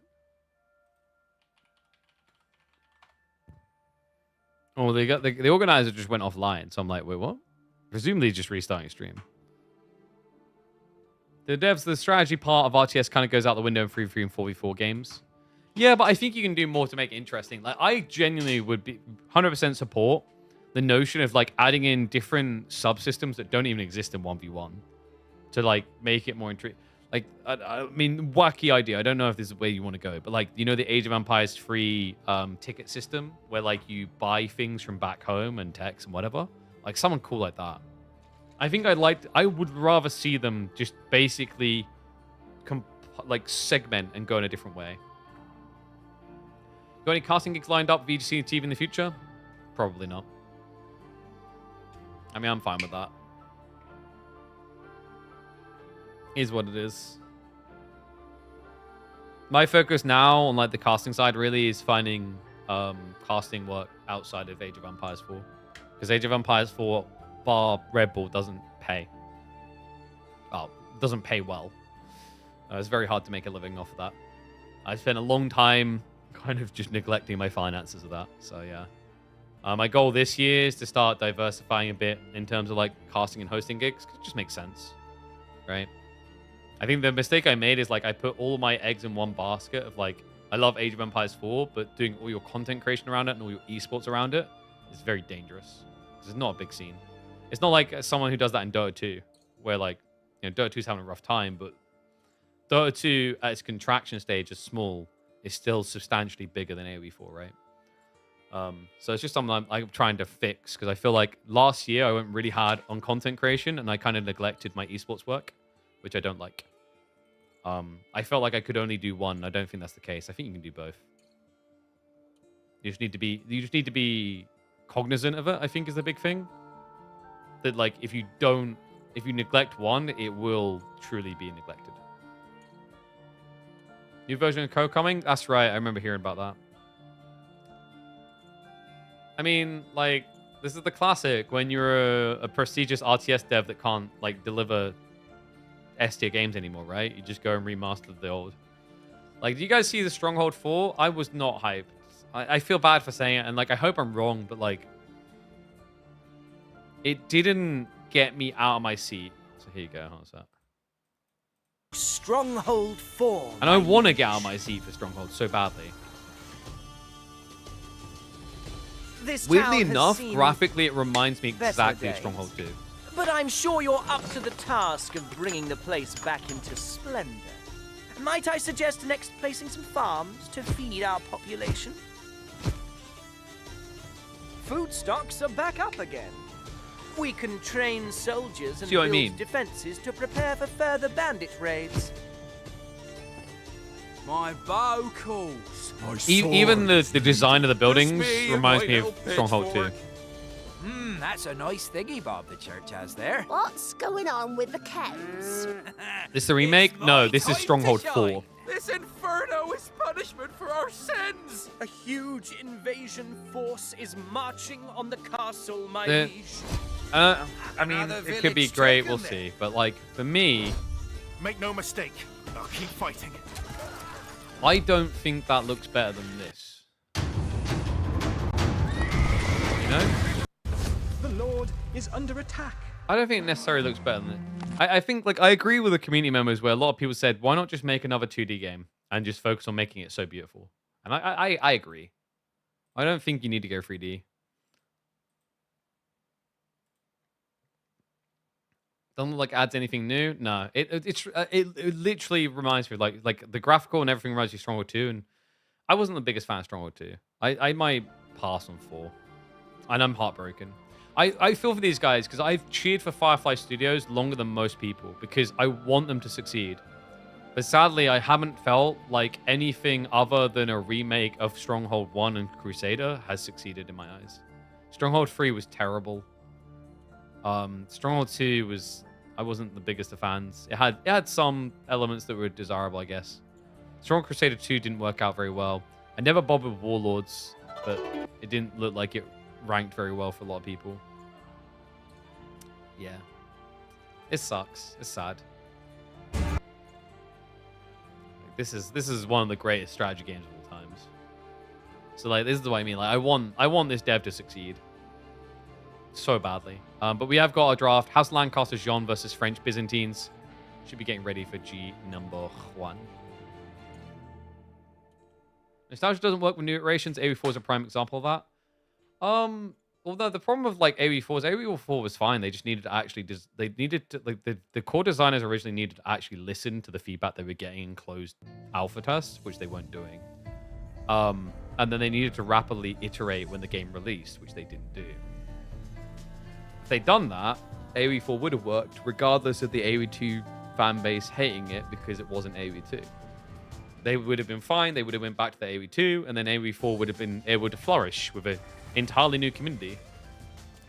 Instead, while we got a new community, it was a fragment of what it actually could have been had the whole events around launch been handled substantially better.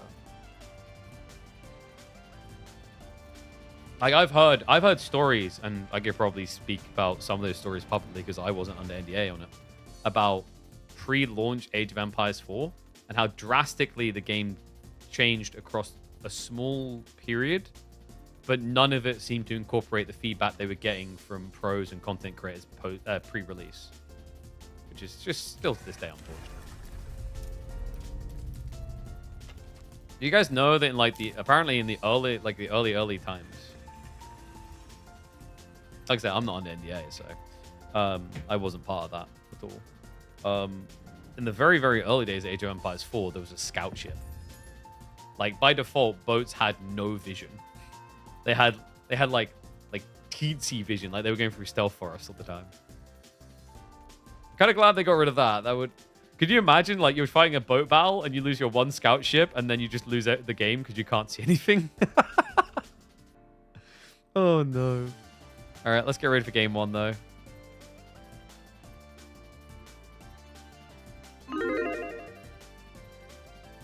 It's big boy time, baby. Who's hyped?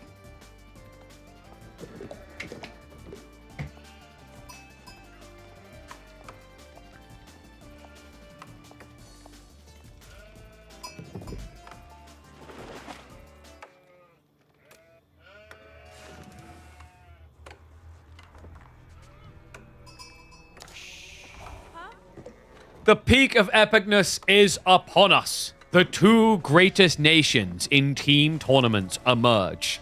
Canada versus Spain. A battle between people you would expect to see in grand finals weekends of 1v1s, now in a best of 7 in a team format. To the north, it is going to be the Spaniards rising high from the lower brackets, looking to fight back. DS's Vortex in the orange as the Byzantines. Lucifron, trusty and always by his side in the yellow as the French. But in their way. To the south, a force to be reckoned with. They cleanly made their way into finals from the upper bracket. They never fell victim like their opponents. In the purple, it is Wham playing as Jean, and alongside him none other than Poppypaw in the red as Lancaster. Dark Age beginning. $1,000 prize pool on the line as the two strongest nations face off in Defend Your Flag. One and all. We got something special here. These two, this is going to be a lot of fun, and I think it's going to be fast and furious from both sides.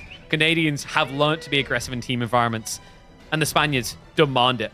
And not just that, the Spaniards offer up a linear, rigid, but trusty approach. Every single time we see a map, we see the same. The Canadians tend to cook and evolve a little bit. If I remember correctly, they've both stuck to their guns in believing what is strong for a Dry Arabia kickoff in a 2v2.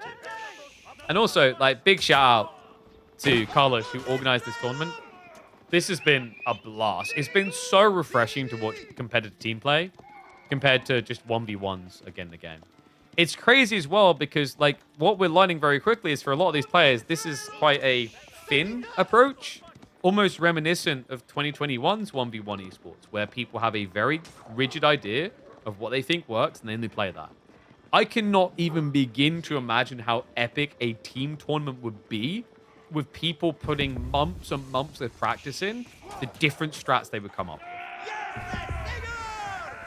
So Poppypaw, he has begun the spear spam as expected. That was mirrored by Vortex. This is usually the way they play it.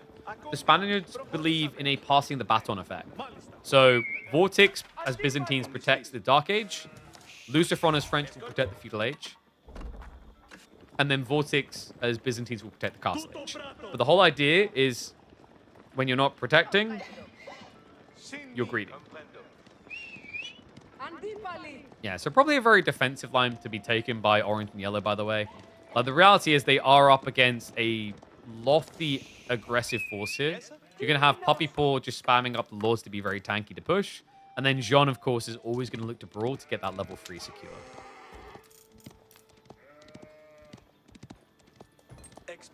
Scout sheep instead of scout ships. Every sheep you capture gets improved vision and can capture other sheep.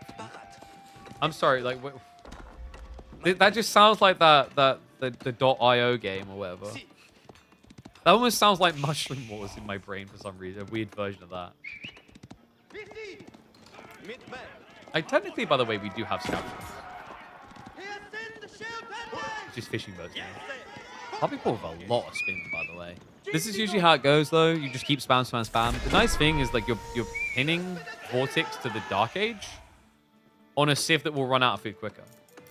Right? Vortex, for a start, his Limitane costs more food to build. The other interesting thing is, of course, the Lancastrians start off with additional sheep. But my god, he got fed again. They've done it again, haven't they? Wham! Maybe not. He's got 12 sheep, but Puppy Paw doing phenomenally well. He's got 19 sheep. Remember, he starts with 4 extra sheep by default, but he definitely went above and beyond. We saw this in the previous game from him. So he can keep spamming for a very long time. And if you're playing a 1v1, this is where it differs. In a 1v1, you go, oh, I don't want to build these anymore. This is bad. It's probably feudal. In a team game, it's different. You're against a French player. Both of you are on each side, right? So you know building spears is a good thing.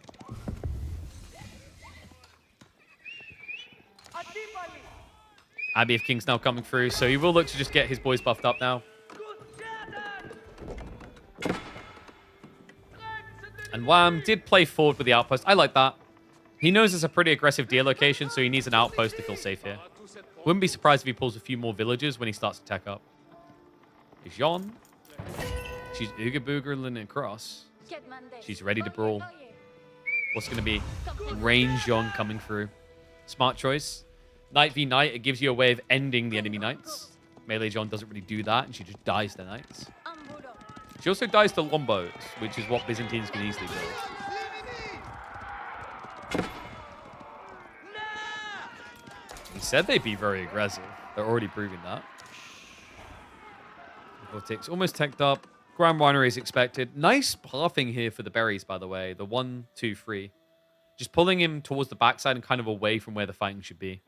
Because normally what we've been seeing as a repeat pattern is when the French gets picked, the French gets targeted. You're normally trying to attack the French player because it's a mirror, right? French Jean is kind of a mirror.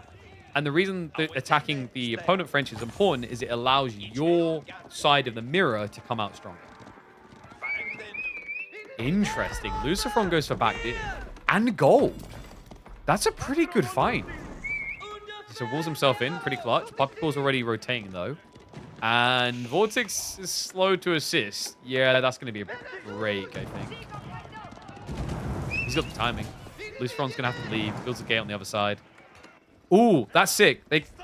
Can you use this against them? Because if they go in, you can pin them from behind. But, like, you have to be careful of feeding Jean is the problem, right? Yeah, they get the space. They won't be dead.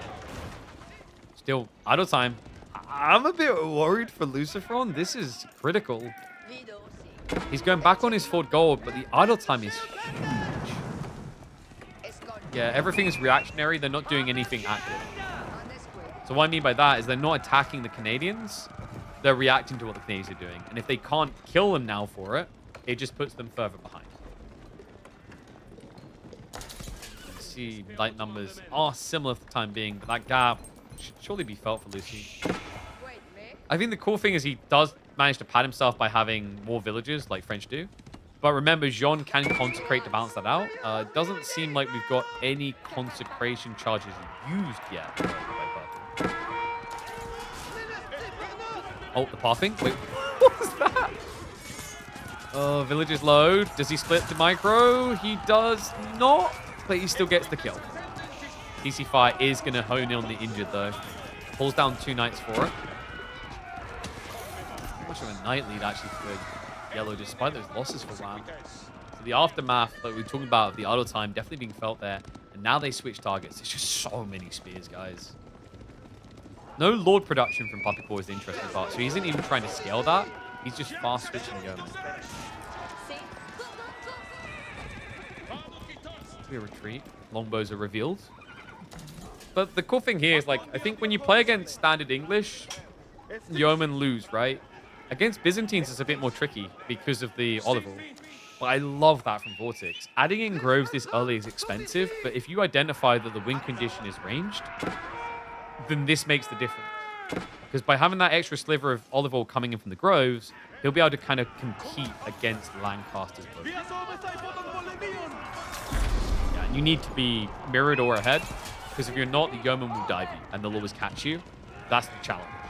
But if you have more longbows, the Yeoman can never approach, because you outrange them.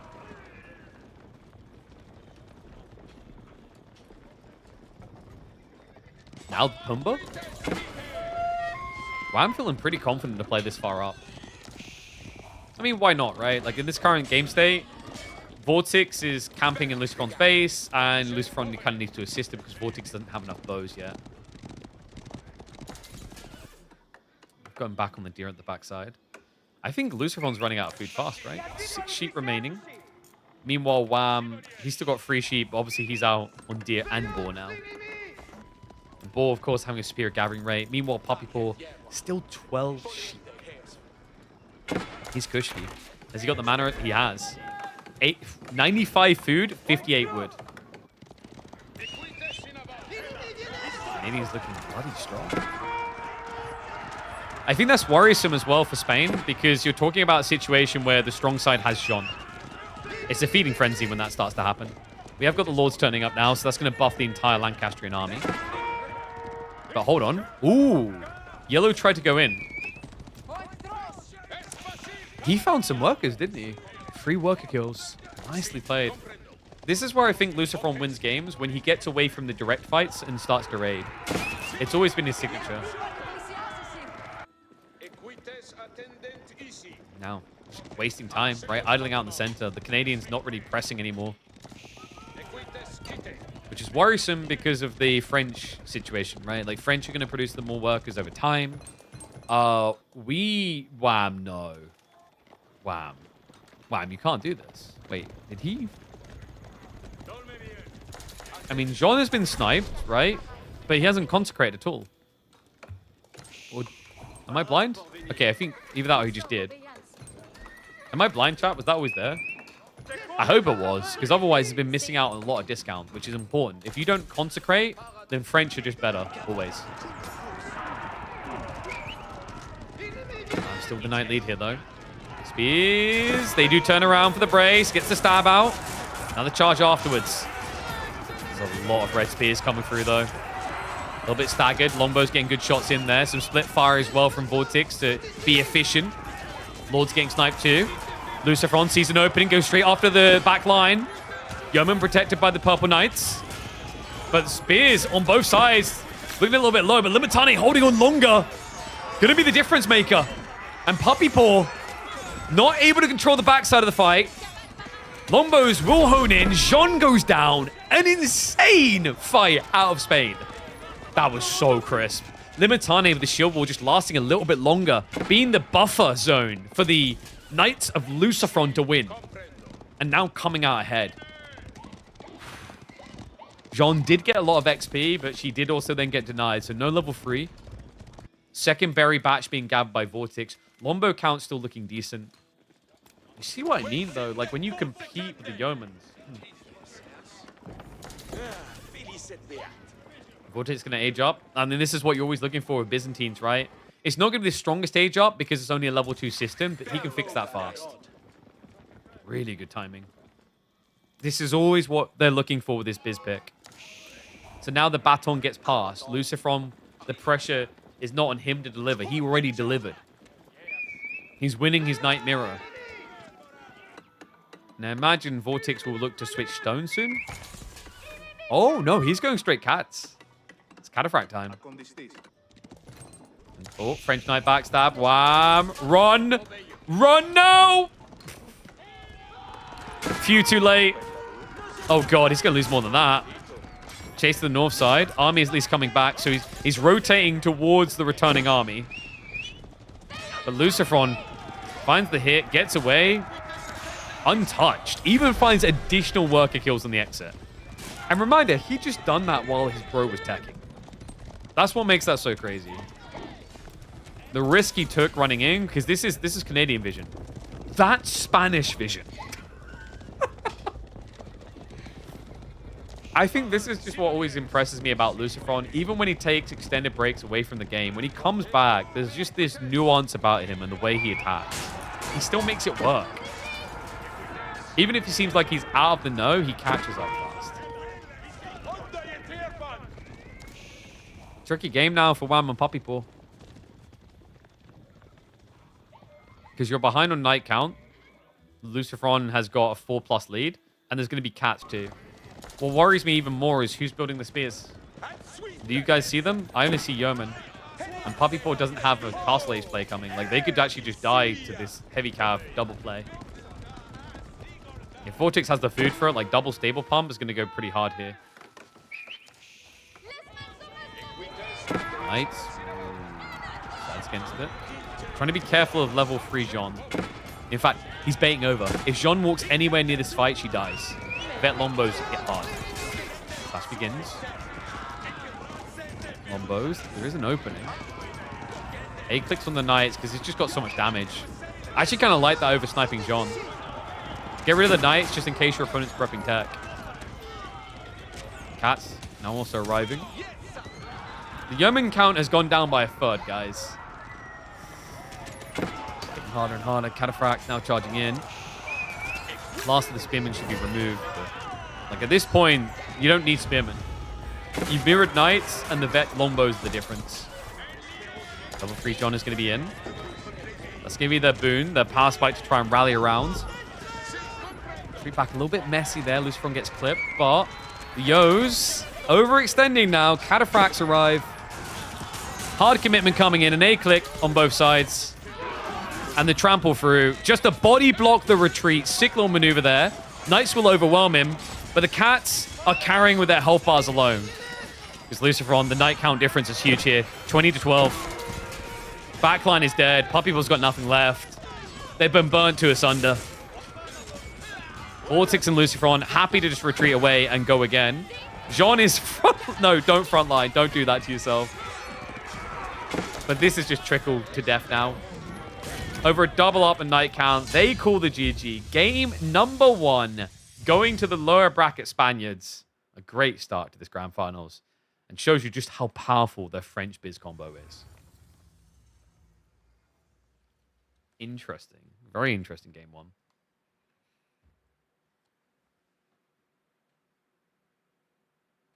One sec.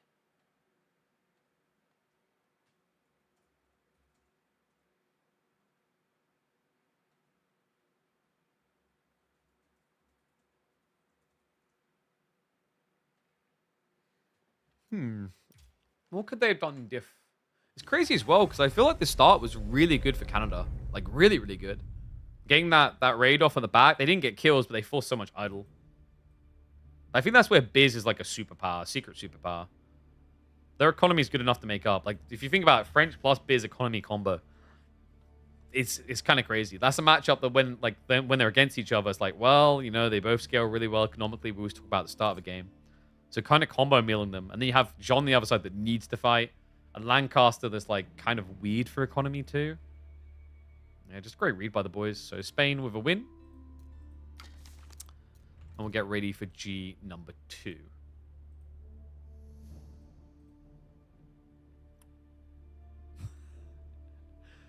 Game number 2 is going to be Spain teaching Canada how to play. They've picked the exact draft that their opponents use. It's Jean and Lancaster. Meanwhile, Puppy Paw and Wham have gone for Golden Horn and Shushi, which sounds pretty crazy, at least in a 1v1 environment. I'm not sure how well they combo together in a 2v2, though. Because we haven't had many Shushi picks now that I think about it, have we, chat? Can you guys remember? I think like maybe 1 or 2 maximum. Golden Horde's seen a decent amount of picks.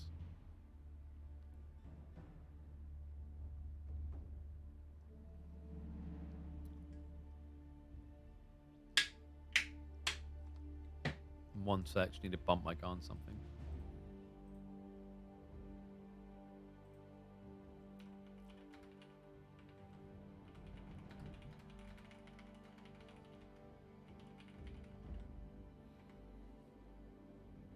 Just bump it. Oh man, my stomach feels rough. We rock on. Alright, game number 2. Like, I don't know. I feel like I need to lay down. I don't feel too good all of a sudden. But at the same time, these guys get me fast. Probably. Any crazy builds today? What do you think, chat? Have we had any, like, super crazy builds? I don't know. I don't feel like we've had any ultra insane ones, you know? The one with knights. Which one? Oh, wait, no, we had that insane Kilyadi game. You guys remember? The Order of the Dragon one was pretty wacky. The Regnitz build. The one that I almost just want to dub Say No to Regnitz. I think I've like listed it as the Regnitz Cathedral everyone hated. Just keeps burning down the Regnitz every single time, which was quite funny. I'm going to run a minute of ads, by the way.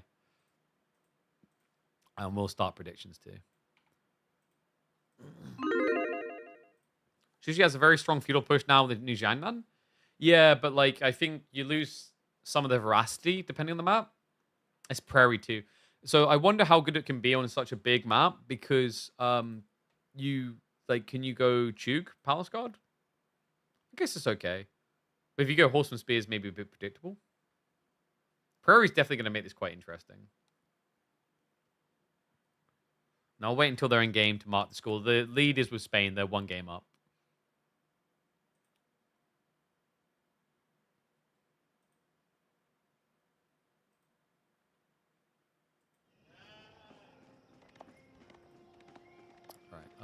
Let's get in game. Oh, I just realized I wasn't playing music. Left side win.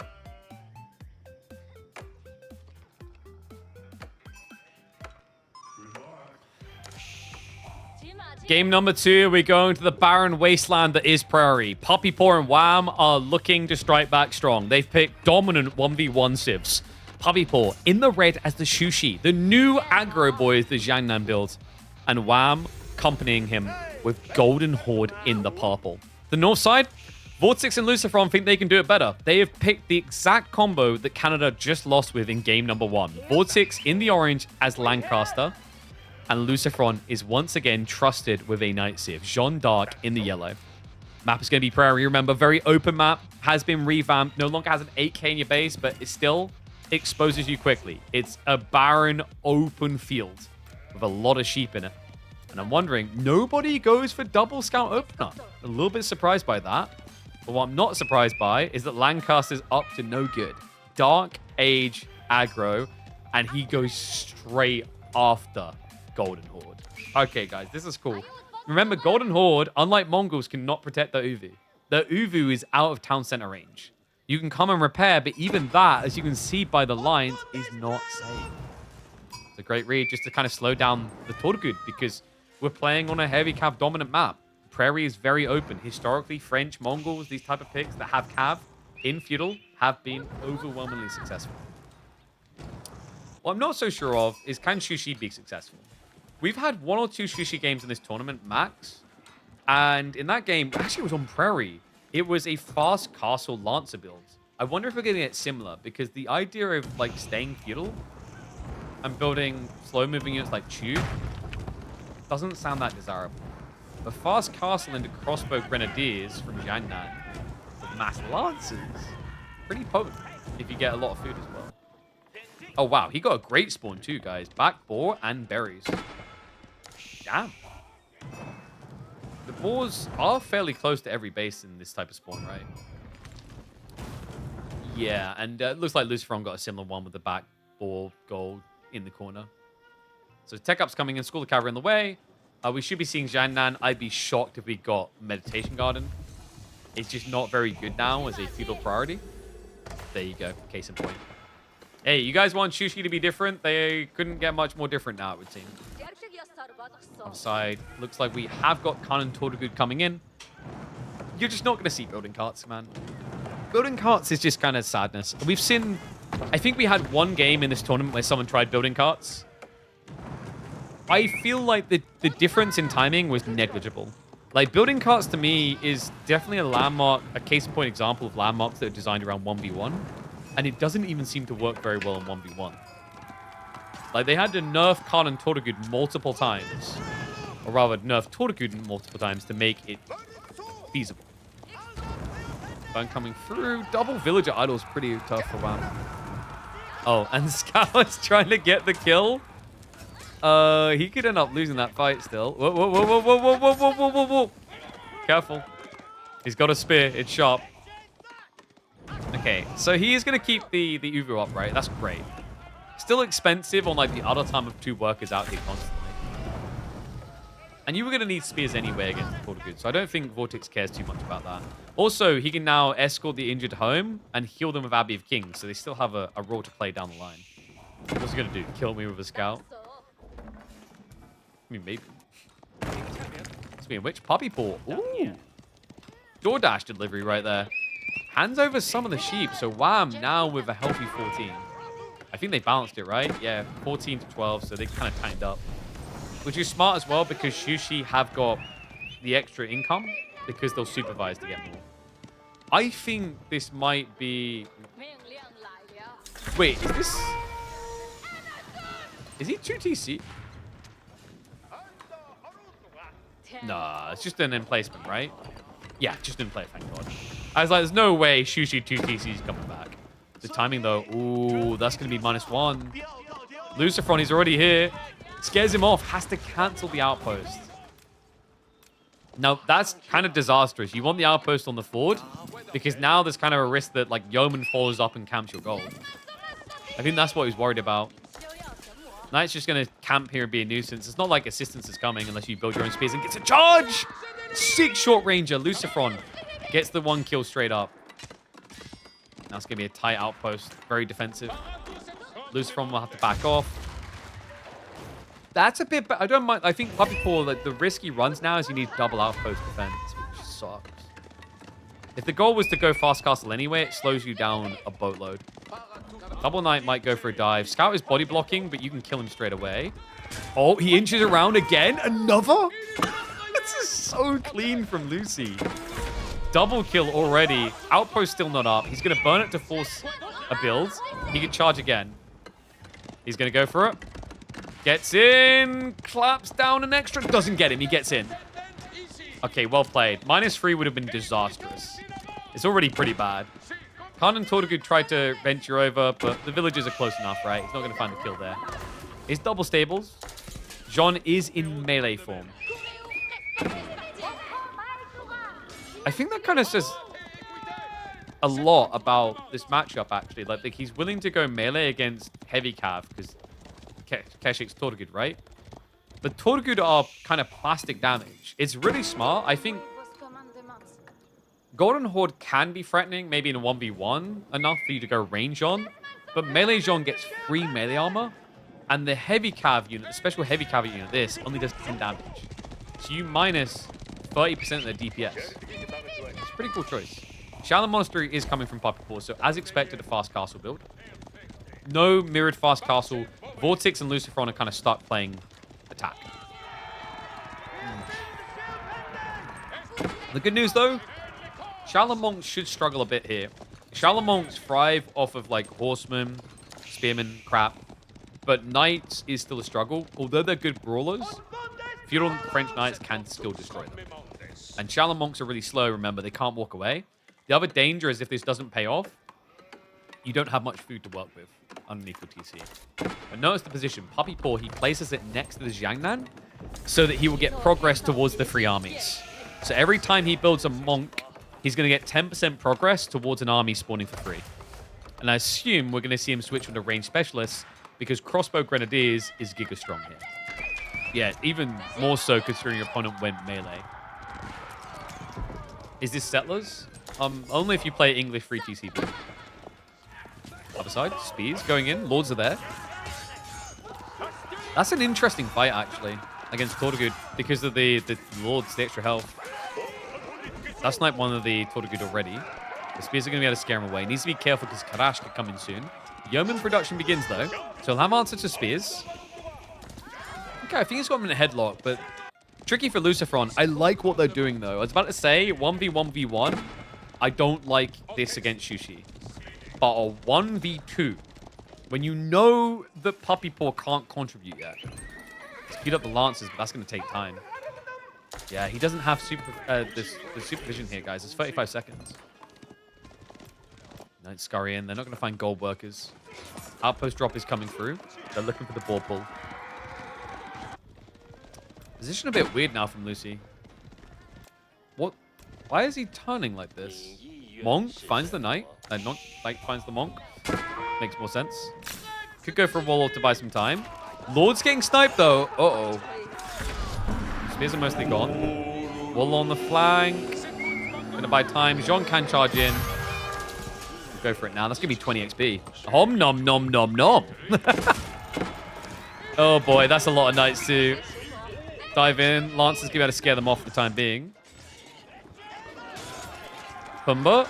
Oh, workers going down. Spear count is so low here, guys. My worry is if yellow ever stops diving red, he will just dive purple now. Because purple has no spears.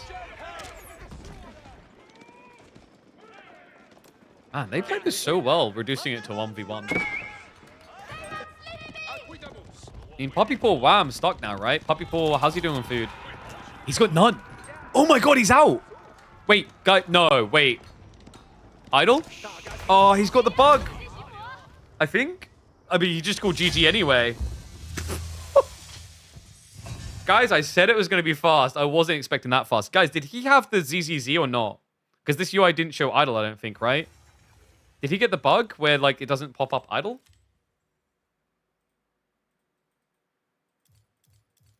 I mean, I think they're kind of in trouble no matter what. Like, Puppy Paw just can't build anything at that point. His Lancers will lose to Knights. There's too many Knights, right? And then his villagers have to go out.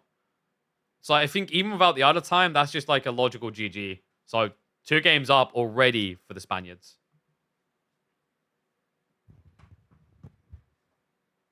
What's the name of this game? This is Age of Empires 4, the latest in one of the greatest RTS series of all time.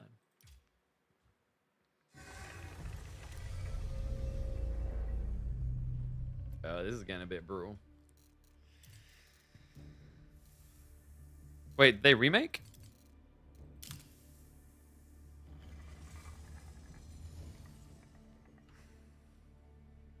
You made with different civs. What's happening?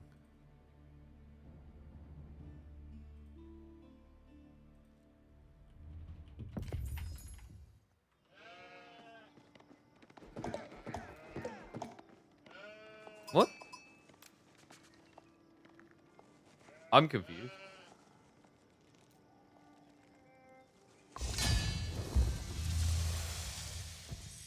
Oh, yeah. They picked wrong map. They picked wrong map.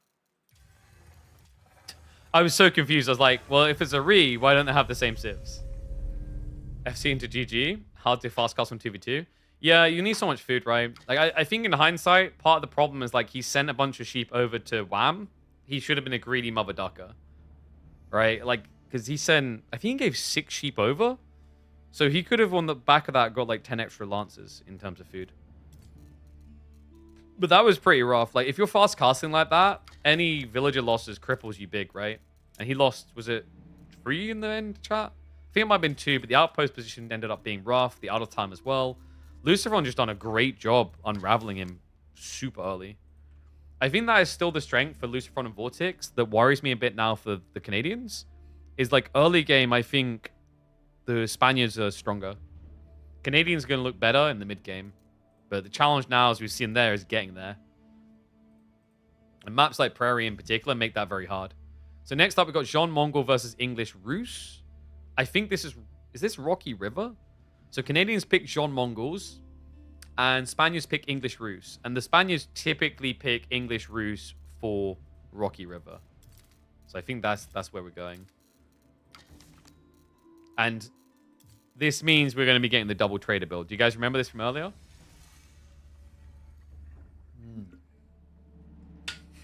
Oh no, it's Cliffside. Very interesting. So Vortex and Lucifron steer it between the two. Because they did pick this.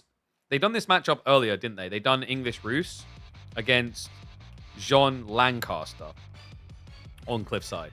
But the other day, they done English Rus on Rocky River. Question the Jiangnan Tower pick when you don't produce a single unit feudal? No, the sense is there, right? Because what you do is you go castle and you start building knights at 240 a pop. And then you get crossbows grenadiers. So it does make sense. I think there's a logic behind it. Because you're prepping your counter type, your counter archetype, you're diversifying. By the time you're talking about a direct fight, you now don't only have lancers, you have like 8 or 12 crossbows. Like, to me, it sounds pretty insanely strong. Okay, so game 2 win for Spain. We'll start predictions now. For game 3. Who's winning? Spain. This grand finals is going quite fast.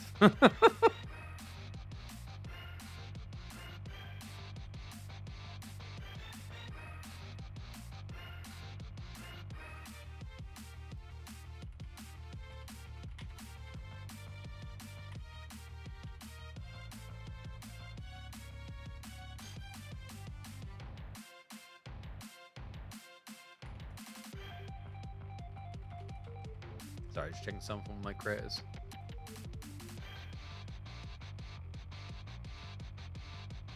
I've been trying to check in with one particular one because I wanted to work with him, but I noticed he just got, I think, permabanned from Twitch.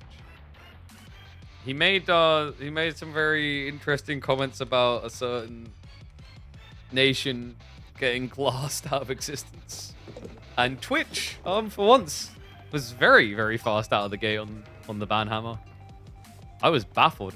I was like, dude, I feel like it's so hard to get permabanned on Twitch nowadays. Alright. Let's get ready to roll. Fish Nation, I think given the global climate, I don't want to like put the details. I don't know because I don't want to get him. It's the nation involved in World War II. And what the Allies should have done.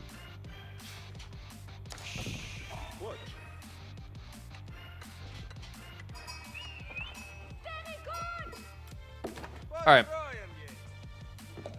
Today is going fast. We're already in game number 3 after a 10-minute GG. Fast castle's not the solution. Maybe trade is. Oh, they didn't get the... I mean, Poppy Paw can still trade. Guys, this is a double trade lineup. We've got Mongols as well as Jean for the Canadians. Red and purple colors. The east side, Lucifron in the yellows on the Rus. And Vortex as the English in the orange. Now, this is interesting because these two, they actually ran this combo in the earlier days of the tournament on Rocky River. But then it lost. It lost to the Nordic team. And it seems like since that change, since that abrupt end to the run, they've steered it into Cliffside instead. And it did look really impressive early today. Yeah, like they usually go for a timing where they don't go 2TC. They go English, Abbey of Kings, scale longbow spears, play for the pocket economies onto the deer. And like I kind of like this strategy. What they do is they essentially have Lucifron build knights and raid, but Vortex guards his economy. He moves out onto deer and just protects it. I wonder if they're going to do the same again. With Ram and Puppy Paw, double heavy cav civ, doubtful here. You're probably going to want to have some range mass. Typically, Mongol players look to build into archers, but that's very interesting. Dark Age Mongols. All right, let's go. This is really cool. Why is he doing Dark Age Mongols? Usually, the whole idea with Dark Age Horsemen for Mongols. On a 2v2 map, it's too big for spears. But the other cool thing is like you get more value out of horsemen because you can attack more people.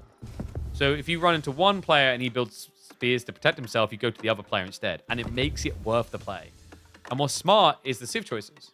Because in theory, a Roost player might build hunting cameras out of the base.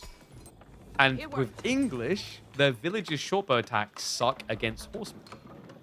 Unfortunately for Wham, there's no value.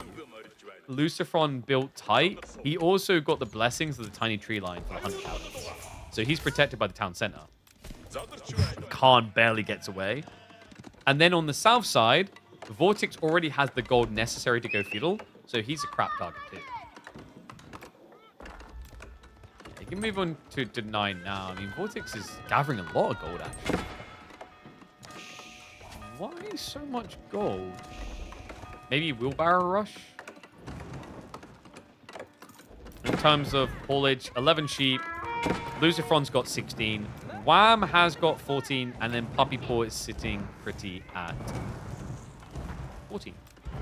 They're pretty tight. No, this is the best of 7, not best of 5. Ooh, pin. The body blocks. No, he didn't get the block in. That melee windup was crazy. Horseman get a kill. Nicely played by Wham. Ends up not even losing a horse for it. Shortbow should be able to snipe one down, but yeah, you just need to finish the tech up now. This is so much time wasted. And time bought for the other side, right? School of Cavalry plus Deerstones already coming through. We do already have Golden Gate up. I assume Lucifron is just going the way of the Knights. Because, you know, you have one of the best Knight choices here. French Knight's going to be better, but you're going to have healing straight away with the Abbey of Kings. 2v2 is so much fun, very dynamic. Agreed. I think there's a lot more back and forth kind of choices that can be made. Like, this is what I mean. Like, there's a lot more to react to. I think in a 1v1, you see your opponent does something, you build the counter. In a 2v2, you see your opponent does something, but you see your other opponent does something else. Now you have a real arcing choice, right? When you go down the rabbit hole, there's a lot more tunnels to follow. I find that very thrilling. Like I said before, my big critique around team play, they just need to make better maps. Like, to me, Cliffside would be much cooler if you started, like, here and here. Too many team maps put you too far apart. Like, don't get me started on 3v3 and 4v4s. I don't want to see a 3v3 and 4v4 tournament anymore. Because even when you have the design of the map, like 3v3 Dry Arabia concaves you, so you have players close on the flanks, they still feel a bit too far apart for the other players. So what you end up with is like a 1v1 on the north, a 1v1 on the south, and then support from the center players. Cool dynamic in theory, but I think it's just too big for a lot of strats to even be viable. And the sad part is the devs won't fix this because they've had years to and they haven't. There's been like limited efforts, like Gorge is a great map for team play, really. But the problem is the community is not going to fix it either. Because from a competitive angle of team play, there is no incentive for Kavayu, for example, to go make 5 team 2v2 maps if there's not a tournament. Because all the tournaments are 1v1s, the focus becomes designing maps for 1v1 play only. And we have this to the extreme with certain maps, right? Like, you guys know Holy Island doesn't spawn in team? Holy Island only works on 1v1. It's never been designed for team. I think Frisian is the same. Altai's a good 2v2 map. Yeah, I think 3v3 is better for that because it's wide, but then you get into trade problems. Altai is always... I've always had grievances with Altai because of the trade positions.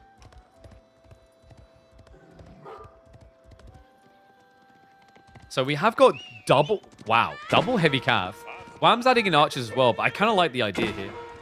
They need something to rally around, and it's a bit gambly if your opponent realizes and just spam spears. Plus lombos. Which he's going to be doing anyway, but like there is an opportunity to separate them. I think Lucifron becomes your target with this comp. Wow, talk about good timing though. Lucifron pulls out to the ball. Knights. Oh, the body block from the workers! Does he get the kill? No! He doesn't get the kill! That's huge! Vortex! With the clutch maneuvering, -2 Knights. And now, look at the health! Abbey of Kings. Oh my god, I tell you what, a peasant just became royalty after that one. That's insane. Who does that? Vortex is the answer. What a sick play. Jean now has lost her support. She's like a Labour government in 2026. I'm sorry, that hits too close to home. Oh my god. How many knights for Lucifron, though? He's at 5 knights. He has more knights now. Crazy. And what's up, Craven? Appreciate the sub. Thank you, buddy.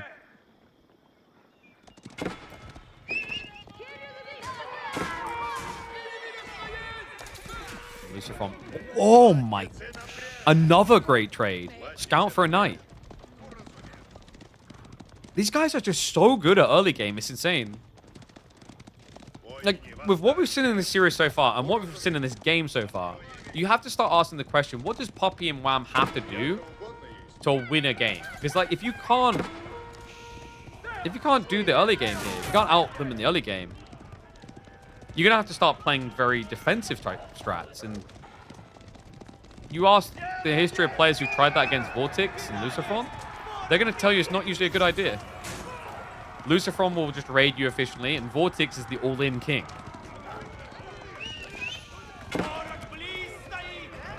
And they do see the Wooden Fortress already up, so frustration there. Dive point is difficult. They're trying to separate the players, which is the correct call. The infantry player can't reach. But because of that Wooden Fortress, like, this is not a normal outpost. It's 1750 HP. It's got 8 garrison slots, and also the other risk why people respect this building so much is castle turrets. There's a risk your opponent gets castle turrets, and if he does, every single shot from that tower is +2 damage, which means Keshik's knights will die quite fast. Melee Jean will die very fast. Now, where's the win condition? If Mongols keep scaling archers, you can play for Castle Age with the Kurotai, and it's a huge boon. My concern is that Lucifron might play faster than that. Yeah, he's starting to hold quite a lot of food, actually. And he is moving to gold. So this could be more knights, but this could also be a play rather for castle. King, being cheeky. We'll break away again, though. Yeah, Yam's nearby. Needs to be careful about where he positions, otherwise he will get sniped. The knights do sneak in, and was that a worker kill? No, I think it's just a lumber camp. Cheeky charge in. Smart choice, though. Heavy outnumber, Puppy Paw. Oh, he gets pinned on a double. This is not easy to do, guys. When you play French versus Rus, you have to be so careful about your position. Because if you go in, you need a kill. Trickle damage is horrible because French will heal it off.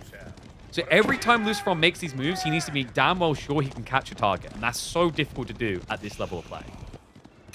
Yeah, guarantees are anything but. Another little flank raid on. Oh! Double kill again? Dude, this is... Is Lucifron back, chat? I think in 1v1, right, like, he needs to get familiar with some of the new seers, but I feel like Lucy, you give him a few months. This is the player that, in my eyes, if they ever updated the server to be more responsive, he becomes a nightmare. Figuratively and literally. Guy's just a beast. Like, I think if you're... Okay, I'm going to just say, if you're drafting a dream team for team tournaments, why would you not put Lucifron in as your aggro player? Like, I think he's king for this type of style. Just get in and damage early game. Like, sure, you can talk about Marine Lord for mid-game macro and scaling into lead and stuff like that. And, like, you know, these different plays, like, different phases. But, like, if I'm drafting someone, simply for their ability to build us a slight lead early on, between a slight lead and a substantial lead, like, I think Lucifron is the one I trust. You give him a Night Civ, you stick him in a lobby, and he'll make sure that the pick was worth every penny.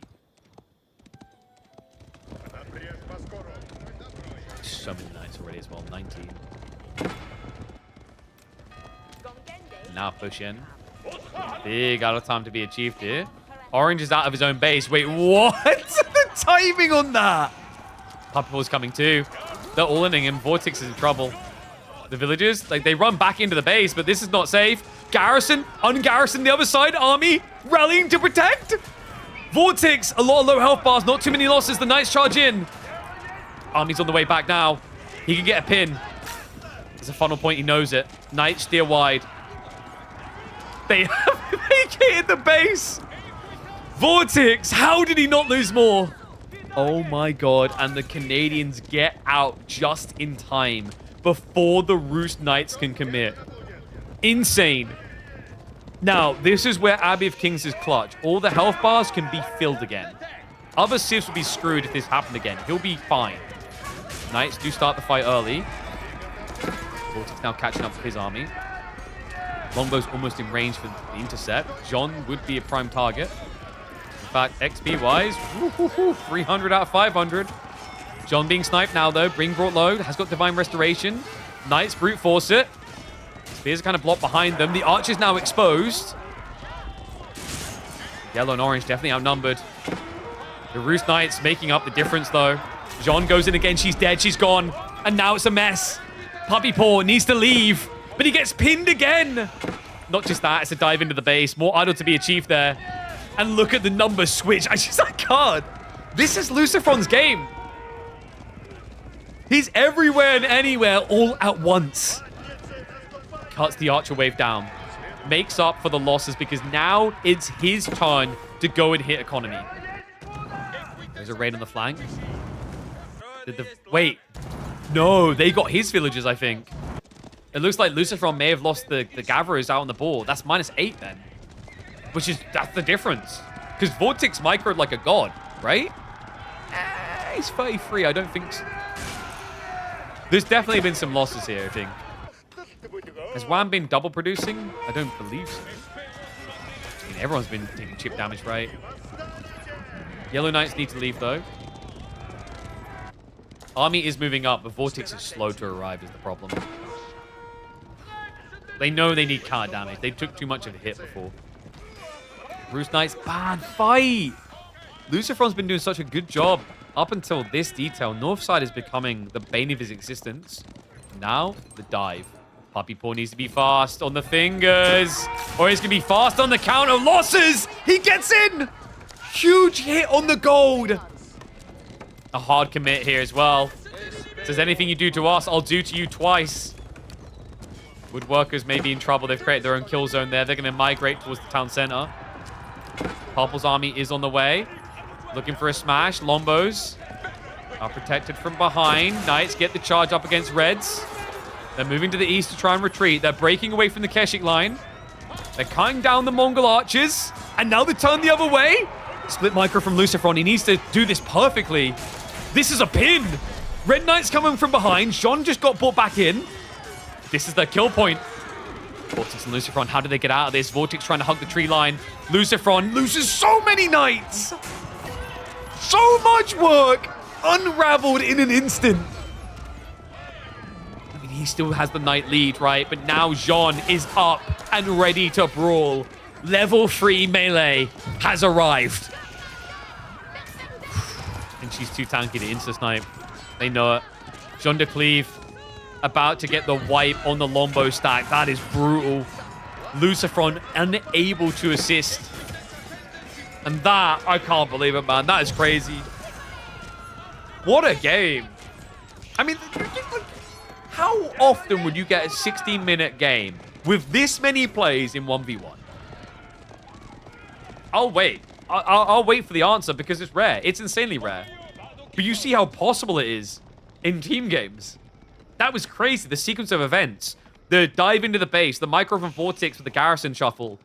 The chase. The rush across maps. The pin surround. It's all cinematic. And we're only 16 minutes into the game. Unbelievable. And now the counteroffensive back again. Vortex. Use those magical fingers once more, sir. You're going to need to. Spears in the choke point. TC fire on the archers. Keshiks. A little bit overzealous on the dive, but Jean is the big problem. How do you kill Jean? She's going for it again! She remembers Agincourt. The spear! They pin her. That's big. Goes for Cleave. Has to retreat. That means Abbey of Kings will kick in, but the work is... Oh, no. Has he got a Cleave? I think he has. The two spears are still chasing, though, so it might be difficult to hang around. Yeah, he just had to break away. Oh, that's a squeaky bum timer. Double Wooden Fortress. That shows you how dangerous this is getting. John's champions are going to find a few worker kills. Not too many, mind you. The crazy thing is Vortex has still not got textiles, by the way, despite everything that's happened in his base. I just can't believe it. And the Keshik... No! They got in. The shivs come out from the workers. What a ludicrous game. And now over a 10-worker lead again for Canadians. Keshiks may die, but they'll take a few lives with them. Doesn't get the final club there. Final tally, 15-worker lead now for Canada. Lucifron is back up to 17 knights. Puppy Paw doesn't feel like he's fully recovered. That's kind of crazy, actually. He's got 10 knights to the 18. Vortex, maybe thinking about Castle? King's Palace, right? That last dive, I think, allows King's Palace. Because Wham lost so many archers and spears when he dove, because the knight count is so low from Puppy Paw, like, you should be able to get away with the greedy option here. I think you need to, actually. After the losses you got earlier.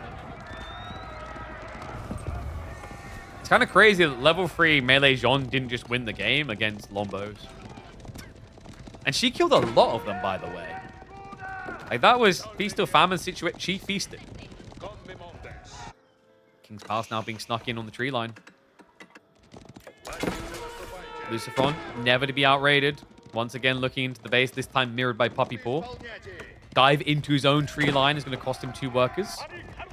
Knight count in the center is much stronger for Lucifron, but he actually backed off. Walls are up over here, but a lot of gold workers. That gets found. That's a prime target.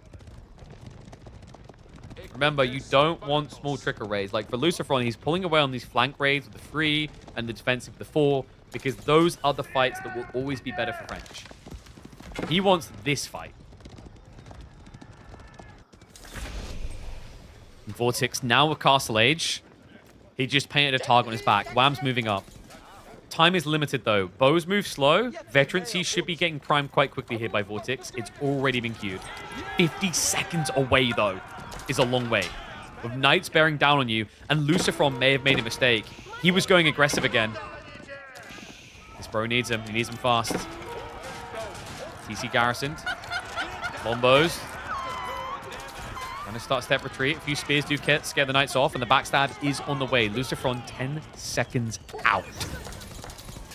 What's up, Weekry? Appreciate the prime sub. Keep those subs coming, folks. Backstab. Keshik's in. Spears. We'll scare them off. Now, Lucifron can't afford worker losses. Vortex can. He's got the King's Palace up. So 2 town center. Hubborn, no blacksmiths? Yeah, actually, no undermesh is kind of crazy here, right? He built blacksmiths but didn't tech it. Good eyeballs, chat. And now the Knights. Oh, what a find! Gets back towards the Red Knights. Longbow veterancy is in. These Red Knights are made of plastic now. Yeah, 2 hits is a kill. That's expensive. Looking for the cleave. Attack speed is going to activate now. Charge into the choke point. Lucifron with a hold. Keshik's trying to backstab. There's a few spears here, though. Sure, this is not an easy fight. John goes in. She's looking for that cleave. Turn around with the Knights. Tries for the body block. Doesn't get the pin. She scurries away. And that's opened them up to a deeper dive. Retreats back. He has got the heal. The Abbey of Kings is huge here. And they know it. They have to back off. Still can't kill him. What is happening in this game? A game that anywhere else in this tournament would have been over in half the time. Knights charging forward again. Johnny's low. He's going for Keshik instead. He wants guarantee kills. Can't have reinforcements. Going to be kind of expensive. Takes a few with him, though. Lucifron still at 20 Knights. Reinforcements are getting cut, though. Vortex. He's going to shift some resources over to his bro. Lucifron can gather wood and pretty much nothing else now. Dive into the base of yellow this time. Flank raid, not going to work out. Mirrored Knights by Puppy Paw on point. This is non-stop. They set the pace with Game 1 and Game 2, and the Canadians have obliged. Wooden Fortress not getting garrisoned either. Workers where to pull away. Lucifron gets in guard point, but Crueltine now coming through for Wham. A big boon. the damage buff, the healing, what they need to counterattack. And audio clipping, is it clipping for anyone else? I think we're good, right? It sounds fine in my ears, from what I can hear anyway.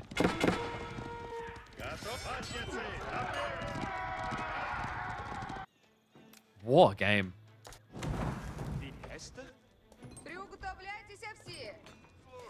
They are running out of food though, right? But the farms, they're coming in nicely. Right, double farm cluster here. We've got a farm cluster now for Lucifron. Farms begin for Puppy Paw, and we have got pastures, of course, for Wham. Canadian Civ just so good for team games. I mean, yes, Mongol's very powerful. They're like the best support Civ in the game. But with the way that the Spanish bros have played out of what I would call GG positions in this game, I wouldn't write them out just yet. This looks atrocious, but Lucifron gets most of the workers away. He's still got 23 knights. Puppy Paw has got the lead now, though. Yeah, knight lead with French is pretty strong. Puppy Paw maybe thinks about attacking. He's got 25 on gold, 25 on food, so it wouldn't take him long here. About a minute of no production. I think he's maybe a bit paranoid that Lucifron's going to keep producing, though. But we can see Lucy's doing something else. He's thinking castle. Lombo's arriving now. That's a good timing for it. Yeah, they've found the perfect moment, because rotating back to Vortex's base now takes twice as long as it does for the infantry. You'd have to go through the cliffs all the way around. Keshik trying to body the backside. That is seen. Lucifron now. Abbey of Trinity in the weirdest place possible. And Wham sees it! Knights are here, though. Should be able to protect him. Wham knows that's a bad fight, even for Vet Keshiks. The numbers are not there. So Abbey of Trinity's coming through. Red is marching south.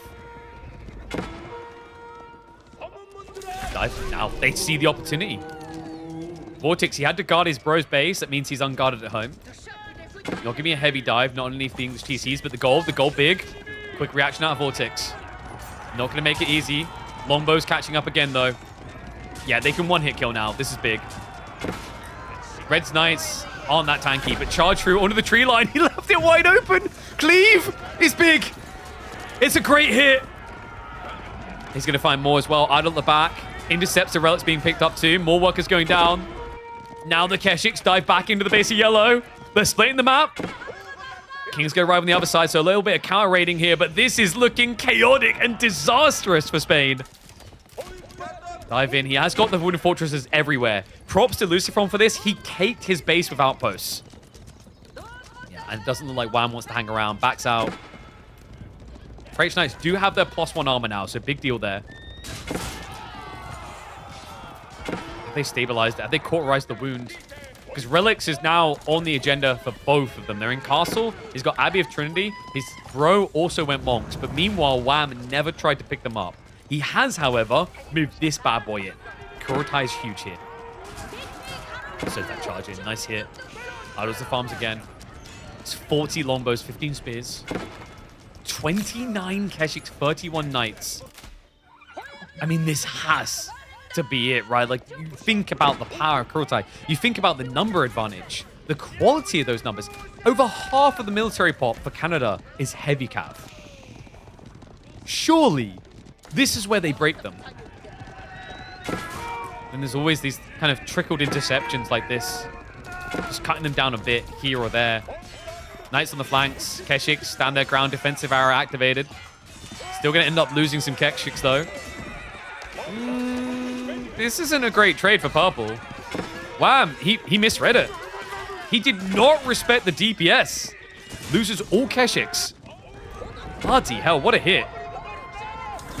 So cut down a third of his Keshiks straight away. Lombo's out of position, though. Puppy Paw, hold on.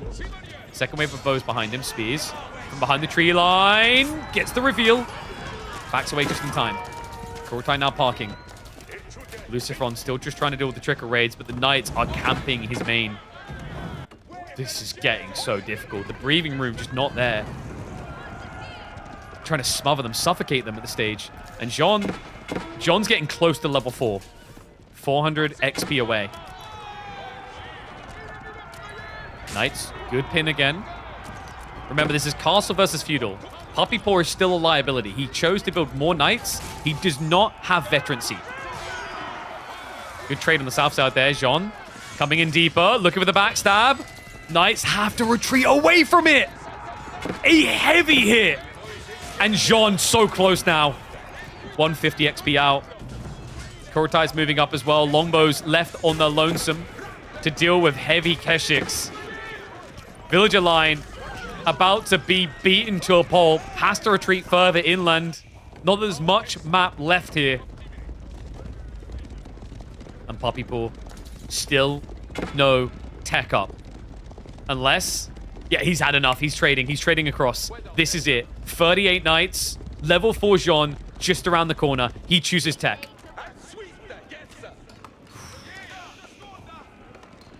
Vortex. He's stacked on economy. Is he thinking Imperial Age? Imperial Age into Wingard Raiders is underrated. You wouldn't think it against this much heavy cap, but it can compete. Also, wait, that's huge. The Kurotai's huge. They left it! Wait. It's a fake back. Wham's coming around. He's got him underneath the Kurotai now. Fight that he's been looking for. But no assistance from Red. It's a 1v1. Vortex charges forward with the spears. Archer's going to get pushed out of range. They don't have the buff anymore. Longbows. And now the Knights! Lucifron! He finds the connect. Scares them off. But it's costing him his own base. He's at it again. Puppy Paw with full force dives towards the farms. Farms that have been vacated.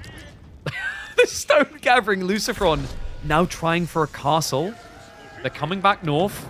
Berkshire is coming in. Holy, no Wingard. They need castles.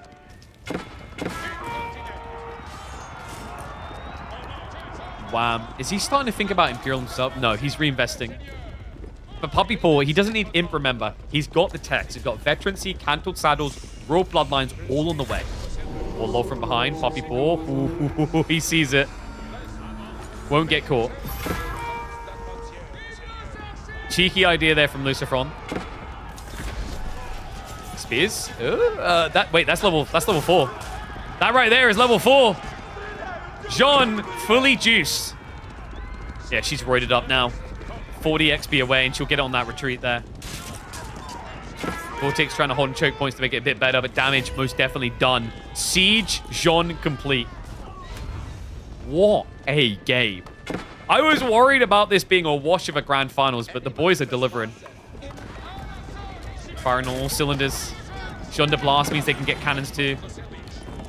Relic's being played upfield here. Not that they've got many to play with. It's a free TC? Lucifron says 56 villages is uncomfortable. They've got barely any map to play with, and he plays free TC underneath a Berkshire. His primary town center is gone. Like, he can't get here quick enough, right? Maybe.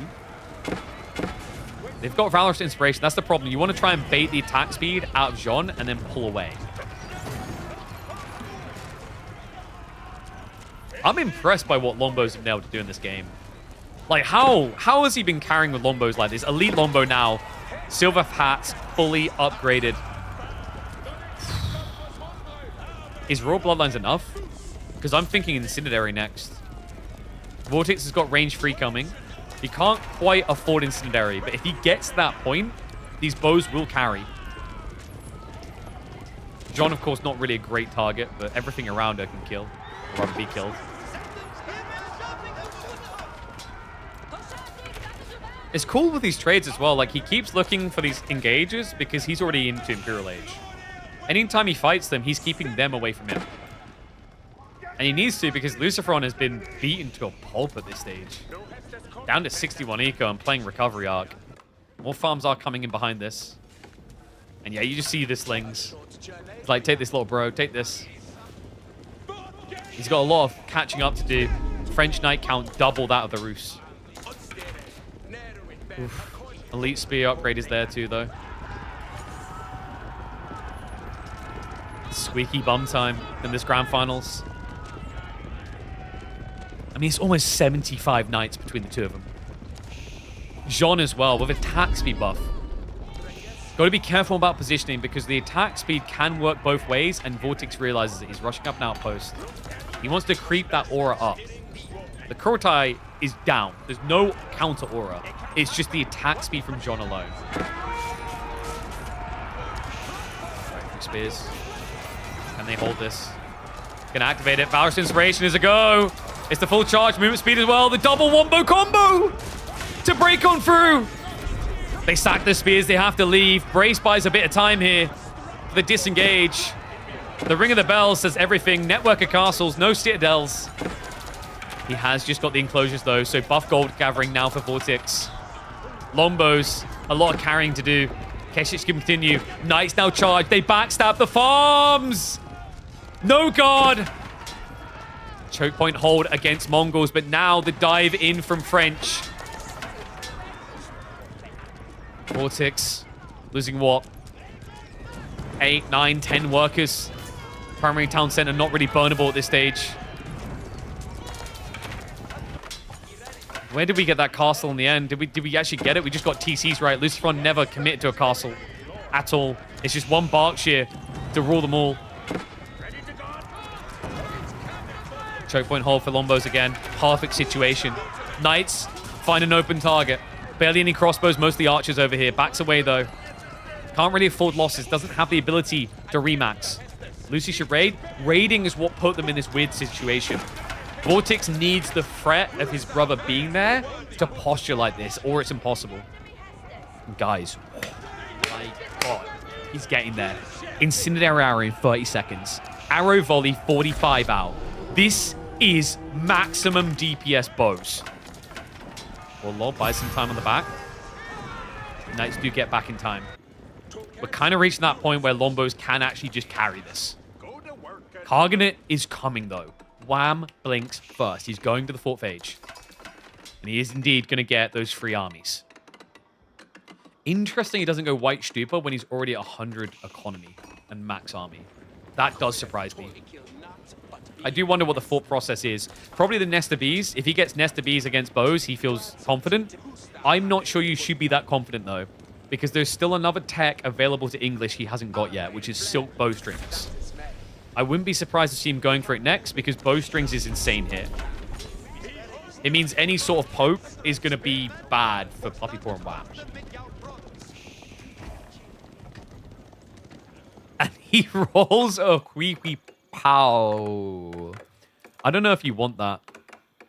Silk Bowstrings coming in for Wham. Now the tech up's happened, I wonder if Vortex just gets the extra range too. He hasn't queued it yet. Incendiary has been revealed. They need some stone walls, actually. Do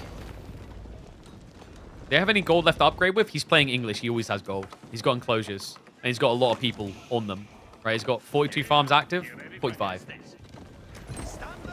So generating 6 per minute per farm. So he's generating what was that? Ends up being like 240-ish gold. You can see it here actually. 675 gold, because I think he's got some active gold gatherers. And Spasskaya, somehow they find the tech up timing, but it is mirrored. Red Palace now on the north side from Puppy Paw. Sacred Site still not being played for. Map feels too open.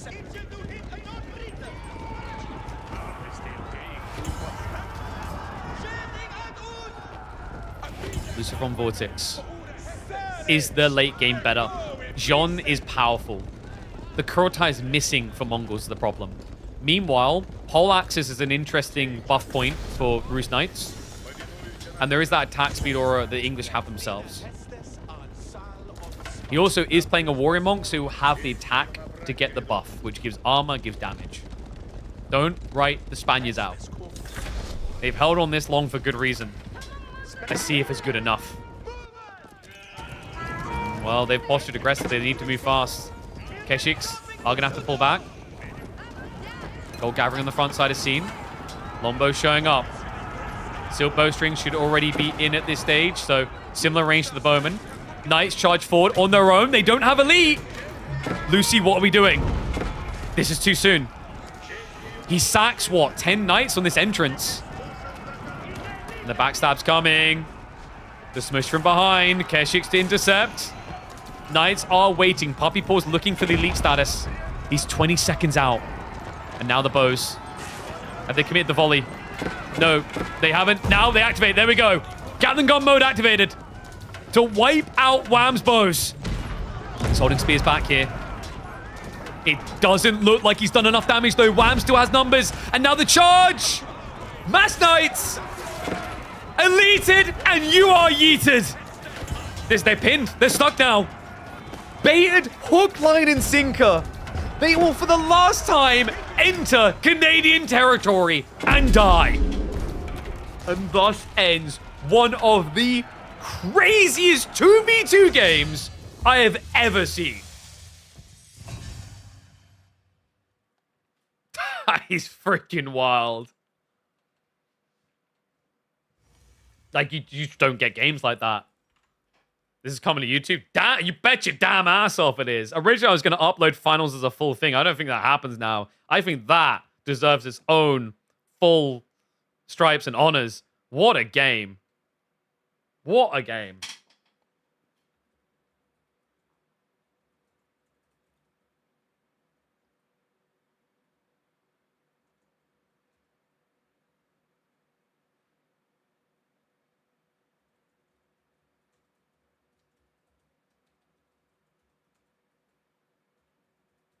I've like dubbed that the most action-packed 2v2 game ever. Like, you just like, what else? I don't think I've ever seen a 2v2. I'm trying to think back. I think I'd be hard-pressed to find a 2v2 that had more action than that one there. Holy mother of pearl. Well played to both teams.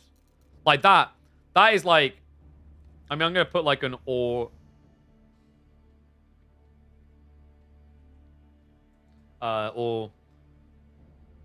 the reason team games, team tournaments deserve more attention. I don't know, that one might be too long. That was crazy. What a game. Ladies and gentlemen, we're not even done. You'd think that was game number 7, the way they fought that. But no, we've still got more. The party is never done that easily. Oh my dear God. Squeaky bum time is activated though. You can tell that they've both got their sweat on. New draft beginning. We'll know their picks momentarily. One sec, just need to message one of my creators quickly about something.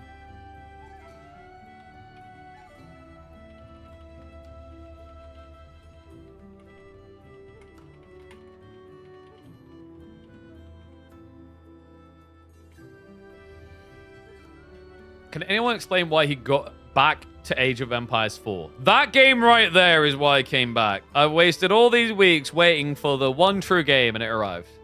Because I love Age of Empires 4. I don't like some of the things that happen in the scene and the ways things are handled, whatever. But I love AoE4. Is that a reason enough? Still want to divest my time and do other cool things alongside Age of Empires 4, which is like the mistake I made last year not doing that. But I still love Age of Empires 4, hence why I'm back. So Canada with the win. God damn, what a game. All right, drafts in. It looks like we are going to Gorge, if I'm not mistaken. Malians on both sides. Canadians pick Rus. Spaniards pick Macedonians. Spaniards always pick Macedonian Malian on Gorge.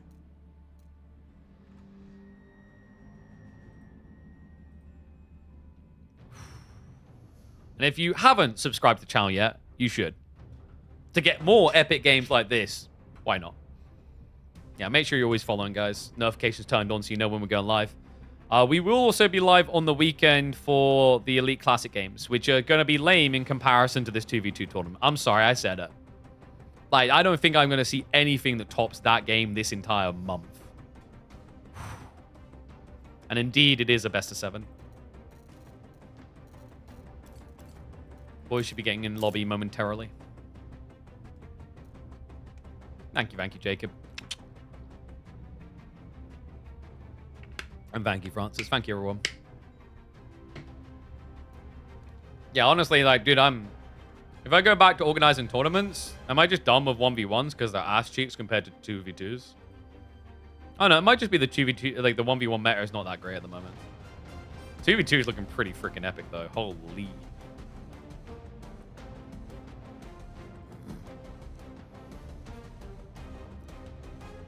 We deserve this song after that game. You've all earned it. You were here. You bathed in its glory. And we're not done yet.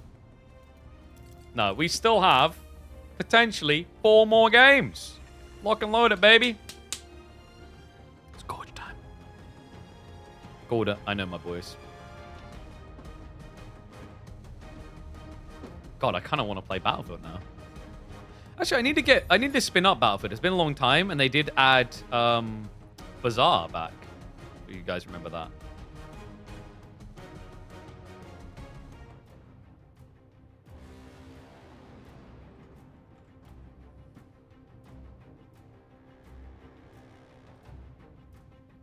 One sec, I also need to check something. Uno moment, s'il vous plaît.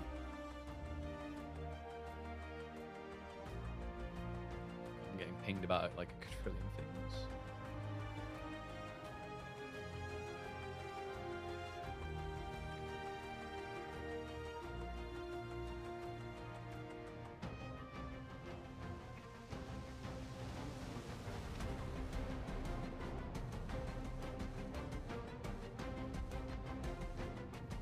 BF5 was such slept on. Battlefield 5 like soundtrack, yeah. Gameplay wise, I don't think it was slept on for that reason. Personally, it was like it had its moments. Problem is like compared to Battlefield 1, Battlefield 1 felt like it was trying to be different and in a good way, whereas Battlefield 5 was just like, let's just return to like kind of familiar, but we'll like, you know, we're gonna make World War II weirdly modern. Was my vibe with that.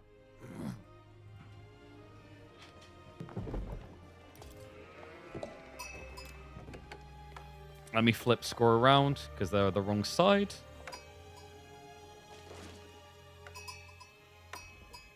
Bet you're all happy you tuned into this. You're like, I was going to spend some time with the family, but nah. All right. See what song we got next to intro this. Into the Gorge we go for an epic showdown. Ladies and gentlemen, if you did not see game number 3 of this tournament, you missed one of the greatest 2v2 tournament games we have ever seen in Age of Empires 4. Let's see if we can up it here. We head into Gorge. Puppy Paw in the blue as the Roos, teaming up with his bro Wham in the purple with Malians. Other side, another Malian pick is going to be the combined forces of Vortex in the orange on Mali and Macedonians in the yellow for Lucifron. This is a staple pick. They trust in this every time, win or lose. It did lose them a game up against the Nords. Can it get them a win here at a critical moment where it could put them up to match point?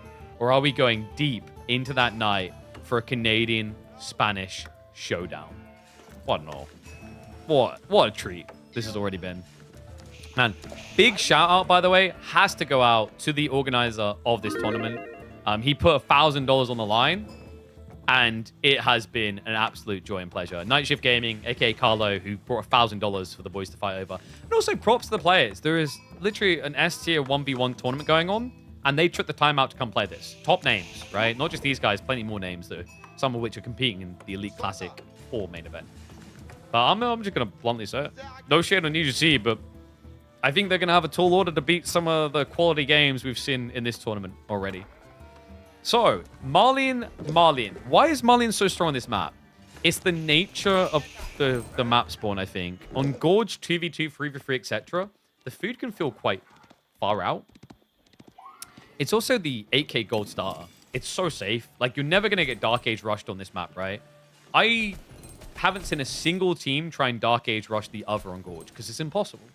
You get a big fat stack of gold, you can place all your houses and not feel threatened at all. Makes a lot of sense when you think about those details. And then things like Sofa, very effective here. Zerg strats, also pretty effective. We've seen a few Farimba builds. Wonder if we'll get one today. Imperial Hippodrome going to be coming through for Lucifron, though.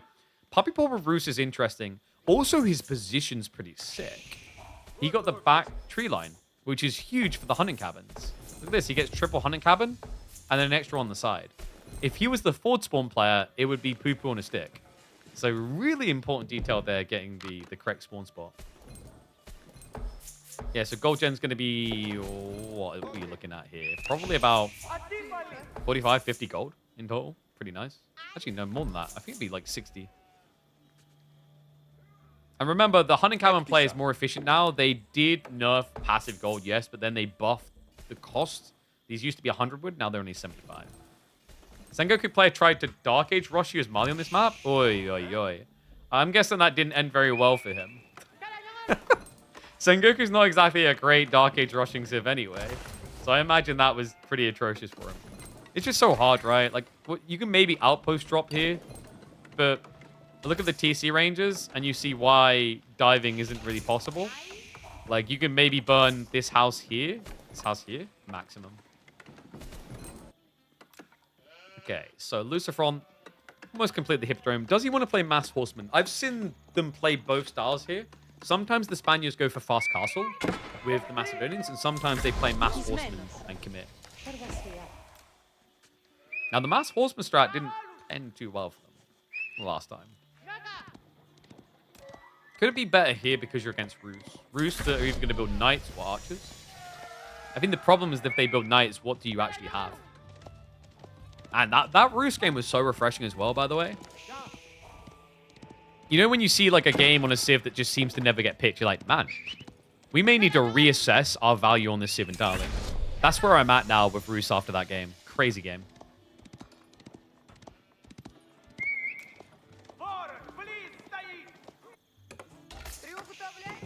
Okay, and Poppy Paw, it is Pro Scouts. Yep, already queued it up. I mean, when you've got this many hunting cabins.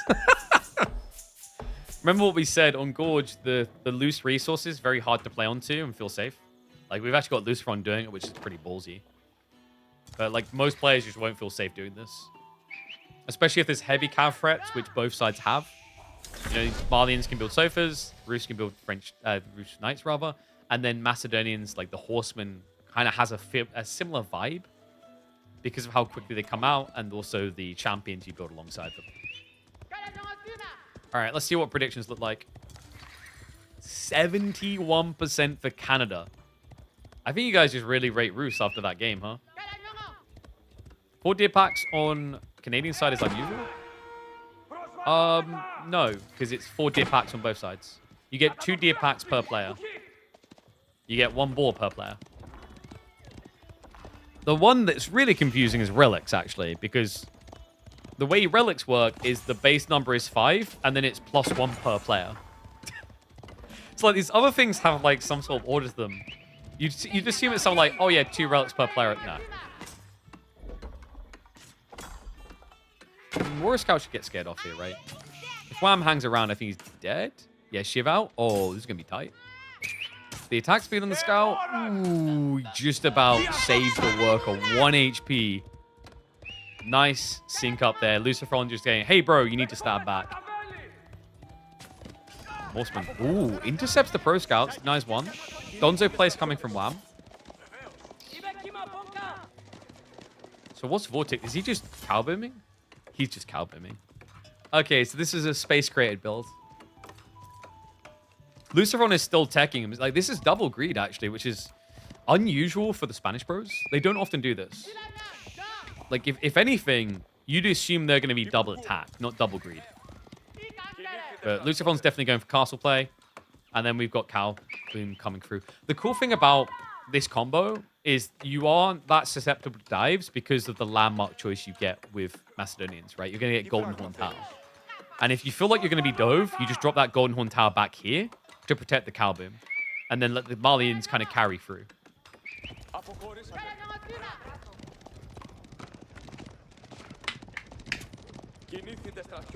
So we are getting Donzo plus Sofa out of Wham, which isn't unusual considering you're up against Lightly Fast Castle. So you're not really expecting your opponent to build spears or archers, you're just expecting Radari. Vortex actually going back for double Donzo spam now. Meanwhile, Poppy Ball, Fast Castle, baby. Pro Scouts into Abbey of Trinity. All about the... This is just a greed race, man. I think everyone's just exhausted after game number 3. Because game number 3 was just relentless fighting. The entire game start to finish, chat. So now it's like... We all need to calm down, okay? We all went a little bit... Deep breaths, reset, pace it. Boring. I would rather have every game be like Game 3. Then again, I guess that would make it less special, right? Spam cows under HRE Arkin, it doesn't work very well anymore. They nerfed it a long time ago because HRE Marlian used to be OP in 2v2. So cow slinging, they reduced the gathering rate of allies gathering from your cow. Like a lot less.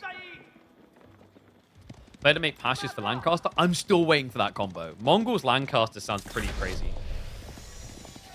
I think if Hobbler didn't get nerfed, Mongols Lancaster would have been a strong combo. But because Hobbler's just not as efficient anymore, I don't see it.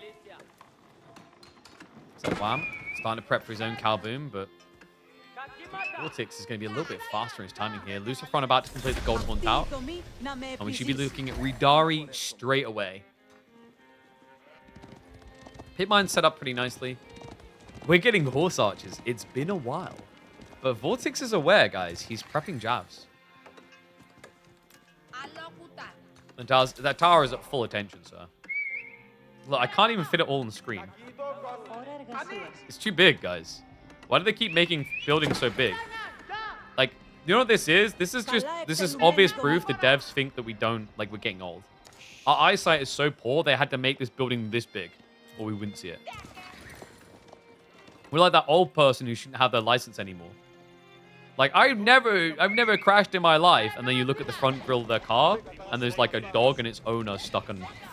It's getting dark. What's taller, Horn Tower or Instable Observatory? I think it might be Horn Tower, but like Horn Tower's more girthy, so that might be throwing off my memory of the Observatory. Because Observatory gets really thin at the top, right? Like, Observatory is the type of thing that you throw King Kong on to kill him. Whereas if you threw King Kong on this, he'd sprain his back and bounce off.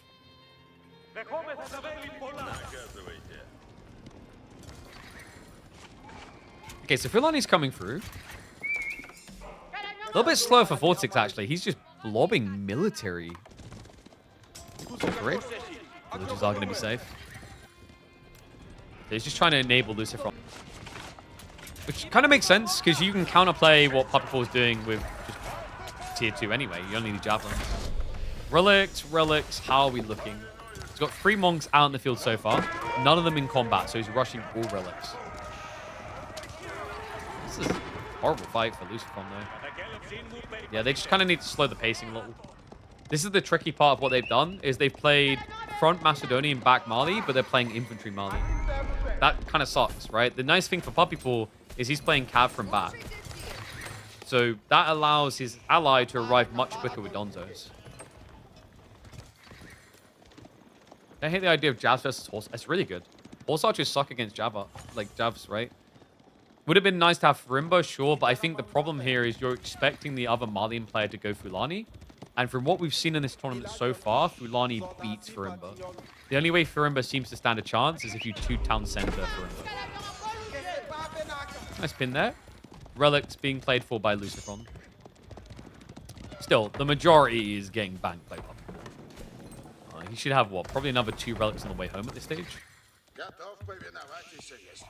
Trying to find him.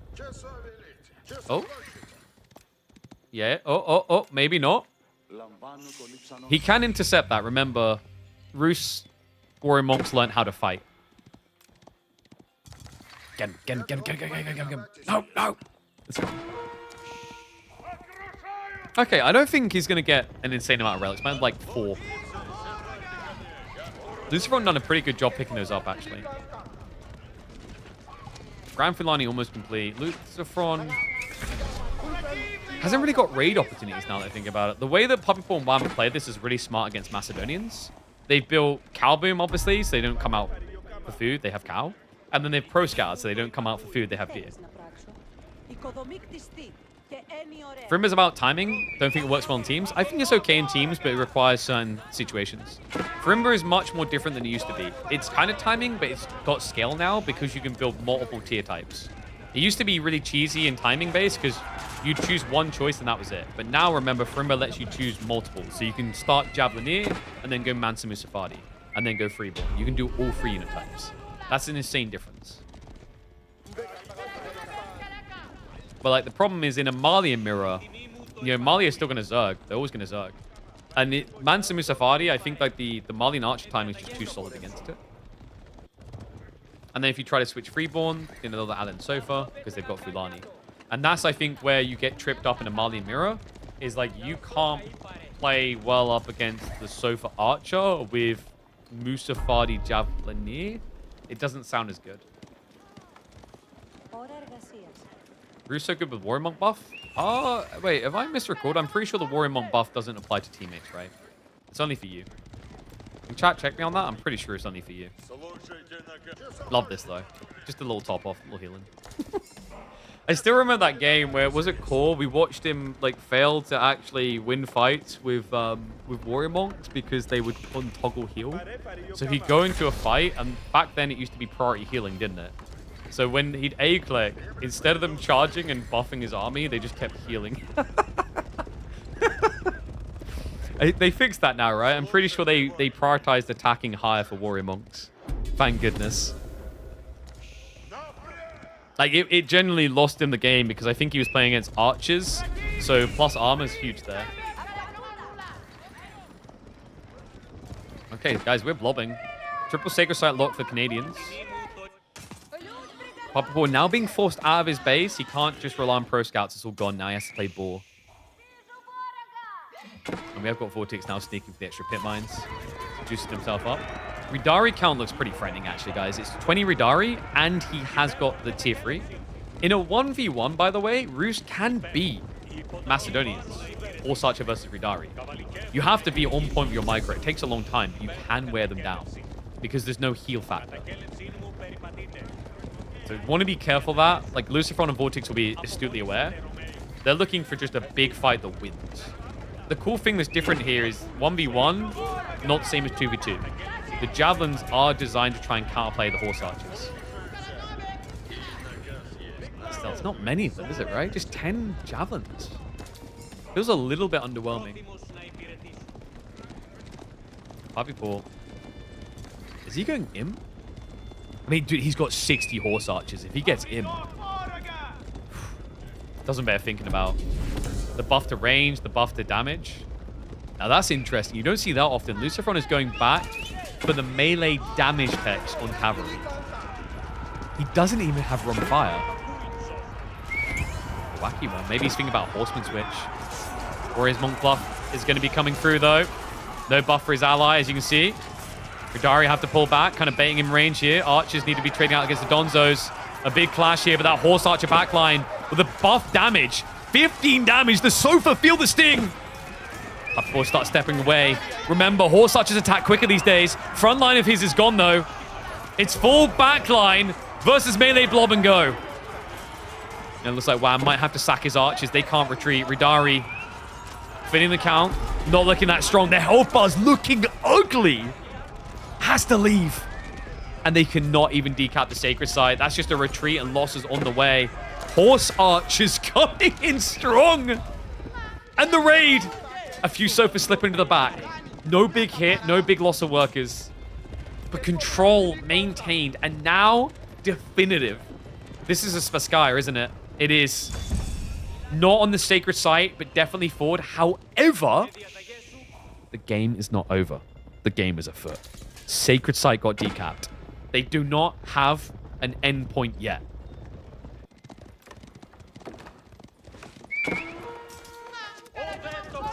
Horse Archers, man. And now Horse Archers upgraded. Remember, he's got multiple techs here. It's not just the elite. It's that right there. Amount of training that's going to give him the +1 range. And then even more with Gallop. He will outrange Javelins. Then there's also Silkbow streaks to think about. I'm a bit worried that the Spanish bros are kind of already out of time. Before we go Siege Landmark, I think Siege is like devalued here on such a big map. And there's a risk your opponent's going to all in you because it's the only thing left for them to do when they hear the tech. Because Macedonians don't scale well into the final age from here. Like, yes, there is the play to go into Cataphracts, but you already saw Ridari got melted, right? And your Ridari are going to take ages to upgrade, is my worry. Because they're out of silver. Safe silver's gone, so they have to play flank silver. The Spasskaya does stop. Like, it gives you a reset point, right? If you now get Dove, look, you just pull towards it. It has good range. They can try to bypass it, but the whole idea is if you run like this, right, like this, we'll hit you from here. And you can't dive us. I mean, you get Silver Gen forever, but, like, it's not insane at this stage, right? Like, if we check Lucifron Silver Gen, 350 in a minute. Decent, but not crazy. And they need a crazy fight win here. I'm just not seeing it. Horse Archer upgrades coming in soon. Puppy Paw. Just 40 seconds out. Has he already got the Gallop? He has not. He doesn't need it. That's a wipe. That's 2-2. A deeper series on our plate. It's fight 8. There ain't no other fight. You're going to wait for Elite Archers and then just lose? Gotta try. But once again, the Macedonians failed to deliver for them in the Gorge. They're just looking pretty damn good. All right, they need to speed up these games. I've got a meeting in like just over an hour, and I've already had to reschedule it once. I can't schedule it again. So the boys are going to have to vamos. They're going to have to speed up. Remember, first of all, I see what they got in mind for us. English Mali versus Sengoku Golden Horde. This was the one this is actually Rocky River, right? This is what Vortex and Lucifron done on Rocky River in the lower brackets. Puppy Paw and Wham going Mali and English. That could be trade 2TC, maybe? Very greedy. But, like, English makes sense on Rocky River because the map is very hard to end fast. Why are you doing the eyes, Emma? What are the eyes about? What you want? What you want? Fight me. Okay, I shouldn't say that. That's like... that looks like domestic abuse. Nothing. Alright, thanks for the input. Oh, predictions got paid out. Pog. Thank you very much, mods. Fat Blop on duty. Whoop, whoop. Where you been recently, Fat? Oh, wait, no, you said the other day you're kind of like a bit... No, wait, was it you? Oh, Scarecrow who said he's a bit tired of KV4. Or are you tired of it too? I do think it's like a kind of crappy time for AoE4. You know, minus this 2v2 tournament. Work was not great today? Ah, rip. Sorry to hear it, bud. No, I mean in general, though. Have you just been kept busy by work? Are you like one of those people who has a role where like summer's a lot more busy, I guess? I was just curious, like, because I was just talking like, quite transparently, I think Age of Empires 4 is not very interesting at the moment. I don't think Jin done anything. I think Jin kind of had the reverse effect, you know, unfortunately. Where like, oh, it's DLC exciting, and then people have been pretty underwhelmed by it. And then it has that negative backlash. It's good that we've got Vikings and Celts coming down the line, Scots coming down the line, which I think will fix it. But I think like Jin dumb... I almost want to say if they just didn't release Jin, the sentiment would have been better. We would have been angry we didn't have a DLC, but I don't know. New content is new content, I guess. Still loving the game? Oh, that's good to hear. New Viking music's going to be so good. Nah, it's all about the Scottish battle anthems. And we were right. It is indeed Rocky River. All right, we can get predictions up.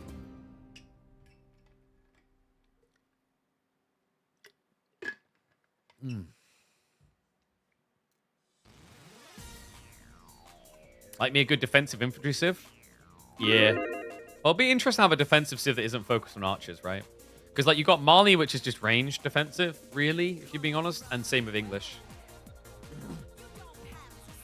Area of variance seems to be over. I wouldn't count your stripes yet. We'll see though.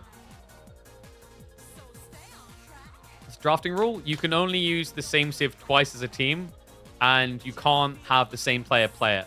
So, like for example, you know, Puppy Paw now has to play Malians because last game Wham played them. Or no, the Vikings going to be on water. I'm curious if they give them like a different dock style, because like you saw in the pictures, they had a little pier, didn't they? But I think that might just be a campaign piece. Scots are variant in English. If you say that in front of a Scottish person, you'll probably get punched in the face.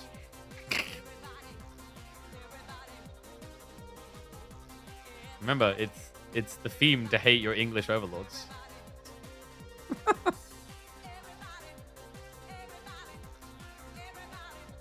We'll see. If this goes to a game 7, I might have to raid through the other channel covering it. But we'll see. You're partly Scottish, so you're offending your own people. Like, your ancestors are gonna rise up out of their graves and punch you. It's gonna look like a Halloween tree. The coffin's just gonna pop open, the corpse is just gonna flip out 90 degrees and headbutt you. They'll get you. No, Pakistani's gonna be variant English too. What are we doing, chat? USA is a variant in Mexico? I mean, they took a bunch of Mexican land, so... I mean, if you want to split hairs on it. Do you just become part of it? If you think about it, isn't America just... Alright, this is going to be weird to trim. If you think about it, isn't America just a variant of France? Like, if we take it based on the amount of land you had somewhere previously, you bought a lot of land off of those guys. Welcome back, one and all, to the grand final showdown. Spain versus Canada. The Canadians whipping out the English and the Malians in purple and red. To the north, it is going to be Golden Horde Sengoku in orange and yellow from Vortex and Lucifron. This combo's already been played out by them. Very powerful timing with the semi-fast castle into like a death push with Shinobi buffs. On the other side, though, I don't know what we're getting here.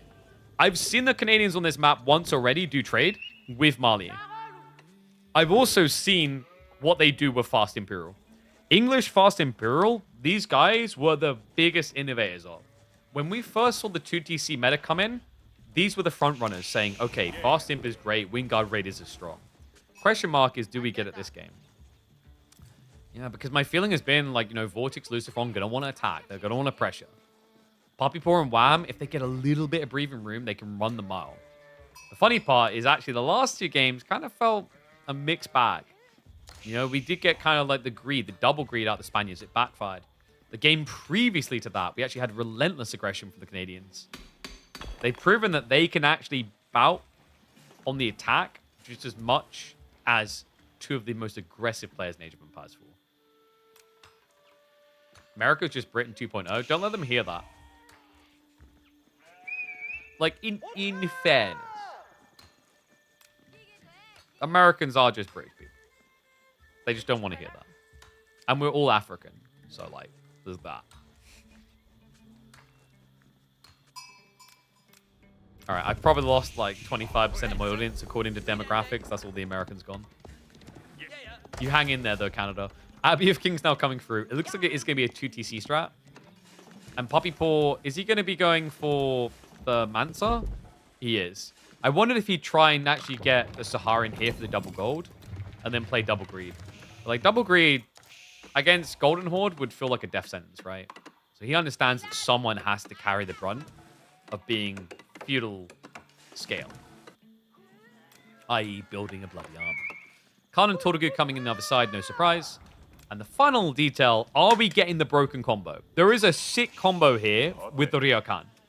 Because the Golden Horde have the tankiest knights in the game, but they don't have healing. What if you could get healing? I don't know if we're getting it. Because last game, on this map, these 2, I predicted it. They went with Koka. They did make Koka look good. I'll give them full credit for that. But like, maybe now that you're up against English TC spam, Ryokan might seem better to get in and out of the base. Because that way you can keep poke raiding English, and then when they go for White Tower, you can commit a dive. Love the truth. It's going to be Koka again. He just trusts in it too much. So Shinobi buff's going to be there. I think it's not just the Shinobi buff. I do believe Lucifron highly rates the Scout on this map. The ability to just reveal the flanks is important because on Rocky River, you start very defensive, but a lot of the resources are out on the map. They project. So that means you have to move out quite quick with certain sims. So if you get the timing right and know exactly when they're on the gold pit, for example, on the 8K down here, that becomes a raid target.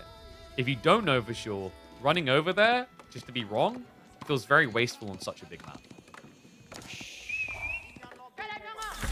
And yes, Marlin again. You can pick a Civ twice as a team with this format, but the other player would have to play it. So, for example, last game we had Wham playing Marlin. This game we have Puppy.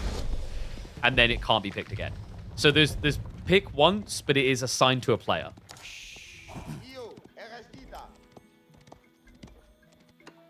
Deer gathering. Vortex is going to be setting up the protection. Pretty nice spawn, actually. Wait, what? Vortex looks like the most unrateable player ever. What the hell is that? That's pretty powerful. Luciferon just looks like he... You know what it is? It looks like you've got the castle, and then someone's just packed up a tent and set up a camp outside the castle. Like, Luciferon doesn't even look like he belongs to this base.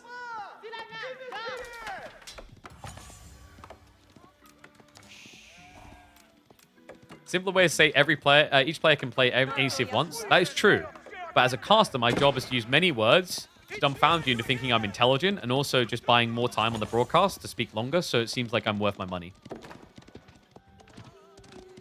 Hey man, are you more likely to subscribe to me if it's like, you know, 10 episodes long worth of dialect versus 1 episode? I'm just saying.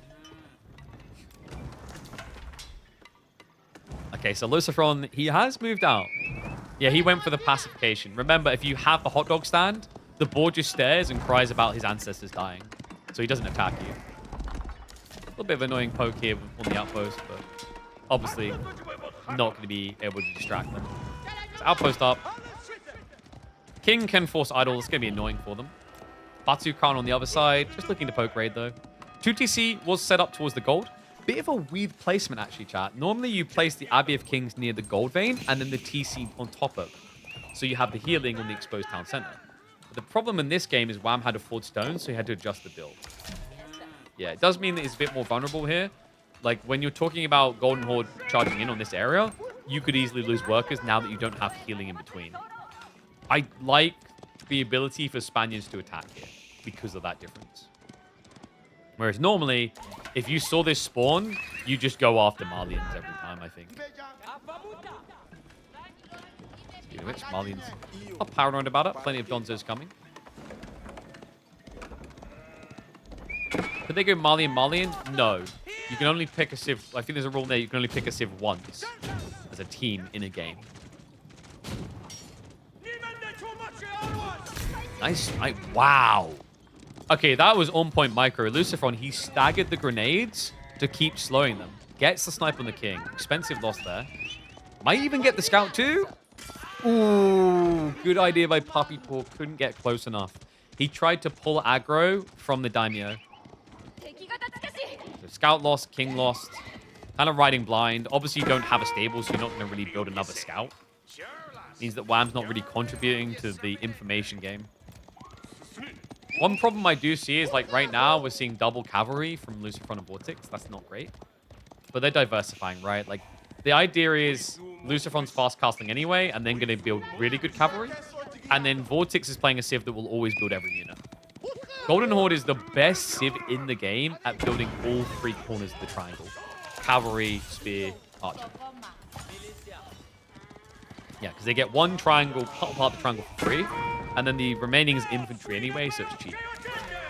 Like, imagine if French had a way of getting French knights with an extra resource instead. They would happily build spear and archer and complete it. Burn coming in. Going to punish Puppy for a little bit. Donzo's not going to fare well now that archers have arrived. So it's going to be a minus of Donzo. Nothing really gained. He was trying to poke flank, but looks like the outpost has been set up nicely. Has got fortifications coming in. Sake Brewery now on the way. Wham's almost ready White Tower. Notice how different this is to an English game. Like a 1v1 in English. You'd be diving them before White Tower comes up. They don't care about him. They care about his teammate.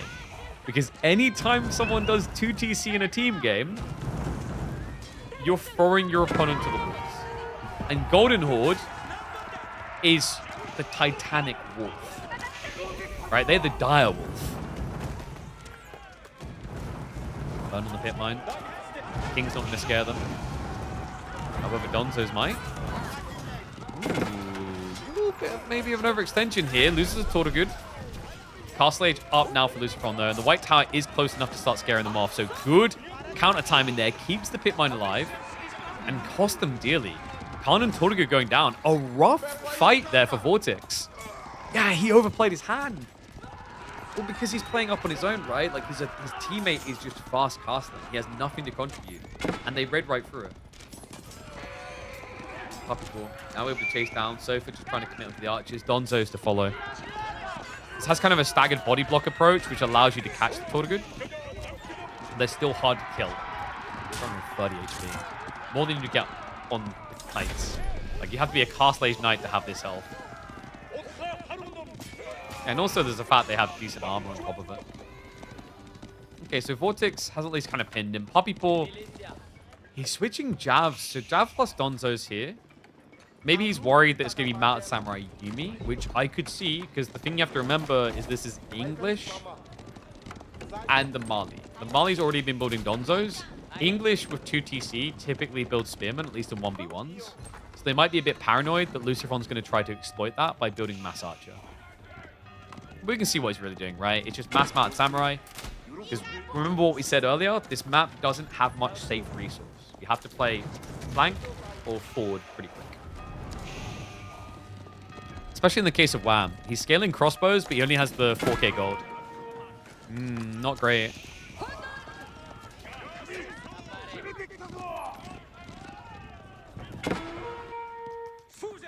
King is sneaking in for raids, though. Have we got any sort of play towards relics? We do not. I saw this last time from Luciferon Vortex. Made the game feel a bit weird. It's like they weren't trying to play for relics at all for a long, long time. They were fully focused on attacking. I believe that game did work out for them in the end. But this is 2 TC English. It stacks pretty fast. Especially with Fulani to support. Does look like it's going to be on the way. Good plus the Mount Samurai. Archer's just trying to trade out with the Donzos. Mount Samurai have got that juiced up attack speed. Daimyo is low but not being sniped. Pushes him into the choke point. Puppy Paw forced to retreat. Try and hold it. Mount Samurai are wrapping around, but there we go. Wait, he's bait and switching? Puppy Paw was watching the whole time. Pulls away. Crossbows are now here. That pin, that's weird. The crossbows are going to punish him for that. What a great fight there for Luciferon. How much more can they do this before it gets too expensive? That's what I'm thinking here, right? Because, like, if you're not picking up relics soon, the 2-town center effect starts to take over. Wham's already got double farm cluster now online. Actually make it free. I wonder if he'll try for a fast imp play. Like, you can probably get away with, like, 20 crossbows and chill, right?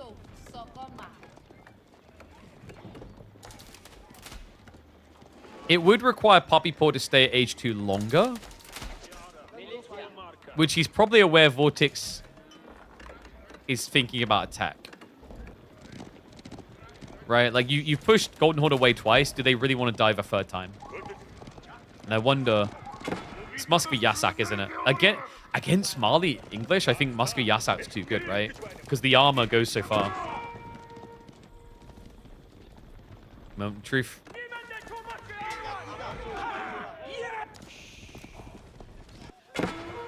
And it's Yasak, so he's going to get the +2 ranged armor on all heavy units. Archers now dive in. Good find.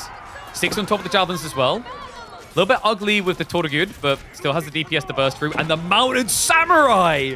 Carve him up like a turkey. Puppy Paw, heavy losses there. And now the burn as well. Crossbows are on the way, though. Difficult fight for archers to take. So he does back away. Good little raid there, though. Notice they keep punishing the tier 2 player, right? The reality of what happens here, this is what I mean about team games having this hone-in factor, is if they attack Wham, he has 2 town center. He'll repair the damage. If they attack Puppy Paw, he becomes a liability because he's 1 town center, and his only alternative is to build extra town centers. Cool thing about Mali, you can take a bit more of a beating because you can just build Fulani instead. But the damage is still always honed in on the player that didn't TCP. which is weird, actually, like in hindsight. You'd think you'd attack the player that has more villagers, because by having more villagers, he has less safe. Does that make sense? Like, there's less... if you have extra garrison spots, you've got too many workers to protect them. It's something that I, like, always highlighted to people when I played Dota 2, and they kept killing the support. I'm like, the effort is taking us to kill the support. Like, this low-level support. You feel good for, like, 2 seconds until you realize you could have got more gold by farming a camp. Same logic there. It's like, if Puppy Paw doesn't have many workers, what is the value of diving him to kill 2 workers and lose maybe 8 knights? Versus diving Wham and killing 15 workers and losing 5 knights.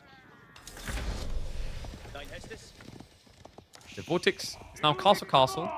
Puppy Paw's not too far behind. He has got the house set up. Diving on the other side there, Mounted Samurai. They find the crossbows exposed and unguarded. The workers with the Seek Shuttle, that's bad. They position the wrong way. He does realize. Bit of a staggered move away there. Textiles will minimize losses, though. Not the cleanest retreat from Wham, but Textiles came in clutch there. Why are we making Keshiks? Momentum. Movement. It is a bit weird when your opponent has crossbows. I think as long as it's like Keshik archers is kind of okay. Because it can answer men-at-arms, right?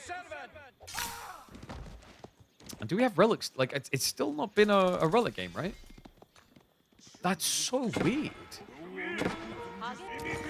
He's still not going relics at all. Even though he's spamming Mounted Samurai. I guess they just feel too far upfield. In fact, the spawn looks a little bit Canadian bias, actually. Like, what? Both flanks, too. Ooh. Puppy Paw. They're mounting pressure on him. They know if they poke at English's base, Puppy Paw gets left alone. And he's still feudal. It's a crafty maneuver. Dives in now. Crossbows are on the way. Men-at-arms plus crossbows there. He's going to sidestep the men-at-arms wave, though, to go after the back line. Good maneuvering by Lucifron. And the villagers just came out for farms, too. More idle time achieved. Dive underneath the Fulani. It's still not complete, and they see the workers. They chase deeper. Walls will come in clutch here. Still big idle time. Mounted Samurai went pretty hard. Didn't lose too many for it. Armorclad's going to be annoying for this moment, but no attack speed buff means men-at-arms aren't going to have a good time. Shout on the backside of base, though. Do you see what I mean? It's just such a campy map. They tried to hard aggro both flanks, and still I'd say they've done some damage, but not irreparable damage. Which has me a tad bit worried now. Is Vortex going for a fast imp? That would at least give them some sort of boon now. But it's very slow is my concern. Like, you don't get imp fast here, right? It takes minute 50. We still have no relics being acquired by any player in this game. Despite the fact that one's building Keshik, one's building Mounted Samurai, one's building Men-at-Arms crossbows. Like, the only one who has an excuse not to be getting relics is actually Puppy Paw. In fairness, Wham has a good excuse too, which is he's stuck in his base. They're starting to gain territory. Push forward here. Outpost coming up. Big for that attack to be Juicer. Vortex out of position. Yeah, mirrored by Purple's forces. Mounted Samurai can't really push this on their own either. He's a little bit worried about the crossbows. But Archer's showing up now. Outpost does go up. Attack speed's going to be there. Crossbows converging south side, unguarded, but Keshik's wasting time on the men-at-arms. Archer's spear there. Now the Mounted Samurai jump in. The Shinobi, they finally come into play. The ambush effect there, the frag grenades onto the workers. They're going to try to reposition, but they're going to be frontlining soon. Eco lead about to disappear for the Canadians. And the Spaniards look like they've broken them. A critical juncture here. Wham! He needs that gold for crossbows. And they shut him out. What an insane timing! We had, what, 15 minutes of no Shinobi. Quietness. A little muttering in the background, a stuttering, but no real threat. And then one frag grenade to blow them right out of their bunker. Oh, this looks done. Wham, like, what does he do now? He's rushing the pit mine at the back. They're moving over there. This is huge. The timing on this was disgusting. God, like a leopard waiting in the bush to pounce. The Spaniards knew exactly what their win condition was. Gold. Mass crossbows, mass men-at-arms. You must be mass out of your mind if you think you're going to have the gold for that without enclosures. Now the villagers, the short bows, this is cooked. Wham has got no gold gathering whatsoever, no relics, as we've been highlighting multiple times. And now it feels like no shot. Scared away entirely. He's got one pool of gold to drop off. He also doesn't, I don't think he has veterancy for spear, longbow. So you can't switch into those cheaply. It's just a flood of troops. Seems like a trickle at times. The problem is, there's nothing left to fight them. Crossbow line barely exists. Archer mass for Marlians not really online. And now the Keshits get the dive onto what remains. GG gets called. Ladies and gents, that is Spaniards up on match point, showing you exactly how you can hoist your opponent on their own greedy petard.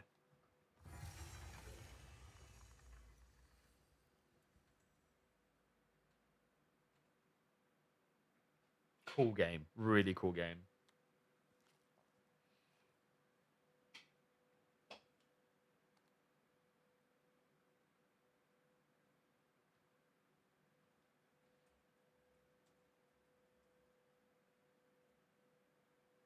I'm trying to think what we call that.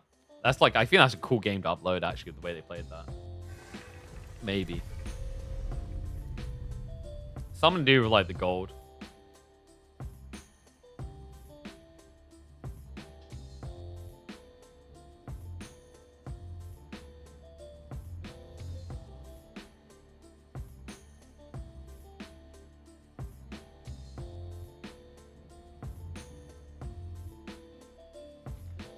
Is Ottoman bad in team game? I think they can have some uses. I don't think they've been nerfed too hard, right? A little bit curious we haven't seen them at all. But, match point now for the Spaniards. Let's see what we got for next game. Knights Templar on both sides. Japanese for Spaniards. Canadians go Shushi. Okay. What map is that? Oh, we're going We've got Confluence. Yeah, so remaining maps is Confluence and Sunken Lands. That's what remains to be played. This is Confluence. I think Shushi's pretty strong here, right, with the timings? Oh no, dude. I said I've got like less than an hour and they pick Confluence. Confluence could be a really long game. Actually, in fairness, I think the way it's been playing so far in this tournament 2v2s is like a player basically gets isolated and then picked apart. Because in Confluence, you spawn in corners. So, you know, if you get all in by two players, your ally is nowhere nearby. It's not like Gorge where it's like, that's okay, I'll protect you, bro. Song of Storms? Hell yeah, brother. All right, shall we run ads? Oh, I think ads may have already ran. Rip. I can't manually trigger them. Sorry, guys.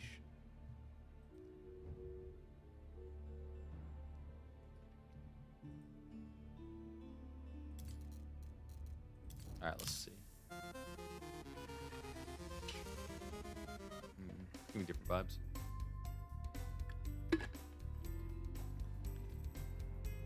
Yeah, it has been a really fun series. Once again, shout out to Carlo for organizing this. AKA Night Shift Gaming. $1,000 prize pool is not something to easily put together, so he deserves a lot of praise for that.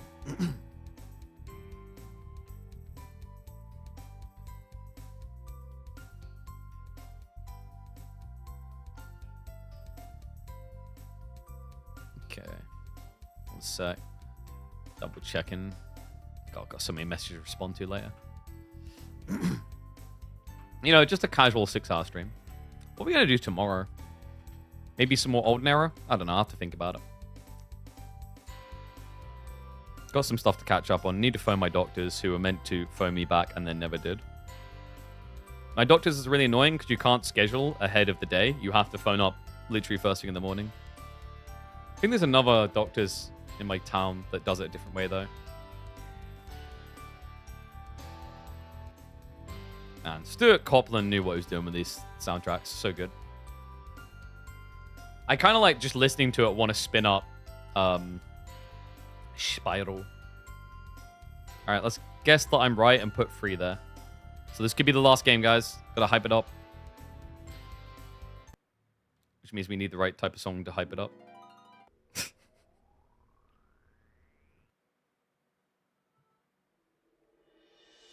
I think there's a certain vibe I'm looking for here.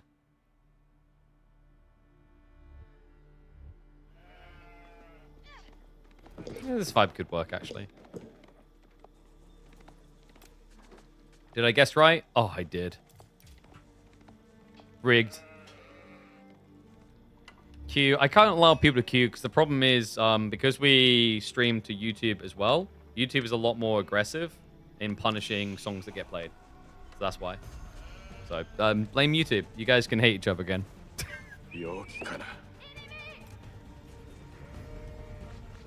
It could all end here. On Confluence of all maps in a Pro Series in 2026, it comes down to this. A 2v2. Vortex and Luciferon, orange and yellow, playing as Japan and Knights Templar. Meanwhile, the Canadians back against the wall. After coming back from 2 down, it could all end here. Puppy Paw in the green is Knights Templar. His bro, Wham, playing purple Shushi. Confluence, a map that has not been seen in a long time in pro play. Returning in grand finals. One and all, welcome back. These two teams have delivered. Some of the best games of the tournament, and we could still have more. That's right. I said I've got to have a meeting in less than an hour, and this is a map that historically in 1v1s could be hours long. A place so different like this. You feel so secluded. In a map like Confluence, your ally is not a breath away. He is a mile. And that is an exploitable difference. One and all, let's get our jam on. Age of Empires 4 delivering. This is awesome. Knights Templar coming out. The moment I saw this drafted on both sides, I was like, it must be Confluence. We've had a few games, and actually they've been pretty good so far. I think we had the Chinese one, Louis MT, just booming the corner. We had Mass Elefanto fun times. We've had Knights Templar being one of the most popular picks on this map by far. And you might see why here. KT to the center for Luciferon. Puppy Paw, however. What is he up to? What? Wait. He's fast feuding. Is this a 2TC KT game? Very different approach. Like, normally when you have mirrors, i.e. a Civ same on same side, on each side, you look for the difference. We've got a difference at 2 minutes already. Okay, and we could even get more with the tech choices. Coca Township's going to be coming through from Vortex, so he's looking to sabotage the boats. Takes a long time to reach your opponents, of course. Now, remember, Confluence, since you would have last seen on ladder, got changed quite a bit. You now have these central bridges instead of the outskirt ones. The difference in that is it means that the shoreline fish is separated. It used to be you went fishing and that was it. It was broken good. Like, you had to fish because there was too much food on the map. The design choice was to cut it up into 5 different slices of sushi. So there's not as much value in stacking fishing compared to other options. It's still pretty good, though. Yeah, both of the non-Knights Templar players... Actually, no, sorry, he didn't at all, right? Like, we have fast fuel from Vortex 2. How is he going to play this? Because I'm wondering, does he assume that Puppy Paw has dock dropped here? I think that's why Puppy Paw didn't bother, right? That's quite crafty. Yeah, it feels so rare to see the Shinobi coming out from Japan these days. So tech up complete. He did go Hospitaller. And then I'm assuming Luciferon now switching out to gold. Probably going to be matching. Hospitaller just feels way too good. You get wheelbarrow and essentially textiles built into your workers. Right? It honestly, in my eyes, it just beats this. Like Kingdom of France, production speed, etc. Principality of Antioch is nice much later for the 15% damage, but you know, the safety of having that movement speed and health. It allows you to get away with a lot more greed than you otherwise would with the Civ. Second dock coming up. And now we have the mirrored dock player. The scouts are pounding on him already. Can you pin with 2? I think if you get the perfect position, but it's hard. And looks like Villager's going to walk off now from Puppy Paw anyway. Yeah, another nice thing about Hospitaller right there. It's going to allow him to get a second dock, isn't it? Has he got the timing? Yeah, definitely. So he's waiting around. Wait, he's got enough wood. Oh, he's got Archer ship coming. And there's the second one. So double harbor v double harbor, a big deal here. Lucifron hasn't started a tech play yet. The scout will be scared off. So villager's going to be safe. Where are the shinobi? I think these boys, they need to buy a watch because they clearly weren't paying attention at the time. Okay, we have got Sabo, but the first boat is already out. It's a big problem. Yeah, he needs to contest this. Lucifron is teching right now.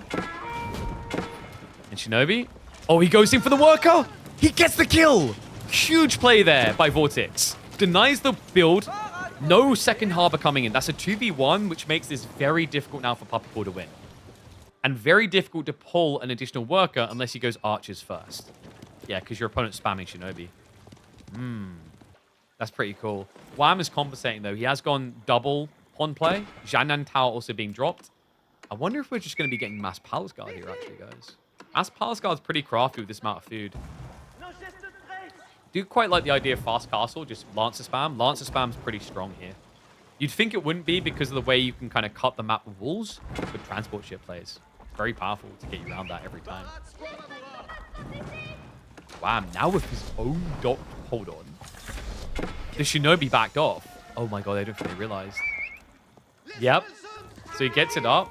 They're now on this harbor in the meantime. Shinobi, they've been distracted trying to get in and get sabotages.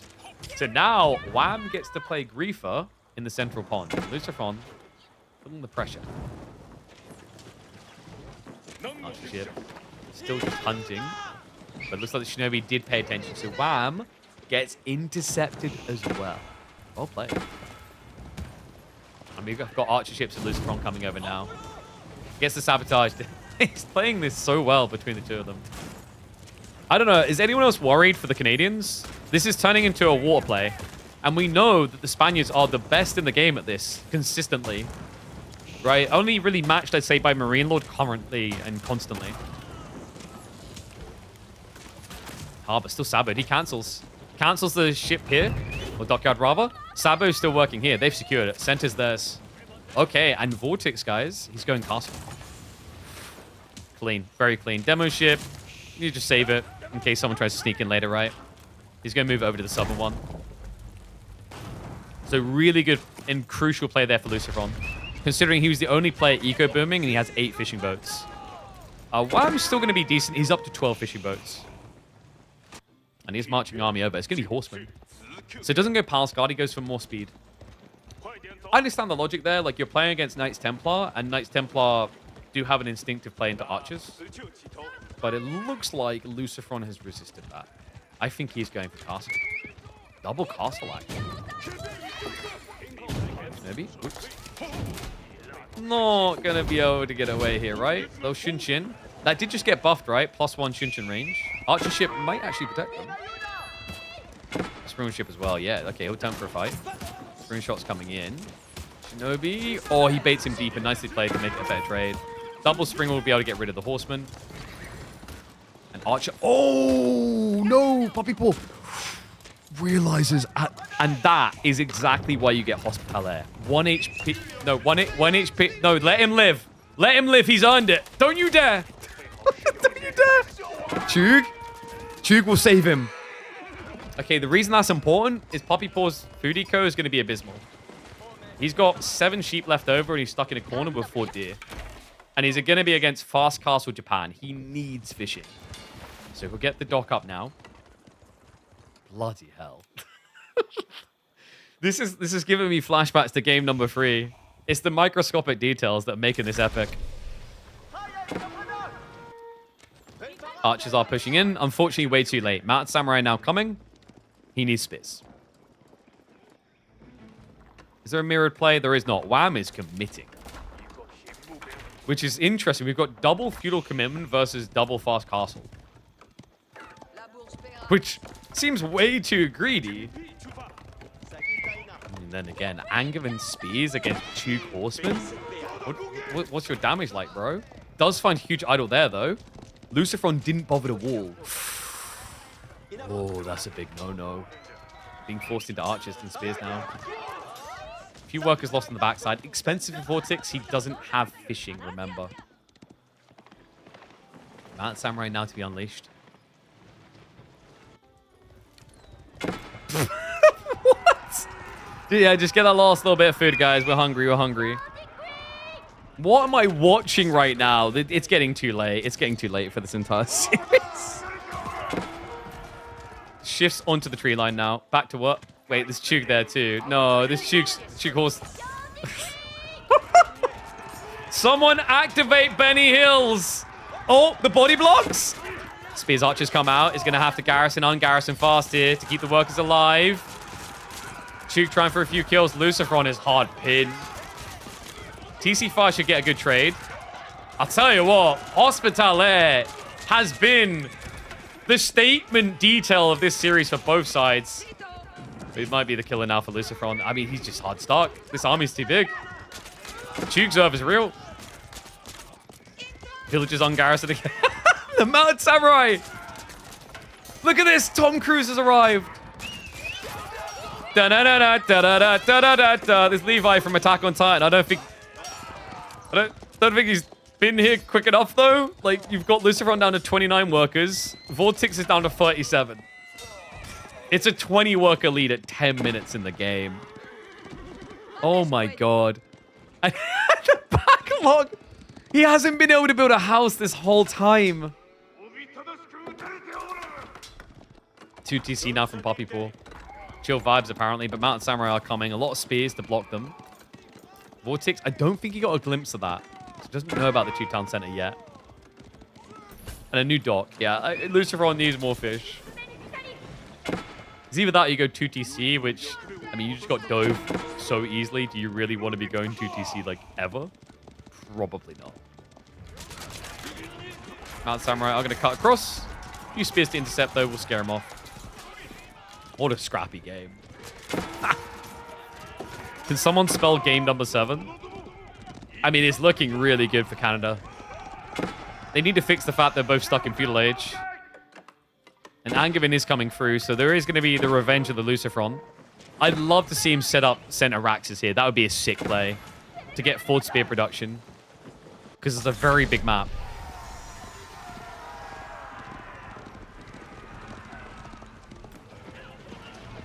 Vortex, how much food income overall? 500 is not great. Oh, demo ship's coming through, though. Creep up is real. Mounted Samurai, meanwhile, are going to be creeping in. They're moving over towards Wham. Yeah, we've got external gathering, but no knights to raid there. Mounted Samurai now jump in. They find the archers left alone, just a handful of spears. Can't afford losses, though. And it's men-at-arms. It's actually normal men-at-arms. Buckets. On head, ready to fight.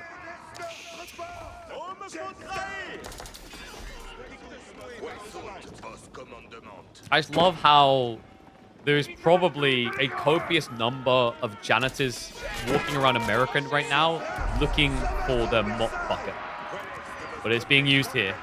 Lucifron's men-at-arms come fully equipped with fantastic headwear. Chug mass plus spears. Trickling men-at-arms. Can't feel good. In fact, what? Why? Why? Guys, why? No. He got distracted, but on water? Demos! Hit it, hit it! Big shot! Missed the opportunity to kill all of them, got most of them.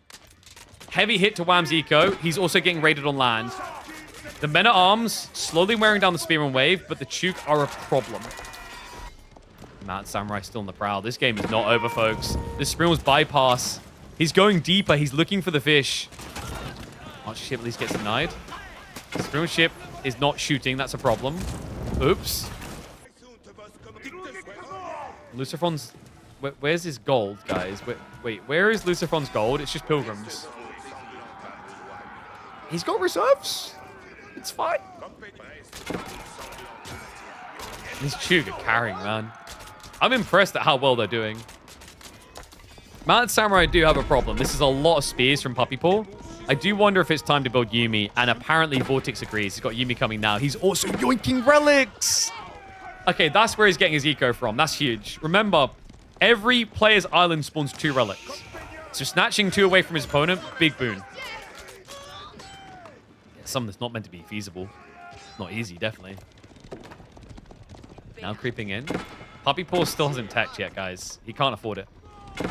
He's starting to save now. Mount Samurai bait him away. It's a dive towards the second town center.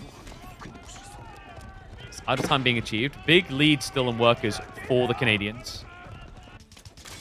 The men-at-arms are still just trickling out.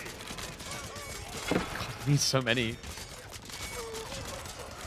Still, it's dragging a lot of attention, buying a lot of time. Waterside is just getting weird. But Vortex, he wants that town center. He can sniff it, smell it. Angevin Empire is on the way. Yuumi are going to be worthless soon, guys. Mount Samurai, they're going to just idle out. They're going to commit for the burn. It's a good time as well. Needs to be careful not to lose Yuumi to the town center fire is the only concern here. He's camping with them because he doesn't want to allow for the repair is the problem. The spears, there's a lot of spears. 24 spears could win this, actually. Like, what, 12 knights? Yeah, it's going to be tight. Not worth the risk. So he says, okay, to hell with it. Town center can go down. -8 workers. Big find there for Spain. Puppy Paw now in castle. Wham. Left looming, but catching up. He's almost ready for castle 2. He's going Rams to deny the fish. Okay. Vortex may need to come over and help soon. Bet for Yuumi is in. Dive in towards the workers. He's got textiles. 98 HP on workers. They don't die fast. Spears do, though. Men-at-arms. They find the build-up. And Wham still doesn't have upgrades yet. He's not in castle. Yeah, so the Chug don't do any damage. Still, Men-at-Arms takes a bit of time to clear this. He knows he has to hard commit. 12 Men-at-Arms and scaling. A harbor drop coming in, but wait a second. The villager has been spotted, so that's going to be a deny. Mount Lu Academy now for Wham. And a steer. I love this. This is smart. Puppy Paw defends, fine. But what if you now send everything to Purple? Purple, who has mass Chug, won't fare well against mass Mounted Samurai. It's a crafty maneuver. Demo on the blocker, though. Big hit opportunity here. I feel bad for hyping that up. The bridge is just too fat. Don't want to fat shame it, but it's too wide. Matt Samurai going to be moving around. Chug trying to retreat. Does he commit? He's not trying to pin. Maybe now? Turns over a little bit. Cutting reinforcements probably makes a bit more sense for him. Wham. Going to be rushing that veterancy, I imagine. 40 seconds out, actually. Mad Samurai. A-click in. The Men-at-Arms catch up as well. And Wham gets caught standing still. Tries to start moving away. Mad Samurai doing good damage here, though. That Chug count. What was it? 40 a minute ago? Down to 25. Still heavy losses on Mad Samurai. He's still got plenty behind this. So this is giving breathing room now. It's reset the playing field a bit so that Lucifer can exist. Concern now is you've got double heavy and your opponent just got castle. So yes, he loses Chug. Why not just build crossbows? Blood Kelly's spear. How many relics did he get back in the end? 4. He did get the 4. Demos. Is it me or would it have been worth to have been camping here? This is kind of worrisome. Mount Samurai still raiding, but there is a big dive coming, guys. Oh my god, so many spears. Mount Samurai can't fight that. Villagers in the front line. Vortex has to pull.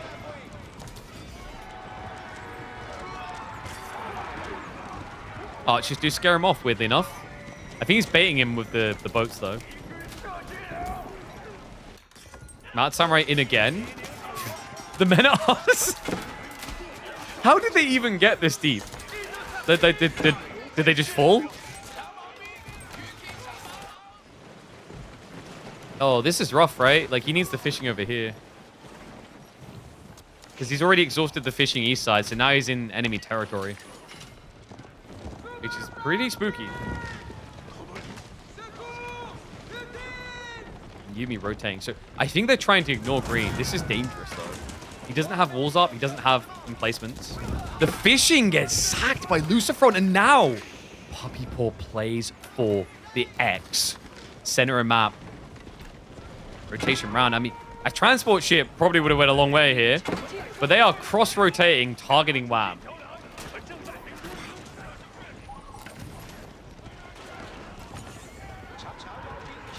Samurai.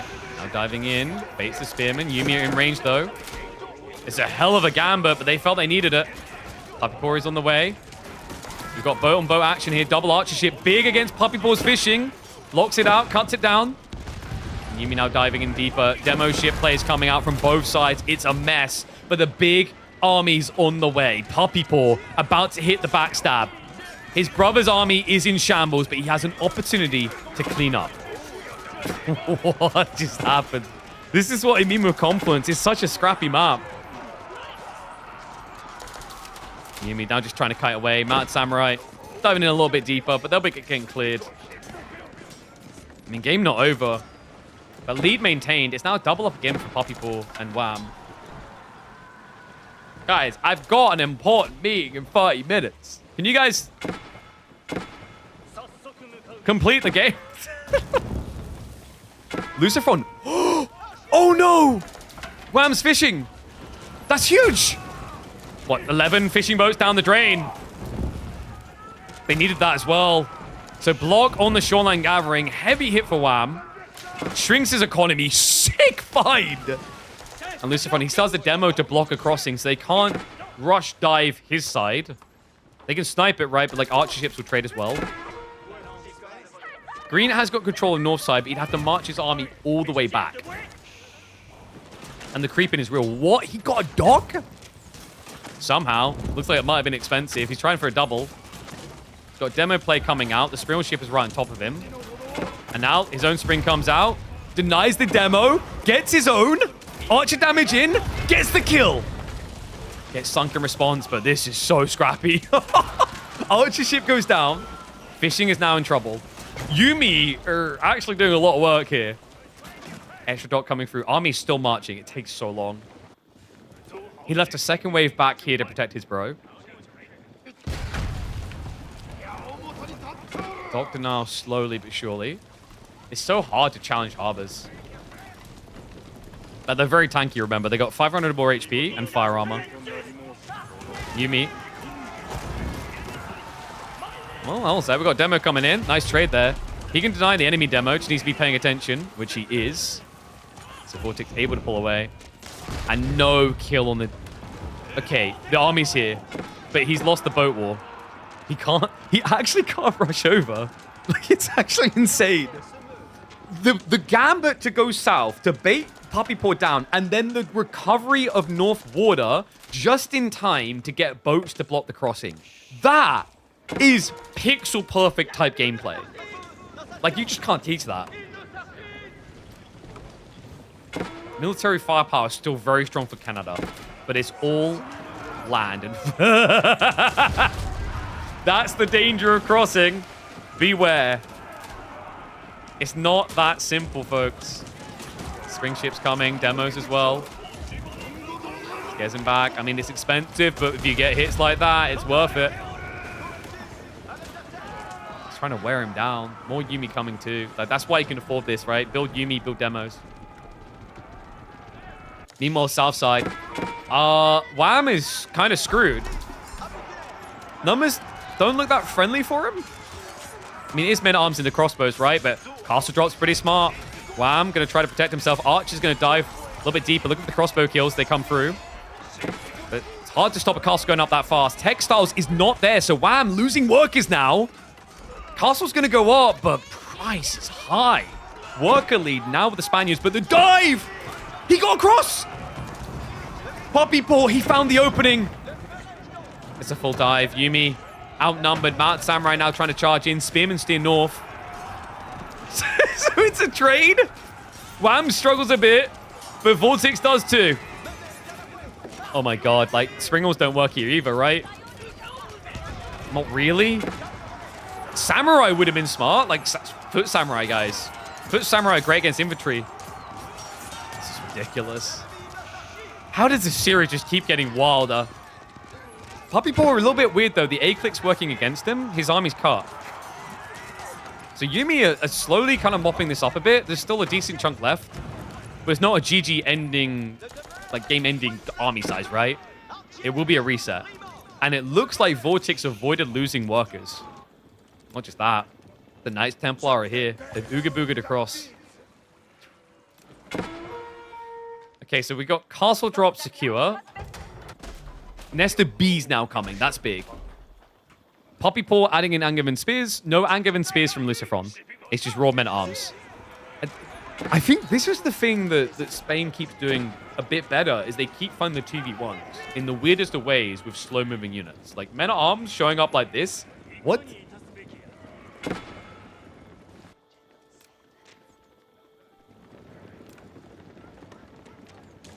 Wow, just kind of a stare-down moment here, right? Demo ships still just kind of stagnating the state of any military force on Navy side, right? From coming out. We have got Medigarden. That's pretty smart.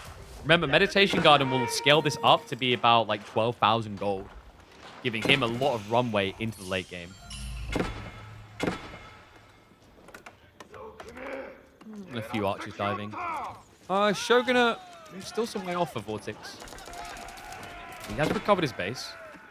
I love the, haha, we're going to a game 7. Not quite, my friend. It's not over yet. No, clear eco lead for the Spaniards. Behind on military, yes, but the quality of the military, somewhat questionable.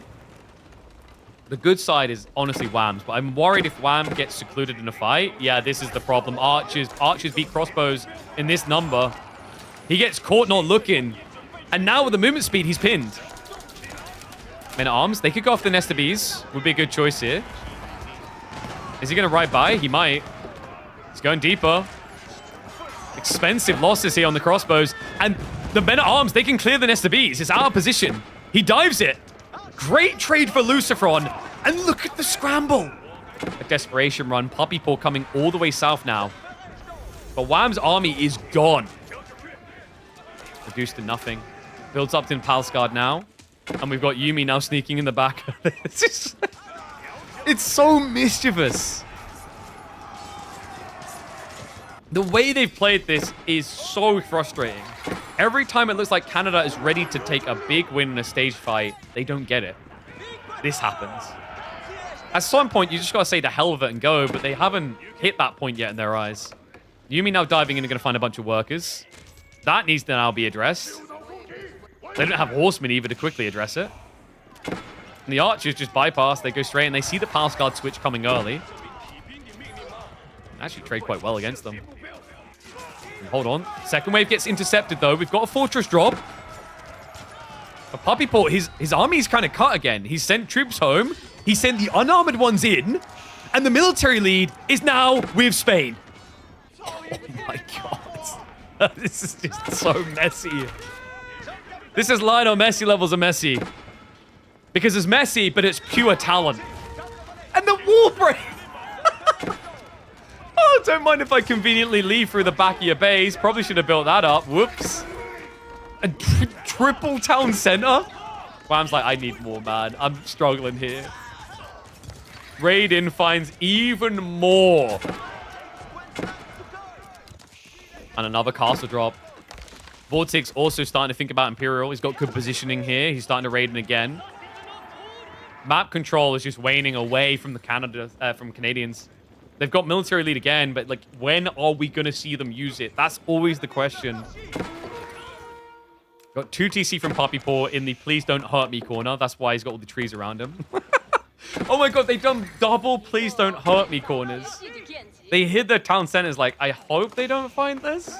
It might be kind of game ending if they knew. Cast the Crow. Smart choice. Tanagashima Gunsmith is really nice, but if you gunsmith here, you're at risk of a dive, and he knows it. Archer ship to annoy and slow things down. Go for a demo play. Use it up. Poppy Paw got to be careful. He could get baited in here. Starts the march over. Cast the Crow. Half complete. Needs to buy a bit more time. That demo ship is coming soon. She's crowning. And she's ready to be born. Gets a good hit. Straight in on the heavy spears. Heavy damage done. And now, Castle the Crow online will reset the dive. Poppy Paw won't be able to break him with this. Full garrison coming through. So arrow fire galore. A dive that is going to cost Poppy Paw dearly. Elsewhere, we've now got Trebs sieging it all down. dives past. We've seen this before. Last time, this did not fare well for Puppy Paw, and I don't think this is going to be any different. Vortix, he hasn't got enough for elite Yuumi upgrade yet, actually. Or hasn't gone for it anyway. He goes for Shogunate. So he's got tier 3, he's got mass farms now. He's self-sufficient. He's got late game. He doesn't need fishing. The problem is, I don't really feel the same when I look across at Puppy Paw. Puppy Paw's got 8 farms. He has limited runway, guys. And ground being gained as well. Lucifer creeping up. They've just turned this into a 1v1 split where they have advantage. It feels like any time Puppy Paw or Wham has an edge, they get bullied by 2 players. And then it resets to a 1-on-1. Just incredible. Playing Archer versus Heavy Spear? Yeah, but they're going to be Elite Spears soon, right? Like, Vortix, he's already got it on the way. And he's switching... That's the crazy one. He's upgrading Onibugeisha against Heavy Spear Archer. What? I guess he just wants movement speed.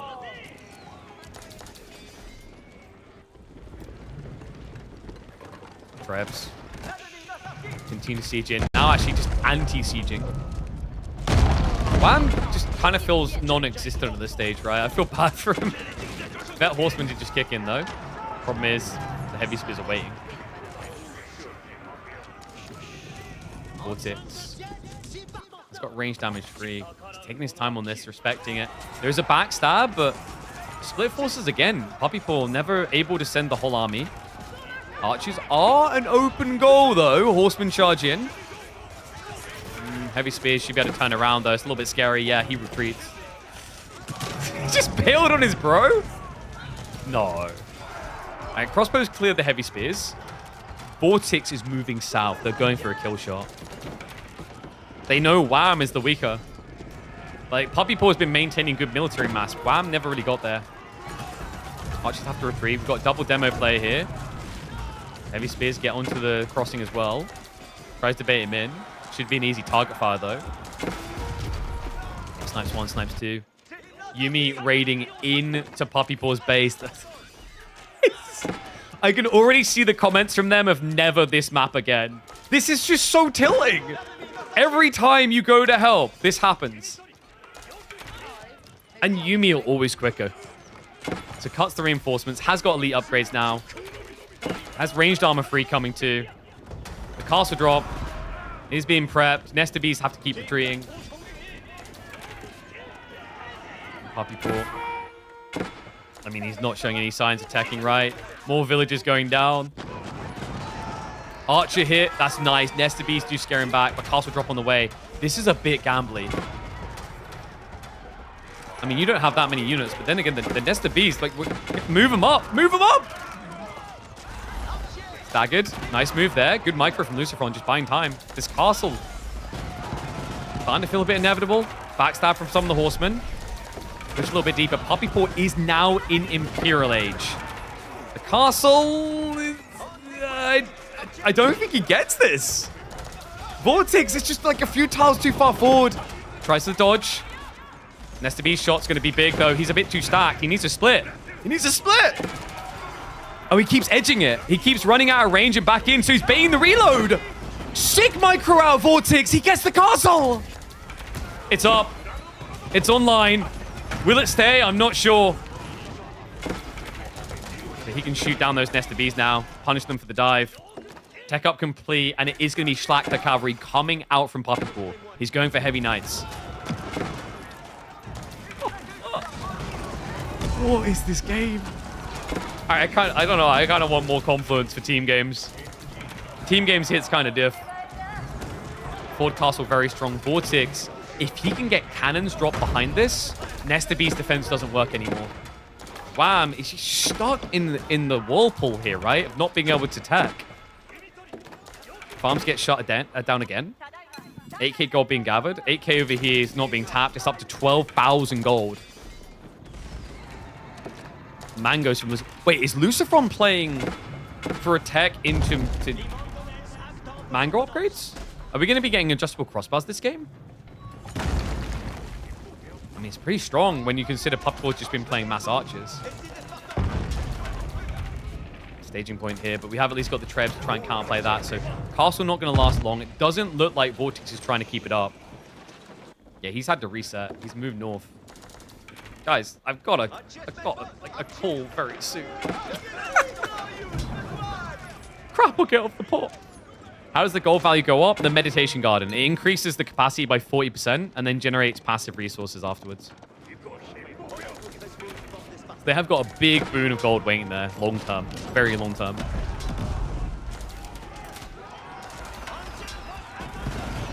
Mangoes. And if they get a good hit on the nest of bees, I don't think they're gonna get that second shot. Maybe he's edging it again. And wait, the spear's got in. Oh, he baited him. Horseman will ride through. Double mango kill. Heavy spears are diving a little bit deeper. They do get mopped. Elite archer upgrade is now there for Puppy Paw. But we got to dive. Onabugeisha and Yumi are a go. It's time to Scooby-Doo gang this. Split up and look for clues. Mass Bugeisha, Mass Yumi. That's a great raiding force. And Puppy Paw is just so spread out. Yeah, so we have got the Schlacta coming through. But the cool thing about this, like, actually, Onabugeisha are kind of sick here. Schlacta only have 2 melee armor. They have a lot of range, so I don't like that the Yumi are left fighting it. You can see Bugeisha going deeper, looking for kills. They find the Pilgrims. The food is the bigger concern here for Puppy Paw, right? For the moment, he's got military mass, but it's mostly archers. He's looking to get the heavy cav up. Aclic's kind of betraying him. Archers. No. The one-tile wall. The one that he beat to get through. The one that he shot to narrowly weave his way out and find the 2TC. He's going to use it now to find the farms. The archer's in. Wham, who still is not Imperial. His farm cluster found. Luciferon just chilly walks in. He's like, hey, bro, how's it going back here? Yo, farm inspectors, we need to check which pesticides you're using. Oh, wait, we are the pesticide. Die. Damn, huge idle time here. Angerman Spears going to be held back by the elite archers at least. Castle not lasting long at this rate. Schlack the cav count. Not getting out of control. Still at just 6. But we've got spears in hand cannoneers now from Vortex. So going for premium units. How is this game just not over? This is ridiculous. And this is where, like, Confluence looks bad. You can't win by sacred sites. It's stupid. Look at the design of the map. There's 4 sacred sites. It's almost impossible. If you're winning on sacred sites, you're at a point where you could just win the game anyway. That's the crazy thing about this map.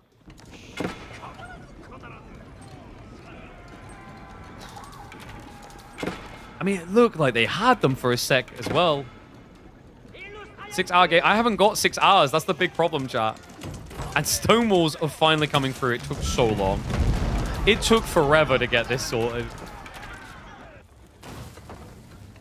Bam has 8 knobs? Yeah, but like the problem is Luciferon, he doesn't have answer to that even if he goes Imperial. I wouldn't mind seeing a cannon leased to him from Vortex, you know? Luciferon just marching Archer, Heavy Spearing again. Still not teching. Because he's worried that Wham's economy will be better if they do it.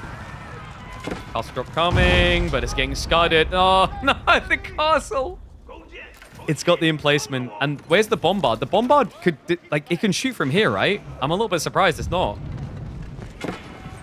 Yeah, so just taking heavy damage for no reason. Crossbow plus Horseman blocks him. Dude, you're just not getting those farms. Like dream on, think again. It's not happening. Okay, so castle goes up. Not for long. Yeah, but the Bombards can kill that, guys. I'm pretty sure that's 10 tower range easily. He just hasn't noticed yet. And more castle drops coming from Puppy Paw.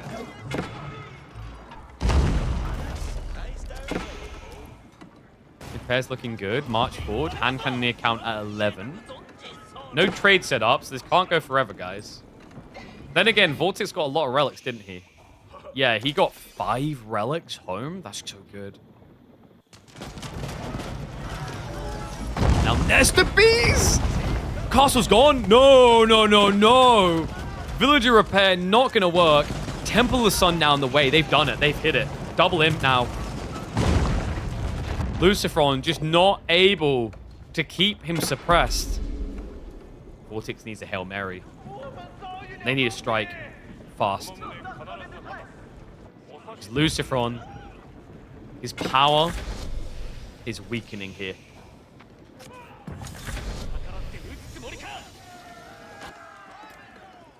Wall's going up. Wham's done with this nuisance. He won't let it happen again. No longer a liability, but an ally. Archers come to mirror the move. Orange trying to wrap around the back with Vortex. Problem with hand cannon is you can't run away easily. Wave after wave of Archers is here. Vortex. That's looking a bit chalked. Just freeing up pop space for Schlachter, right? That actually does scare him off. Credit to him. Oh, he added in... That's not... He added in Samurai, guys. That's big. That's actually huge. It sucks against Wham, but it's perfect against Puppy Paw. What a read. Okay, hand cannon needs to deal with Schlachter quickly. He does need more Samurai is the problem. Lucifron, he's going Templar Bros now. He's still stuck. He doesn't see a way to go in. I mean, it's kind of tricky, right? Looks like he has been scared off, though. Siege is going to slow him down the retreat, which could easily cost him hand cannons too. Archers should be looking for that shot.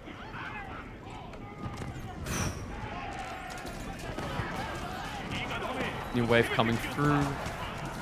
We've now just reached the meat grinder point, and this is where we have a rant about Sacred Site placement. Wonder Victory is not really that feasible. Need a lot, don't you, in 2v2? 5,000. Maybe Vortex could get there. He's got an 8k like vein here. He can get the stone off of that too.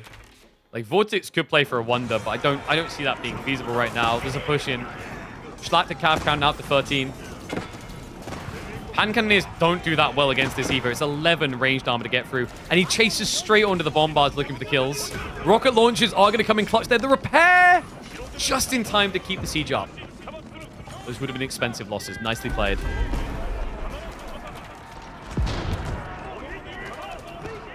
But this is still ground lost, ground gained. Trebs now starting to address the center. I think Lucifron is just becoming the weak element here. He has gone Imperial Age. He's thinking about going Mass Templar Bros. Not Mass Horseman, which is odd. So there's unique techs for Knights Templar regarding Horsemen. There's the Brigadines, right? They get +2 armor on Horsemen. And you're against Nesta Bees, Mass Horsemen, Mass Crossbows. So I do kind of wonder what the thought is here.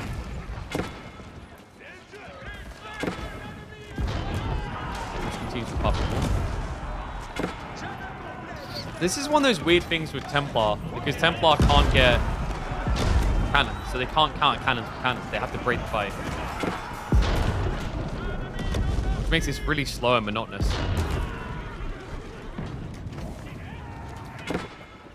Nesta P is actually retreating. Okay. Did he? Oh no, he saw the wave go. He stuck it again. Well, this time it's cavalry. Sharpen your knives, boys. It's time to sink some teeth in, but the stone wall. Oh my god, that was just in time. That would have been painful. Wow. I don't think there's a gap here. No, so there's no entrance point now. Templar Burrow Rage is not going to work out, and Lucifron never even queued elite tech for them, by the way. He's queued more knights, but he hasn't upgraded them. What is going on? Ugly fight. Definitely not worth even stepping up to. Archers have to retreat. Guys, I've got a call. Someone needs to win. How is this game not over? I look so unprofessional right now. Like, very important business call. And you guys choose to have an hour-long Confluence game now.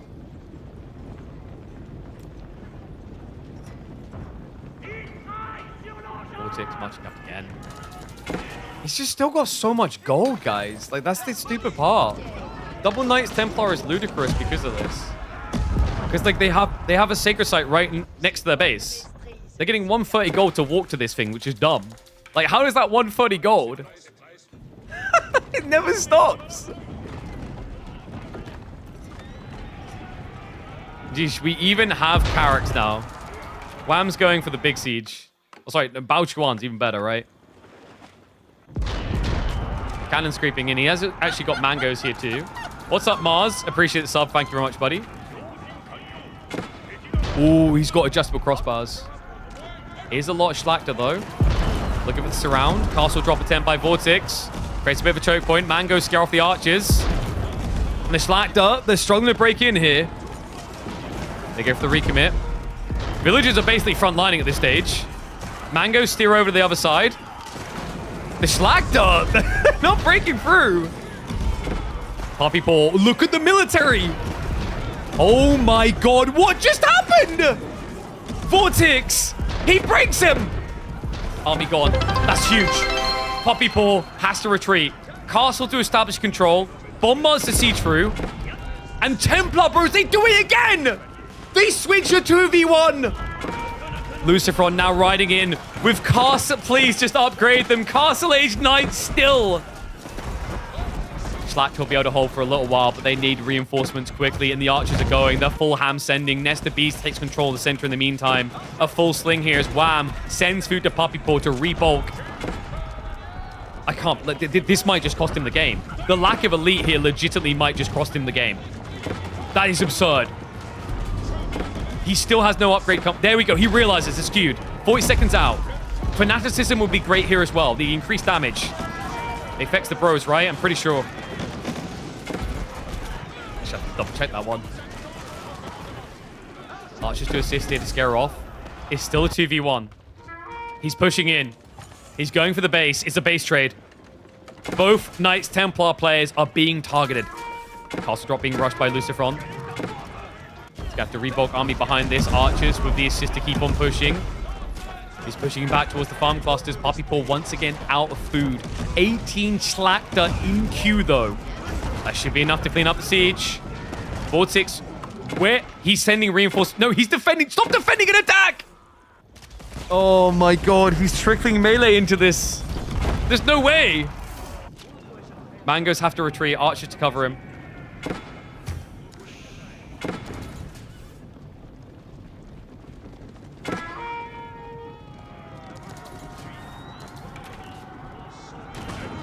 And that's going to be a loss of siege. All mangoes go down. Unbelievable. Tell sponsor you don't need the money. I'm sorry, what? Zach dropping 10k now. That's how that works. That's a mop-up. Archer's down. Siege still in trouble. He's going to lose all the siege. Meanwhile, trying to help his bro done nothing. No, those Nesta Bees. That's going to be a bloodbath, right? Lock and load, boys. Lock and load. He gives off the two-hand cannoneers. Cluster the shots. Maybe. Schlachter from behind. He gets the siege. Wipes it out. Nesta Beast down. Wham has got 4,000 gold in reserve, though. He can replace. This game is just not going to end. The tournament organizer right now is like making notes to himself. And it just simply says, let's not add confluence next time. We need Kavayu to make a better version of this map. Villagers actually get the intercept on the Trebs. Nicely played by Luciferon. Crossbows on push again. It's a switch, actually. Went from archers to crossbows after seeing the samurai push, right? Slaps are too powerful. They're ridiculous, right? And it's like with the amount of gold that the Knights Templar get, it's an infinite spam unit, really. Expensive, yes, but affordable. They've just ignored the castle, by the way. They don't care about that anymore. I don't see how this game ends. Arms Eco's gonna win this? Maybe. He's just got the corner camp full mode with like triple granary, right? Like, what do you do? How do you stop that? It's forever. And I think key territory is now being lost for Luciferon. Yeah, he's not pilgriming. Luciferon running out of gold, running out of food, running out of time. His army barely existing anymore. They only knew just how thin the veil is. Between life and death here. Horsemen now committing in. Looking for raid target. Schlachter are going to pose a threat. Make him look like he's real. Lucifron just popping up his chest like a big boy right now. Even Vortex now feeling outnumbered. In Puppy Paw, he's got crossbows. Crossbows, which, by the way, are going to have that increased damage, courtesy of the specific tech for the Knights Templar. Was it Craniquins? He can go for that, right? I don't know if he's got it yet, actually, but he can get it. There's a lot of techs missing in this game, but still, the answers are there. Walls now. I love how he's just securing the territory permanently. Stonewall's coming up. He knows full well that Lucifron can't build cannons because you can only build trebuchets, which is not a quick solution. And the burn's coming in. Forces Vortex to defend. Mango's hard creeping up. He can ambush over the tree line. That would be huge. Hit the crossbows. Freak trying to stay away here. Schlachter just trying to clean up. Meanwhile, the fight between purple and yellow tries to stop the walls. Schlachter got the work cut out to try and break through here, though. And the castle does survive. On fire, mind you. They've turned it into a 1v1 again. Lucifron looks a bit in the blender. Schlachter can't surround. They're stuck 1 by 1. Archers are doing a great job. Micro on point from Lucifron getting rid of that back line. Mr. Beast is now punishing him. Mango's going to be the way to siege. Can't really afford to go bombards. These mass mangonels to break this. He's gaining ground, but really the production, I think, is the big problem. Vortex always produces from the other side of the map. Making this hard. Mango's do make it look easy, though. Oh, my God. Schlachter do get around the back. The crossbows and the archers are struggling. Wham! Gaining a bit of ground, but Lucifron gets right up under his nostrils here with the castle drop. Villagers have to retreat. Dive continues. Castle is 7,800 HP. It just doesn't die. It's ridiculous. Vortex. He's gaining more ground. The problem is he's losing his bro. It's a weird trade-off. And I can't help but feel that Puppy Paw is more resilient to the damage. Not to mention the speed of the push. Lucifron definitely on the edge at this point. He has... Okay, he got walled out. He's still getting gold. That's good for him. Takes a little bit longer. But I'm just not seeing the killing blow. Schlachter, they go for the bombard. Easy pickings. Archers picking apart. Like, there's no fast reinforce. And not just that, the Schlachter are cutting reinforcements, so it's this wave and then nada. Mangoes get sniped by the castle. And the steer to the north! Wham breaks in. That's got to be it, right? Like, this is turning into a 2v1. Ironically, for the first time, they're able to get the pin on him. Lucifron just doesn't have the gold. He's got 5 Schlachter, barely any archers. Intercept on his gold income entirely. They're tapped, they're drained, they're dried. They've got no gold income left. It took an hour, but the Canadians will do it. They force a game number 7 in this insane tournament. All right.